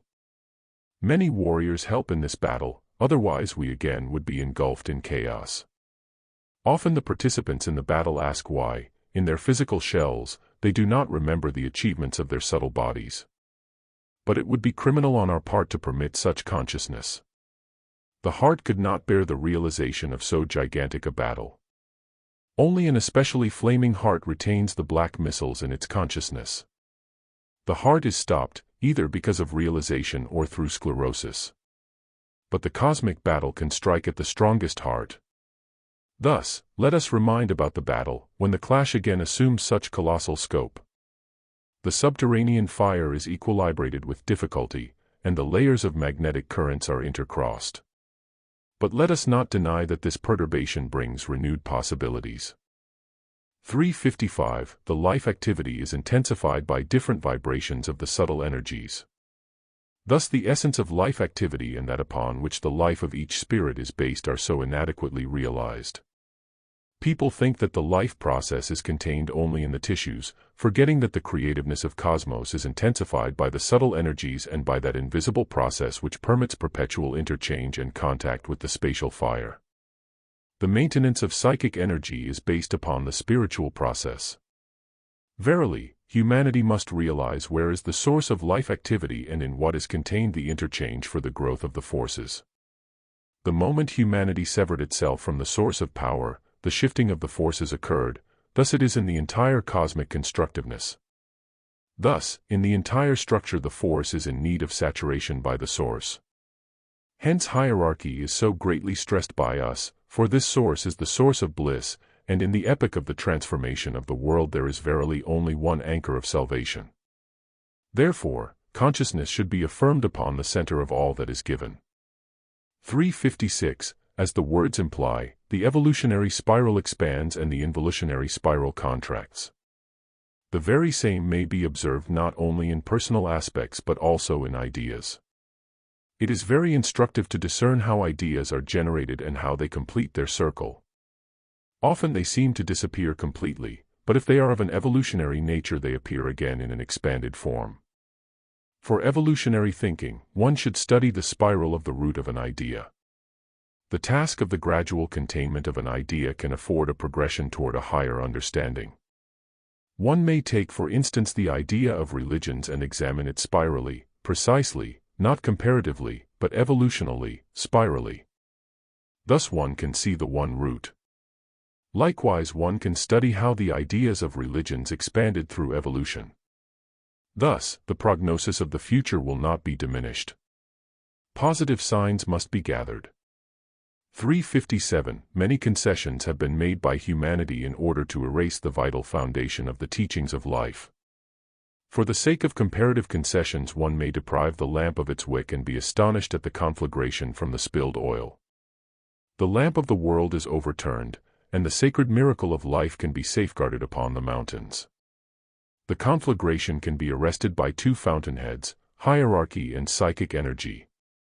358. Humanity must build its strongholds as a wondrous indivisible circle. Each creative inception must be built upon integrity and indivisibility, affirming itself in an orbit around the center. Only thus, by a radius, can one reach all points and establish the right scope. It should be understood that each stronghold must be nurtured from the center. The more superficial the receptivity, the more perilous it is in all directions. Therefore one should hearken to the inner manifestation of the center. The indivisibility of the stronghold is its might. Integrity is its beauty. The center is the hierarchy of bliss. Thus the highest step is built. Each spirit must realize that all lives through the light of integrity. Each ashram is nurtured by integrity and lives by the light of hierarchy. Each atom lives by integrity. In this is beauty, thus is the world constructed.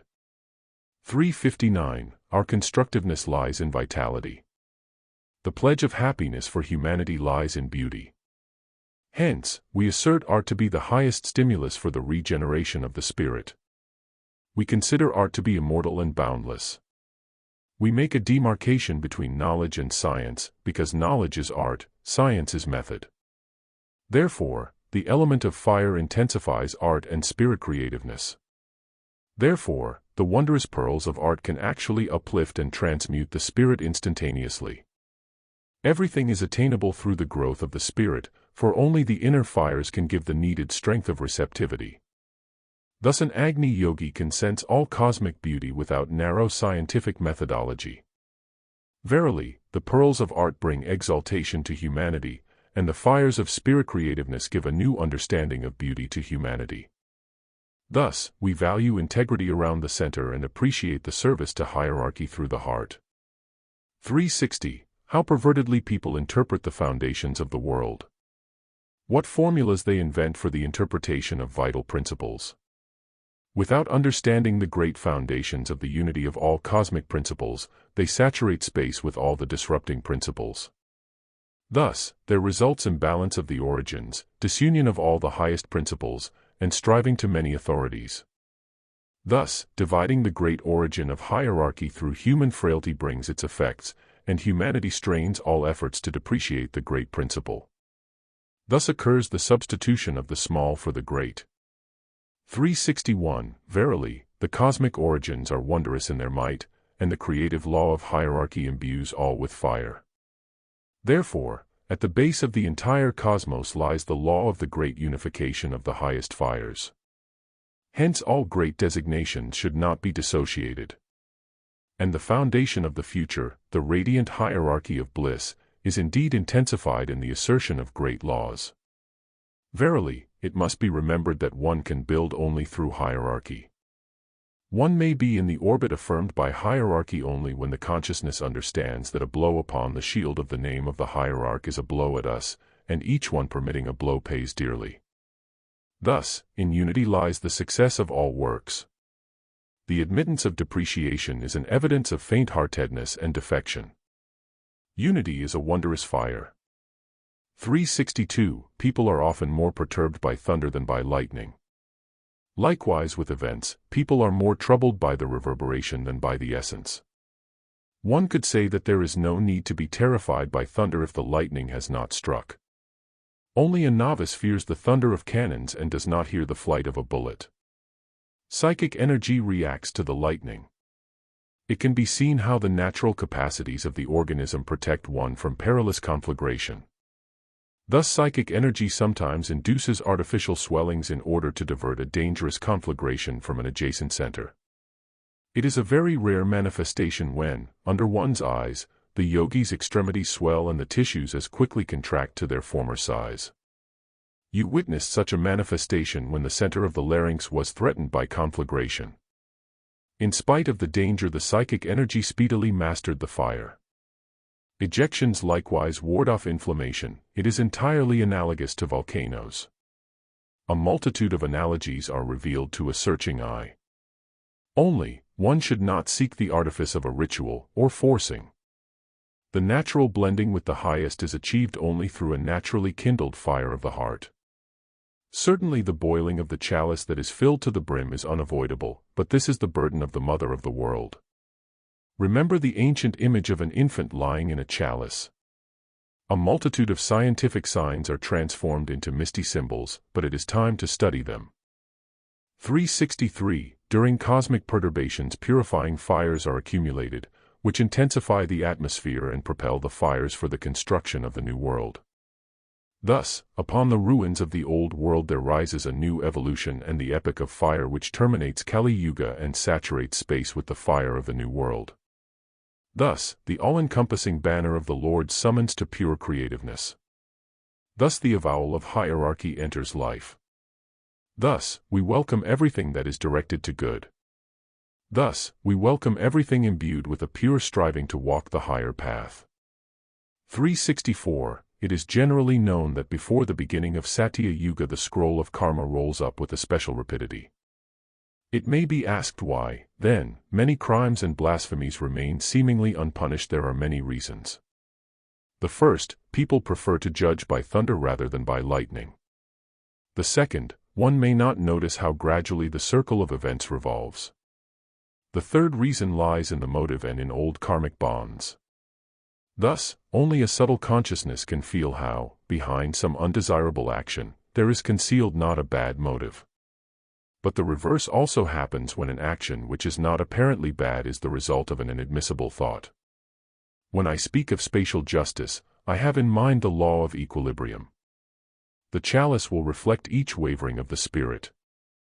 365. Observe how each deed reflects upon the fluctuation of karma. It can be perceived how treason in all its aspects calls forth a speedy formation of karma. One can learn much from such observations. How painful it is to see people harming themselves. It can be observed how thought, like a viper, strikes the inner being during these self-defeats. Nothing can avert the consequences, because cause and effect are too close. Thus, only by the fire of the heart can one defend oneself and purify the channel that carries infection. 366. How greatly people distort the concept of psychic powers, forgetting that a physical manifestation can always be explained by a psychic factor, but a psychic manifestation cannot be confirmed by physical means. When all psychic factors were eliminated from science, then, certainly, a sharp demarcation between organic and inorganic occurred. Thus, one may point out to scholars that books bereft of spirit, psychic energy, and cosmic fire cannot produce the science that should be given to humanity. The separation of that which has existed for millenniums from that which was created through centuries has disclosed those errors which have precipitated so greatly the karma of our planet. Therefore, humanity must ponder on how to bring the psychic manifestations closer to the physical world. Otherwise, established science and pedantry may meet at an empty board. Therefore, the vitality of art, which guards the divine fire, gives to humanity the saturation by that fire which kindles the spirit and imbues all worlds. Hence, the wondrous torches of the beauty of creativeness are so precious for humanity. We have seen how the creations of art have transformed men, something all the book learning in the world cannot do. Thus the banner of beauty and peace unites the world. Thus spirit creativeness saturates space. 367. Who is the giver? The one who possesses. But lest one become exhausted, one should receive from the inexhaustible source. Let us turn toward hierarchy. 368. You have heard of the fragrance emanating from the saints. We shall point out how the aura of saints, bringing them back to the bloodless kingdom, gives them the fragrance of the flowers through which they passed during their round of early incarnations. Thus, one can also heal by applying corresponding flowers to the body. 369. When spiritual quests involve millenniums, how can one deny their achievements? What errors occur on the ground of denial of fiery achievements? Thus it can be affirmed that invisible processes reveal the power of action to humanity. Thus, one should understand that spiritual energy is the element of cosmic fire, which moves life and imbues all vital manifestations. The power of knowledge of the highest energies is the key to beingness. The signs of psychic energy are spatially diffused in the entire universe, therefore one should hearken to the spatial fire. 370. One of the most harmful actions is the condemnation of hierarchy for the consequences of our own mistakes. Except treason, nothing so definitely severs the link with the hierarchy as does such ignorant condemnation. The protecting veil of hierarchy minimizes in everything the consequences of harmful mistakes, but to reject hierarchy means to bring upon oneself the entire torrent of consequences. One experienced sailor advised, never change ships during a storm. One may remember how people, having committed an error, often have tried to explain its consequences as a sacrifice to hierarchy, not realizing that by this they have already condemned hierarchy. 371. The adherence to fire affords saturation of the centers by the cosmic rhythm. Hence, the resonance is affirmed by a continuous adherence to the spatial current. The sensitiveness of the centers must be protected and affirmed as a bond between the visible and invisible worlds. During the resonance of the centers, quiet should be observed. 372. The affirmation of the teacher should be repeated each hour, for our structure is in need of a conscious adoption of hierarchy. Various events may be expected, but participation in them can only be through the hierarchy proclaimed by us. Thus I say, not only our decision but the karma of millenniums makes the structure of the future immutable. Details may be changed, but the foundation must not be violated.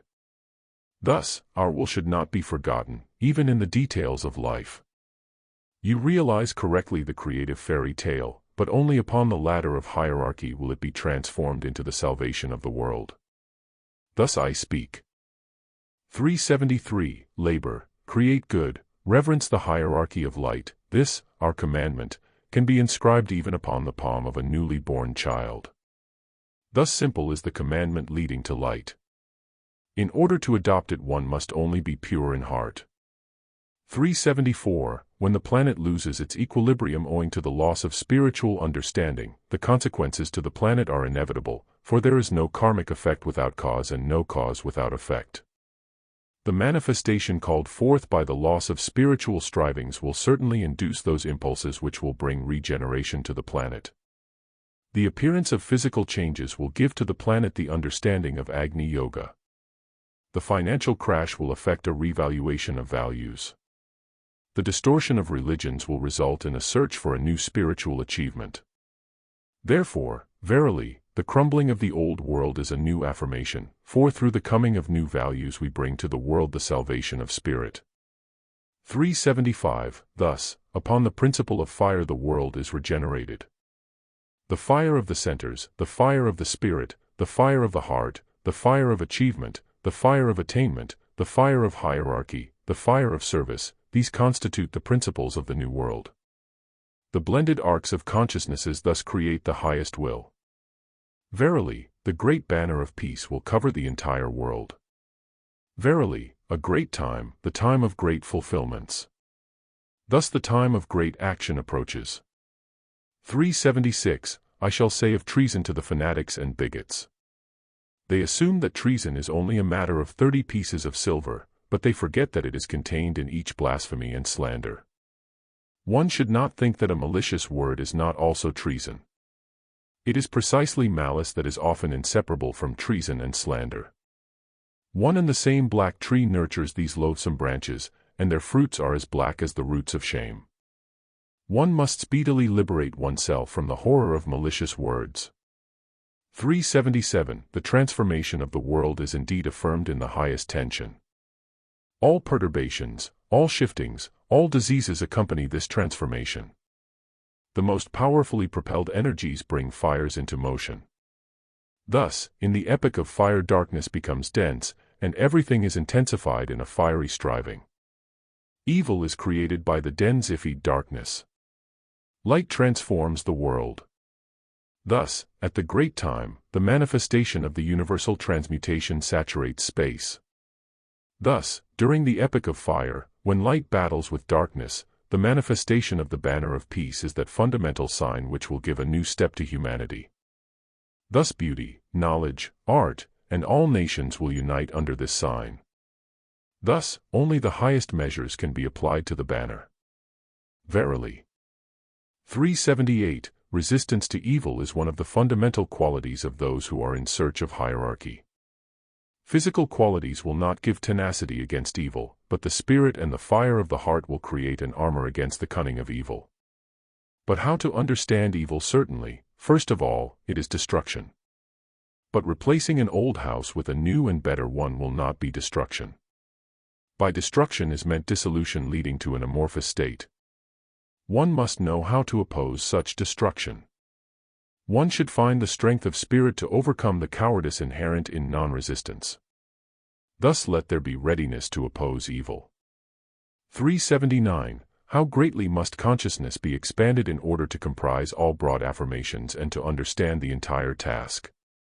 Correspondence, co-measurement, and tension should be realized, for without this understanding one can diminish a world task by measuring it in small dimensions. Thus, when creating an urgent world step, first of all, a world scale must be applied. Thus, when the great banner, the sign of the new epoch, is unfurled, conscious measures should be applied. Therefore, the great proclamation must be understood as a step toward the regeneration of the world. 380. Are there not enough earthquakes? Are there not enough wrecks, storms, excesses of cold and heat? Has not the fiery cross risen? Has not a star shone by day? Has not a fiery rainbow flared? Have not the signs sufficiently multiplied? But humanity amidst chaos does not wish to be aware of the apparent signs. And so we shall not insist upon a visible sign when doubt has blinded the people. But amidst these blind and deaf the children of fire are found. To them we send signs, that they shall know of the approach of light.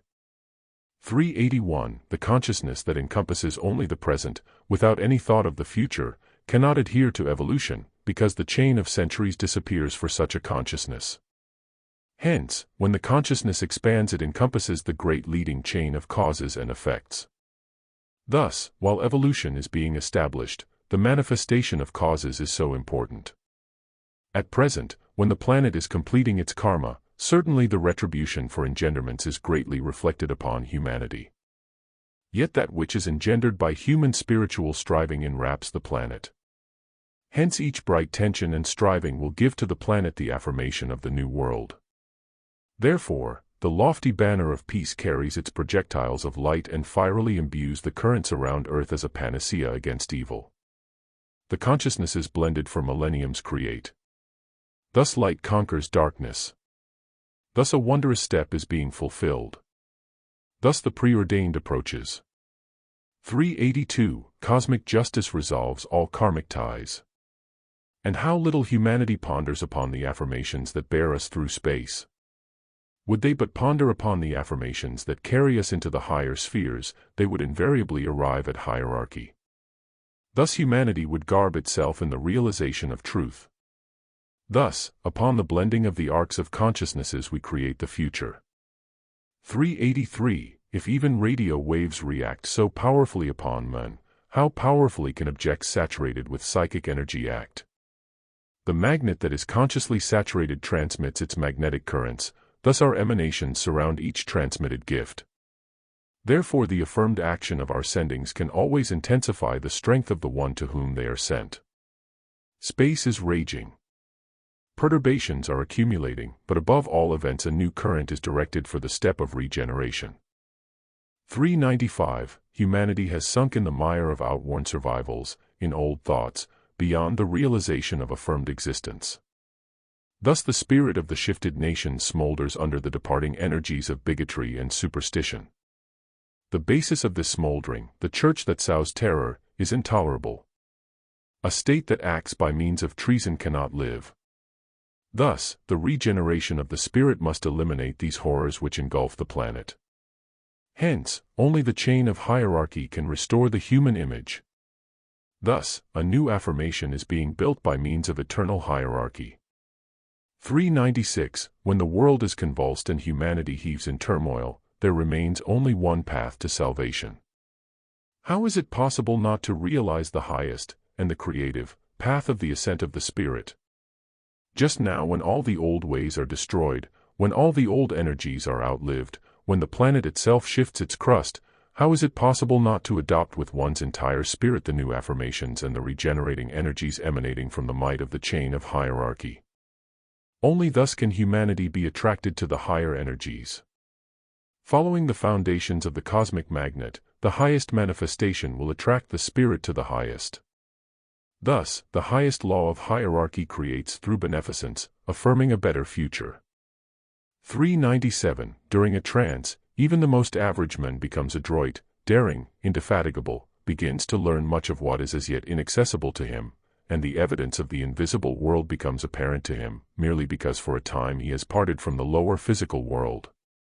But on returning to it the man forgets his higher substance as though it were a dream. A bridge must be found to prevent the loss of consciousness and to become enriched by the higher world. Agni Yoga is given to bring people to the higher world. They will say, why the pains of a yogi? Certainly this is the burden of this world. Pains are unnecessary where the cosmic rhythm is not violated. Therefore it is beneficial for a yogi to have a better attuned circle around him in order to give a certain form to the approaching cosmic waves. Therefore, when I speak of harmony, I do not have in mind only sensitiveness, I point out a useful construction. Hierarchy stands upon exact laws. We, who have realized them, take upon ourselves the responsibility of protecting this ladder of light. One must repeat this untiringly in order that the structure of hierarchy may be impressed as a design upon the brain.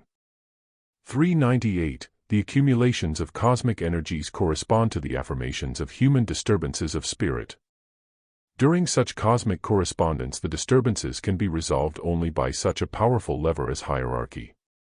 When the chain of events destroys the old foundations, saturating space with tossing energies, then certainly a force is needed that can propel all energies to new constructiveness.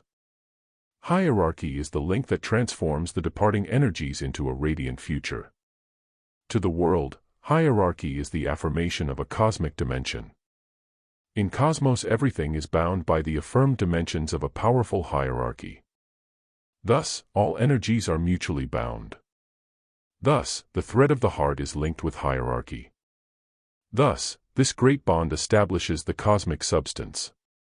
399. When a new race is assembled, the assembler is a hierarch. When a new step for humanity is built, the builder is a hierarch. When the step preordained by the cosmic magnet is constructed upon the vital rhythm, a hierarch stands at its head. There is no manifestation of life which does not contain in its seat its hierarch. The more powerful the step, the more powerful the hierarch. 400. Compared to the vegetable kingdom, the animal kingdom provides far more feasible experiments.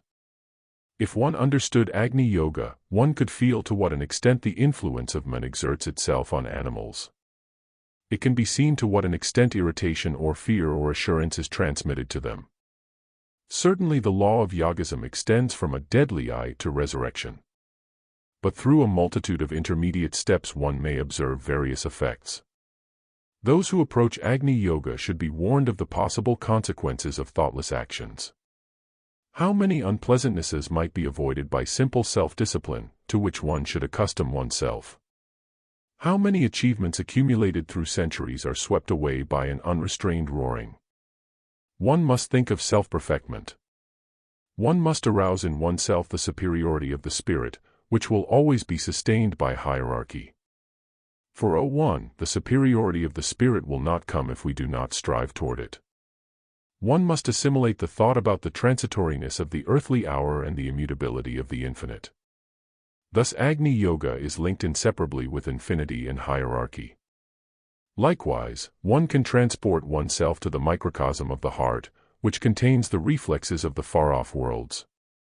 How enticing it is to understand within oneself the rhythms that guide the planet. Certainly, at the time of disturbances it is difficult, but how wondrous it is to adhere to the cosmic magnet. 402. All cosmic disturbances are reflected upon and mutually intensified by vital manifestations. Each energy corresponds to a vital manifestation. Thus when the imbalance and destruction of all the old foundations are affirmed on the planet, the subterranean fire, whirlwinds, and physical destruction of the crust are powerfully intensified. When the fiery sign of hierarchy is being affirmed on the planet, conditions are indeed intensified by the vivifying fire. Thus, the great affirmation is asserted by the highest fire of the life of hierarchy. 403. Can you indicate any disparagement in the decrees of the teacher? You cannot, for then the teacher would not be worthy of this title. But can you vouch for your own actions, since disparaging is contrary to the brotherhood? Disparagement is involution, whereas upliftment is evolution. We serve evolution. One can find commands, warnings, and even indignation, but there is no disparagement in our works. Even our adversaries are not belittled. Two types of people differ especially. Some will create something great, even out of a small hint. Others will create a repulsive image, even out of a beautiful vision. Each one judges according to his consciousness. One is great in heart, the other has a heart like a dried mushroom, which one must soak in water before it is of use. Verily, one must redeem all mistakes. Remember this law. 404. It is said that the shirt on a traitor burns. One can notice how things are ruined in the proximity of a sick psychic energy. 405. When the centers are fierily intensified, it means that correspondence with the cosmic perturbations should be found. The signs are accurate and ascertained by close bonds between cosmos and an Agni yogi. Thus the bond reveals concordance with all currents of space. Thus a striving Agni yogi displays a responsive vibration to all fiery manifestations. Therefore, health must be guarded. A very important time, space vibrates and the whirlwinds are powerful. 406. A traveler is in need of indications. Success is a very sensitive flower. The seeds can be planted only at a designated time. One must leave the house in time. But when the teacher ordains the sowing, not a moment should be lost. Only children can think that if today has passed, tomorrow will be better. But a courageous mind understands that success that is missed will not be repeated. Even the sun does not shine uniformly. Refinement of understanding should be developed. The complexity of the time will increase. He who did not discriminate yesterday will not be resourceful tomorrow. The teacher foresees an undefferable, immediate sowing. 407. A hurricane may bring heaps of gold ashore. Human turmoil can likewise yield treasures. One must remember that turmoil intensifies energies. The teacher is on vigil. The teacher observes the imperceptible functions.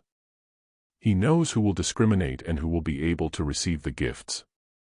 408. The kings of spirit, where are they? Often people place themselves on the level of a king of spirit, forgetting that the most essential quality of a king of spirit is his following of a hierarch.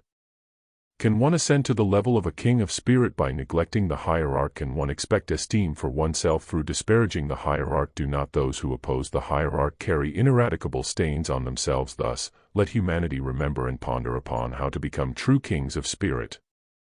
Thus, one may warn those who wish to become kings of spirit. Not by self-glorification do we reach the kingly step of spirit. Not by striving to an evident self-doom can one reach the affirmation of the step of a king of the spirit. Therefore, we advise each one to follow a hierarch. 409. Thus, we have a list of those following a hierarch, those denying a hierarch, and those who openly oppose the Most High. Certainly the life of each one who, if only a few times, opposes a hierarch, becomes very complicated, because such is the law of life. Hence it must be realized how important it is to follow a hierarchy. Thus, the important time must be attested. Thus, one should have an understanding of the manifested time. Thus, we attest the new world. Indeed, the dark ones are infuriated and frightened, but we are more powerful than darkness. Thus, all Dugpas condemn themselves to annihilation. 410. Again the deniers of hierarchy will come and term it leadership by coercion. Again you will tell them, hierarchy has nothing in common with coercion. It is the revealing law which discloses. We oppose any coercion. We do not direct the energy without the consent of the co-worker. We know the worthlessness of everything superficial and outwardly propelled. Like a builder, we summon co-workers. But we leave him, who is not in need of our boat, to cross the ocean even if it be on a bamboo stick. Yet people often are so fearful of all cooperation that they are ready to plunge into mud rather than contact the highest.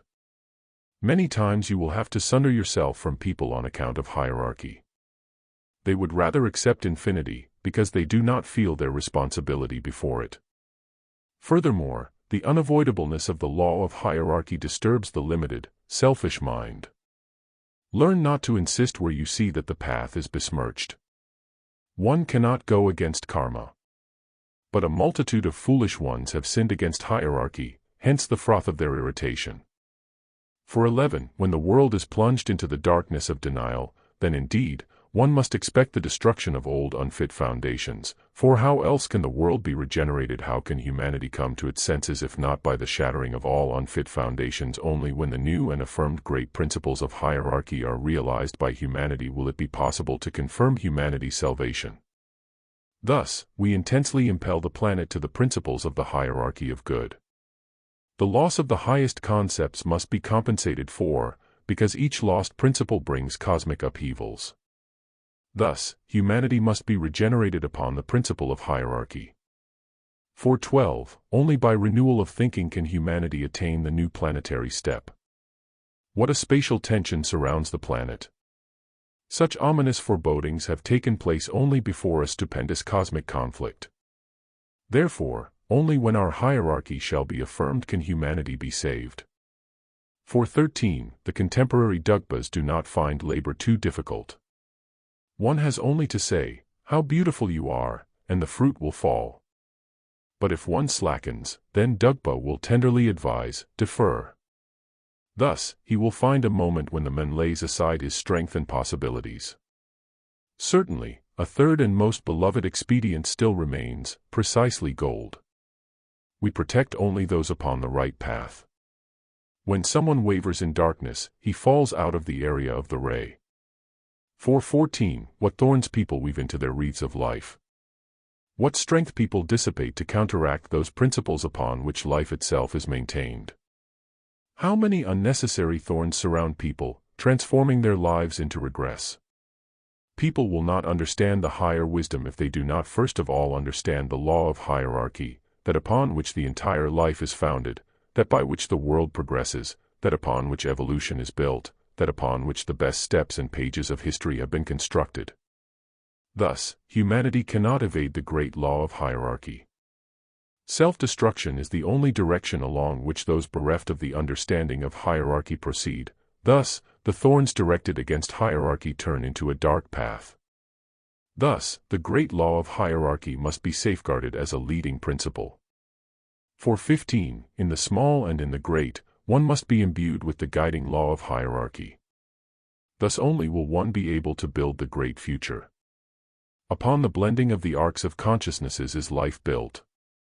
Hierarchy and leadership are affirmed upon the cosmic law. Hence creativeness of spirit is so essentially imbued with the cosmic magnet. Thus, the leader is in contact with the cosmic magnet, and the entire saturation of the world can be intensified by this great law. Thus we create through the merging of consciousness and heart. 416. Hierarchy is a goal-fitting cooperation, thus this part of the teaching can be termed. But let us not be concerned if you use the old Greek word hierarchy. If someone interprets it according to the conventional understanding, he will only prove that his brain is not yet ready for cooperation. For 17, each spirit creates its own karma. Each nation builds its own karma. Certainly nations are looking for a leader, because even an established prestige cannot sustain those people who think erroneously. Neither gold nor vulgar, glamorous names, nor piles of inapplicable counsels will save a nation. Verily, the fiery thought, the fiery spirit of the leader will provide new ways. Therefore, let the star of the spiritual leader shine brightly at the time of cosmic perturbations. Thus, let the great realm of light rise upon the ruins of the old world. Thus, the attraction has been manifested as a great might. Thus, the time of the great predestined new world has come. Therefore, woe to those who go against hierarchy. For 18, diseases are divided as sacred, karmic, and those that are admitted. The first two concepts are easily understood, but precisely in the book Hierarchy one should mention the admitted ones. Who or what permits these diseases? Certainly ignorance and the horror of non-realization. It is not enough not to think about them. Children likewise do not think of them, yet become infected. One should protect oneself in consciousness and create an invulnerable armor of nerve emanations. Even severe epidemics cannot develop if people master their consciousnesses. An experiment with the substance of psychic energy would indicate what powerful antiseptics people carry within themselves. For this, two conditions are necessary: the first, realization of psychic energy; the second, realization of hierarchy as the sole path for the increase of psychic energy. One should not look upon hierarchy as something abstract. One should realize firmly that it is the most powerful life-giver. We call it the primary remedy.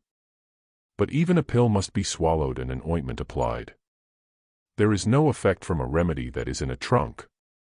Likewise, the benefaction of hierarchy must be taken by striving. Thus, an irrevocable striving will afford a healing result. For 19, you have witnessed many magic methods, and finally you have come to the understanding of the magnet of the heart and to the realization of psychic energy. Indeed, why is a substitute needed if one can receive the might of the source itself? Many accumulations are accepted by humanity instead of striving to the higher world. People presume that it is easier to reiterate the unrealized formulas than to cognize that which is the closest to the human essence. Striving upward is not natural to men when the spirit suffers. But is it not better to substitute higher striving for suffering? 420. Illumination of the spirit. How can one reach this step? How can one penetrate into the primary source of truth, if not by adhering to hierarchy? The spirit can be illumined only through the source of light. Where can one find a leading ray, if not in hierarchy? Humanity has been drawing its power, not from within itself, but from the power of the great hierarchy. Thus through centuries our creativeness has guided humanity. Thus men can be directed only by the higher power of hierarchy. The illumination of the spirit is assuredly the path of adherence to the highest hierarchy. Hence, those who search for truth can find the significance of beingness only in the path of ascent toward hierarchy, otherwise life remains a vicious circle, and for millenniums the spirit will not find its liberation. Thus, the law of hierarchy is the leading principle. For 21, the spirit cannot be affirmed and display its strength without drawing its power from hierarchy. The spirit cannot manifest power without adopting the higher power, therefore each creator of life is a link in the great hierarchy. Thus, also our guidance is the great regency. For 22, if you know that an exalted, self-denying thought physically changes one's aura and even induces rays from the shoulders, then you already know one of the great mysteries of the world. Each visibility is the reflex of a material reaction. Thus, if irritation generates imperil, then each exalted thought must create an opposite beneficial substance. And so it is. Certainly bliss is a complete reality. It is generated in the cortical system and reacts upon the brain matter. The Tibetan rings has a deep significance, being the sediment crystallized by the manifestation of bliss. Certainly it is difficult to investigate the substance of bliss while alive, for the heart and brain cannot be touched. The manifestation of imperil is much easier to approach, in the nerve channels of the extremities. But at the same time it would be unjust to disclose to humanity the negative substance and to presuppose only theoretically the existence of the most salutary substance. Of course, in the laboratory which is being created both substances will be demonstrated. We shall not assist the usual experiments, but where the steps of evolution are being built our hand will be on guard. First, we shall give attention to establishing the fact of imperil. Afterward, we shall define the ways of the manifestation of bliss. If ancient science preserved fragmentary memories about the sediments of bliss, then, certainly a biochemist can show more contemporary proofs of it. Later, these experiments upon the substance of the organism will be transferred to spatial energies. And again we shall understand why bliss has the closest correlation to hierarchy. For 23, indeed, it is not necessary to call forth irritation, because men are filled to the brim with it. It is only necessary to lock 6 bipeds in one room and within an hour the door will be shaking from imperil. It is more difficult with bliss, but here, also, the knowledge of Agni Yoga and close cooperation with certain plants will provide a perceptible result. Certainly the densification of the astral body will provide irreplaceable possibilities. A difficult time affords new approaches, and the tread of the new world is already audible. For 24, roses are beneficial for bliss. All helpful means should be assembled. Not without reason was the rose the symbol of mystery in alchemy. But nowadays rose oil is very poorly prepared. For 25, verily inscrutable are our ways. To the ignorant it seems that the invisible world does not exist. They show prejudice against everything not perceptible to their coarse senses. Truly, since man cannot accept the sacred ways, how will he understand the highest and limitless foundation of life? Man must realize and feel all the subtle sensations. Without this, there can be no correspondence and affirmation evidenced by the understanding of hierarchy. For 26, faith is the presentiment of knowledge. In the multiformity of the all-existent, faith has an actual foundation. Like a motive force, faith intensifies the energy and through this increases the working capability of space. One can welcome the tensity of energy when it is connected with the manifestation of the substance of bliss. Thus we can point out the most evident path of faith together with an uplifted and refined consciousness. Certainly, hierarchy is that megaphone which will stir the heavens to thunder. For 28, one must learn to address oneself to hierarchy as the most immutable. What power the invocation of hierarchy can give one, without waste and wavering. But these waverings, though swifter than a heartbeat, can sting the consciousness worse than a deadly viper. One must accustom oneself to constant communion with hierarchy. Only thus is the nest of life built in the heart. For 29, the earthly lifespan cannot be lived through without hierarchy. But the difference lies in the kind of hierarchy that can be comprised by the consciousness. In disintegration one can turn to the hierarchy of gold and even to the hierarchy of gluttony. For 30, how much significance people attribute to their ego. How people dread that their personality may be intruded upon by something incomprehensible to their consciousness. How people dread to adhere to the highest and prefer to remain on the boundary of darkness. Each intention brings one closer to a better decision if the spirit strives toward the hierarchy of bliss. Man can ascend each step in evolution if he accepts the leading hand and each command of hierarchy. History is built by the hierarchy of life. The best steps of humanity were built by hierarchy. The best achievements were affirmed by hierarchy. Thus one can attain only through hierarchy. Thus is the great time affirmed, and we saturate space with a lofty call. For 31, a sensitive heart is close to the sensitive ear. A sensitive heart transforms the brain. The lack of heart annihilates all previous accumulations. What is the use of literacy if only superficial eyes measure the curves of a hieroglyph? Onerous is the burden of the world. Filled to the brim is the chalice of the keepers of the magnet. Flaming hearts can combat everywhere the annihilation of the essence of bliss. One can comprehend why one should become accustomed to understanding the heart as the propellant of beingness. One can understand how the thread of the heart is linked with hierarchy. If the heart is withered, the brain will not be kindled to consciousness. Thus we realize chemically how an organism becomes part of the great heart of the universe. When I advise cautiousness, it means that outer conditions set the overfilled chalice a tremor.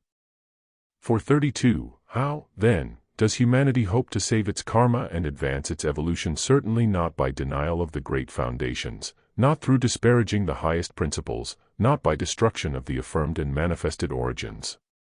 Still, humanity continues to base its principles upon destruction, not realizing that breaking away from the great hierarchy carries it to the abyss. Thus, self-destruction is the fate of all servitors of darkness. Thus, as long as humanity directs itself to the limitations established by darkness, it will not find the path to the highest light and salvation. 433. What state flourishes without a great leader? What affirmed undertaking has existed without a leader? Verily, one must understand that the concept of a leader is the synthesis of all the highest strivings. Thus, only the concept of hierarchy, of an illumined leader, can direct the spirit. Thus, let all ponder upon and remember the might of hierarchy. Only through this realization can one advance. Only through this realization can one attain. Let it be remembered that each stone thrown at hierarchy will be transformed into a mountain against oneself. Thus let all remember. Thus we proclaim the leader, the hierarch. 434. Help each other, hearken. Help in the small and in the great. Help is a rap upon the future. You know not which is the drop that filled the cup to the brim. I shall remind you of a tale of ancient India. King Rishipatra could no longer sleep. He summoned a sage to restore his sleep to him. The sage said, "King, examine thy couch." The royal couch was examined, and a stone was found in the folds of the sheets. The king rejoiced, believing that this was the cause of his affliction. But sleep did not return, and the sage repeated his advice. Again the couch was examined, and a dead butterfly was found. Again the king was sure that the cause of his sleeplessness was discovered. But his sleep did not return. The sage said, "There is no effect without cause. Thou thyself, king, examine thy couch, for nothing can take the place of one's own eye." And the king found under his pillow a grain of gold, small as a mustard seed. This minute grain could not have harmed me, thought the king. But sleep immediately closed his eyes. In the morning the sage pointed out to the king, the downfall of the spirit is not measured by fourths. The treasures of war cannot outweigh a seed taken from a widow. Help, king, wherever help can reach. Help wherever the hand can reach, wherever a thought can fly. Thus shall we rap upon the future. Hence, let us remember that each hour taken from oneself will be recorded for the future. One must become accustomed to the fact that our cooperation brings all that is needed if the hand that holds the current does not wither. The heart aflame with help is our heart. Thus we may face the time which is terrible for the ignorant, but bright for the knowing. 435. When will humanity learn to understand wherein consists the true dignity of a nation? When will humanity understand that the sacred spirit should be protected, and that the carriers of thought, as the sole source, can guide nations? Thus, through the annihilation of thought one may deprive a nation of its strength or of the predestined influence. Hence each nation should take care of its pilot first of all, since the boat without a rudder cannot withstand the storm. Therefore, the great care of a nation and of each construction must be founded upon hierarchy, for each structure must be saturated by the power from above. Thus, as long as the understanding of hierarchy is not affirmed, humanity will sink in the ignorance and darkness of destruction. This is why the Dark Ones are on watch, for they sense how powerfully the world searches for and is in need of reconstruction. Thus the Dark Ones affirm their own ruin. 436. Let no one think that without the energies of the heart he can comprehend help, cooperation, and hierarchy. Neither the mind nor intellectual erudition will enlighten where only the tensity of the heart can kindle the rainbow of complete comprehension. The shield of heart comprehension is most lasting. The sword pierces suffering, but the heart is the stronghold of the hero. To you, the keepers of the stone, only heroism is befitting. Only unwaveringness and courage befit you. The ecstasy of a hero comes again with the tension of the heart. For 37, truly, in the days of perturbations there exists only one salvation for humanity. Thought that leads to the understanding of hierarchy is the only way by which humanity can be brought to the goal of realization of the highest affirmed hierarchy. Thus, in the days of chaos one can say that only by following the hierarchy can one reach the best step, for the leadership of the Spirit is the all-comprising and all-encompassing might. Thus it can be asserted when the cosmic magnet transmits its might to humanity through the leadership of the Spirit.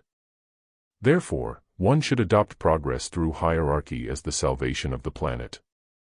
For 38, even the imagination is created by a lengthy experience of accumulations through the centuries, and all qualities of the Spirit pertain to the same law.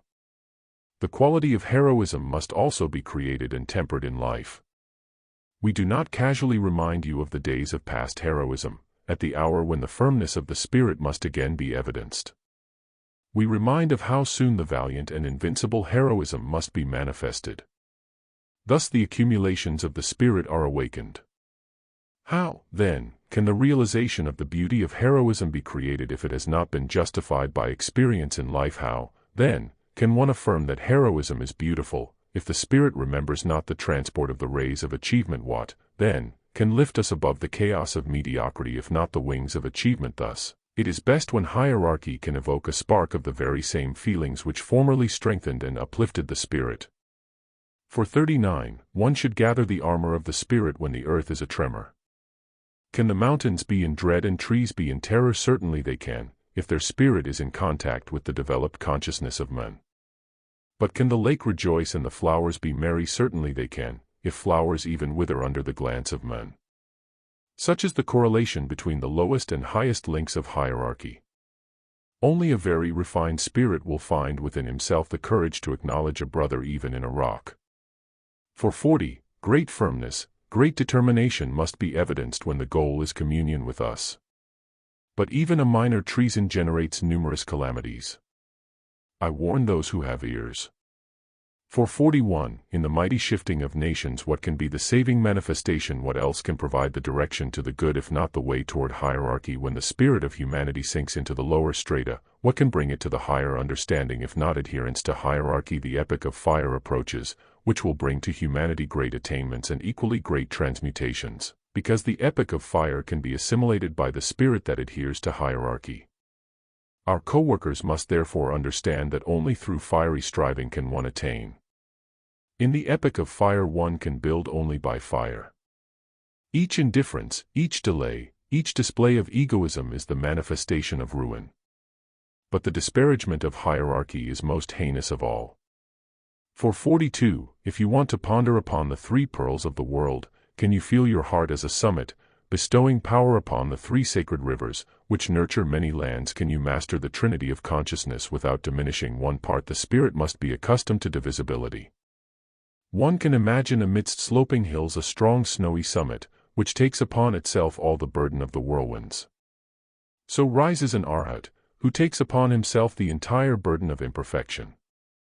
As clouds hover around the summit, sometimes screening it from earthly eyes, so the wearisome burdens of the world pierce the chalice of an arhat. One must possess the stronghold of striving in order to nurture the rivers, gathering the whole invincible service to hierarchy. Why is the service called great? Because it approaches the infinite. This is the measure by which you can think of the three pearls of the world. For 43, if I again say that the currents are difficult, the ignorant may ask, but when will they be different? I will say, within the defile of darkness the calm of death may exist, but upon the summits are the whirlwinds of the far-off worlds.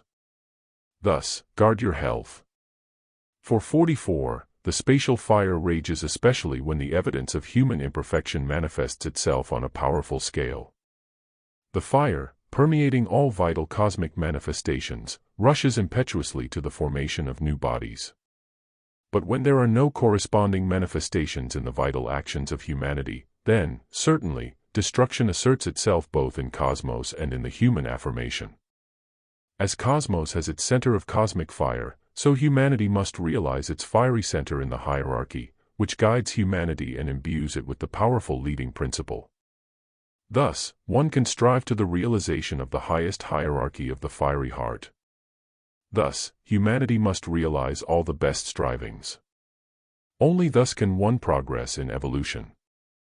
Verily, only by adhering to hierarchy can one advance. Hence, in the great time of shifting, humanity can be saved only through hierarchy. Therefore it is so imperative to realize the greatness of the leader as the savior of nations. The time is austere, but great. Thus we shall construct the great future. For 45, the approach is endless, so, too, are defeats. Few will discern where is victory and where defeat. One must know the relation of spiritual growth to the victory over darkness. Darkness can display the maya of well-being, whereas light can attest to violent commotions. Each one strives along the shortest path, but who is capable of imagining the best achievements? Only the link with hierarchy can reveal the uniqueness of the best path. Our decision is to consider achievement as the shortest path. The dark ones consider fearlessness as a bad sign. We have determined not to avoid the steep path. For them, each ascent is an unnecessary dissipation of strength. With us, the ray of light is a bridge of granulations, but they dream of a void. We understand each daring leap; for them, it is but recklessness. Thus, between the daring of wisdom and the recklessness of treason stands only the heart. It will safeguard and open the gates of hierarchy. He will err less who follows the silver thread stretched from his heart to the heart of the teacher. For 46, it is necessary to accept the one direction to that heart where there is no refusal. The channel of the heart must be purified. Will it not be the protecting net of the planet? Like the silver threads of destinies, one should not think of the heart as a blob of lower matter. If so, how to contact the highest world? One must accustom oneself to the thought of victory. Otherwise, how many defeats are but the consequences of indifference? Indifference is already defeat, as in the present, so in the future. For 47, during great constructions, certainly the battle is also great, because the dark ones are afraid of losing their weapons. Thus, each striving directed to the good undoubtedly calls forth attacks. However, one should understand the invulnerability of the servitor of light, for when the heart is flamingly imbued with the hierarchy, all hostile attacks can be overcome. Indeed, it must be understood that each personal feeling undermines the roots of the great structure. Thus, so much of the wondrous is destroyed by humanity, because leadership was rejected. Therefore no one will be successful who has not realized the greatness of leadership. Thus, the closest and the most distant ones must sense the current of each affirmed law. For 48, hierarchy is cooperation. But with cooperation, the intensification of energies results in a continuous circuit of sparks, from above downward and from below upward.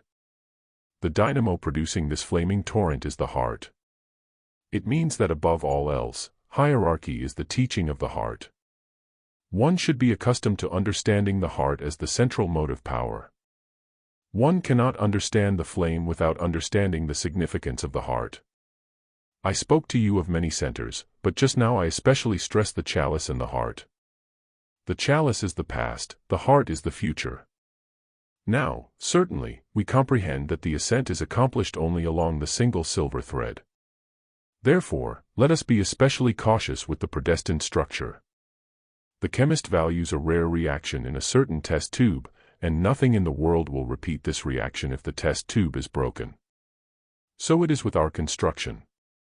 For 49, likewise the heart should be understood as the unique natural link between the visible and invisible worlds.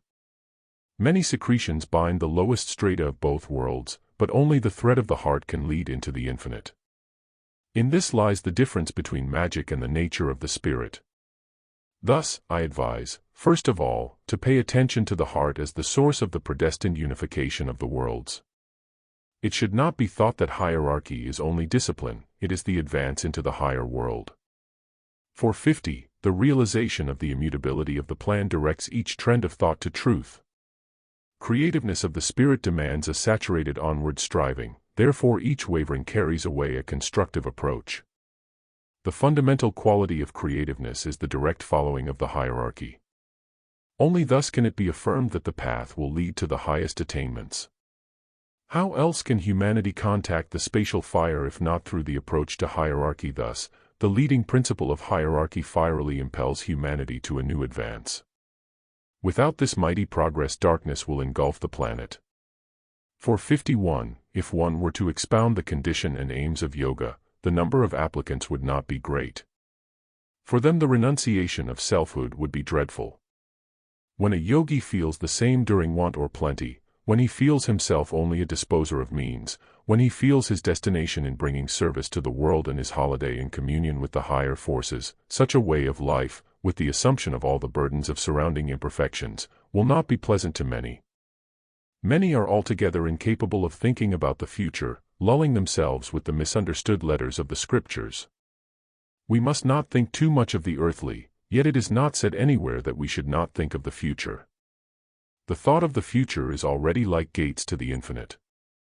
Thus, think of the future, and you may be sure that this thought will be supported by hierarchy. 452. One should think of us precisely as of an inexhaustible spring, otherwise the earthly rivers may dry up. Much has already been said by us about the teaching being a source of life. It should be understood that the linking of the worlds would already be a salutary conquest. 453. How easy it is to ameliorate life only by striving to a manifest victory of the spirit. Is it possible that all the discoveries of science have not broadened human thinking? 454. When you understand the foundations of hierarchy, we shall proceed to an explanation of the centering of the spirit in the heart. In order to link the chain of the worlds, it will be necessary to give special attention to the heart. Only thus shall we keep within the boundaries of a natural growth of the spirit. The abode of the spirit is in the heart. Thoughts about hierarchy are spiritualized by the heart. Thus we shall remain as before in the essence of a true accumulation. 455. The power of guidance imbues humanity with all strivings. Each attainment directed to progress is affirmed by the higher will. The guarantee is manifested only by affirmation of the correlation between the higher will and assimilation. Thus is revealed to humanity a direct bond between the hierarchy and the disciple. Thus, verily, the great might underlies the silver thread that links all the best inceptions. Truly, it can be affirmed that victory underlies the bond with the higher will. 456. Everyone whose consciousness can already contain the significance of hierarchy must first of all renounce blasphemy of the spirit.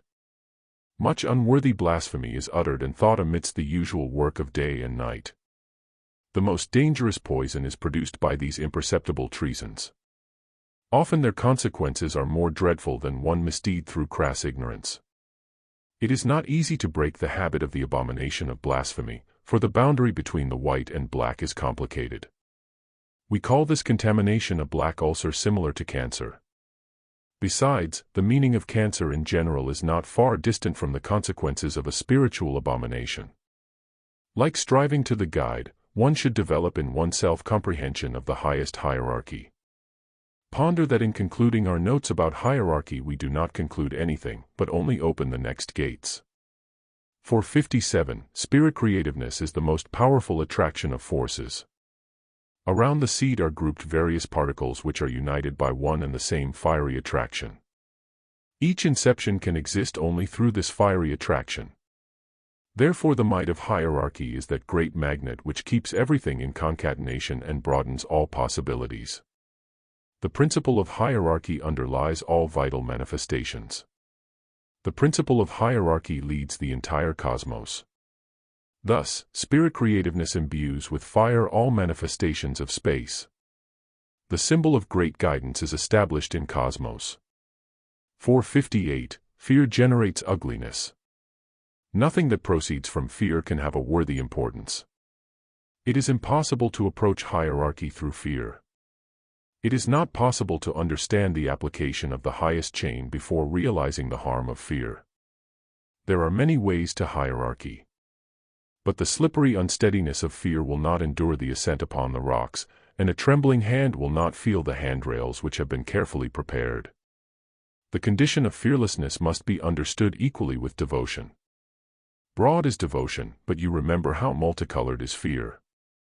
A man who is not even bad may be frightened, and this infection can forever deprive him of ascent. Hence, one should cure oneself of fear. Besides psychic energy, musk is useful, because it strengthens the nervous system and kindles the protective net. Thus the strengthening of the centers of the heart and chalice gives a necessary strength to the protective net. Heart, fiery chalice, illumine ye the path of the ascending ones. 459. The ways of the heart, the fiery ways that lead to the ascension of the spirit, are developed by being imbued with one and the same impulse of the attraction of the cosmic magnet. How many different branchings the sensitive fiery heart possesses! But its source is one, and its potentiality is imbued by the soul source, hierarchy. The ways of the heart, the fiery ways, proceed from the great summit of hierarchy and lead to that pearl of the world. Thus, we affirm the flame of the heart and the wondrous silver thread that unites the worlds. Thus we conquer through creativeness manifested by the silver thread. 460. A valiant I will not be dulled. A valiant I will look into the sun of hierarchy. Not cringing, not irritation, not profit, will be the gates to hierarchy. But willing service, a heartfelt veneration, and conscious assent will bring one to the threshold of light. We finish our writing on this great day, when one more step of Satya Yuga has begun. The step of ascent was proclaimed through scriptures long ago, but the dust of the bazaar dulled people's eyes. So it is today. It will again be asked, where is the trumpet call, where are the wings of the angels, where is the sundering of mountains and seas? The blind ones take the tempest for a call to the repast. Thus, the cure is in the realization of the hierarchy of the heart. The teaching will be revealed to those who have perceived the right path. The messenger will knock at their door,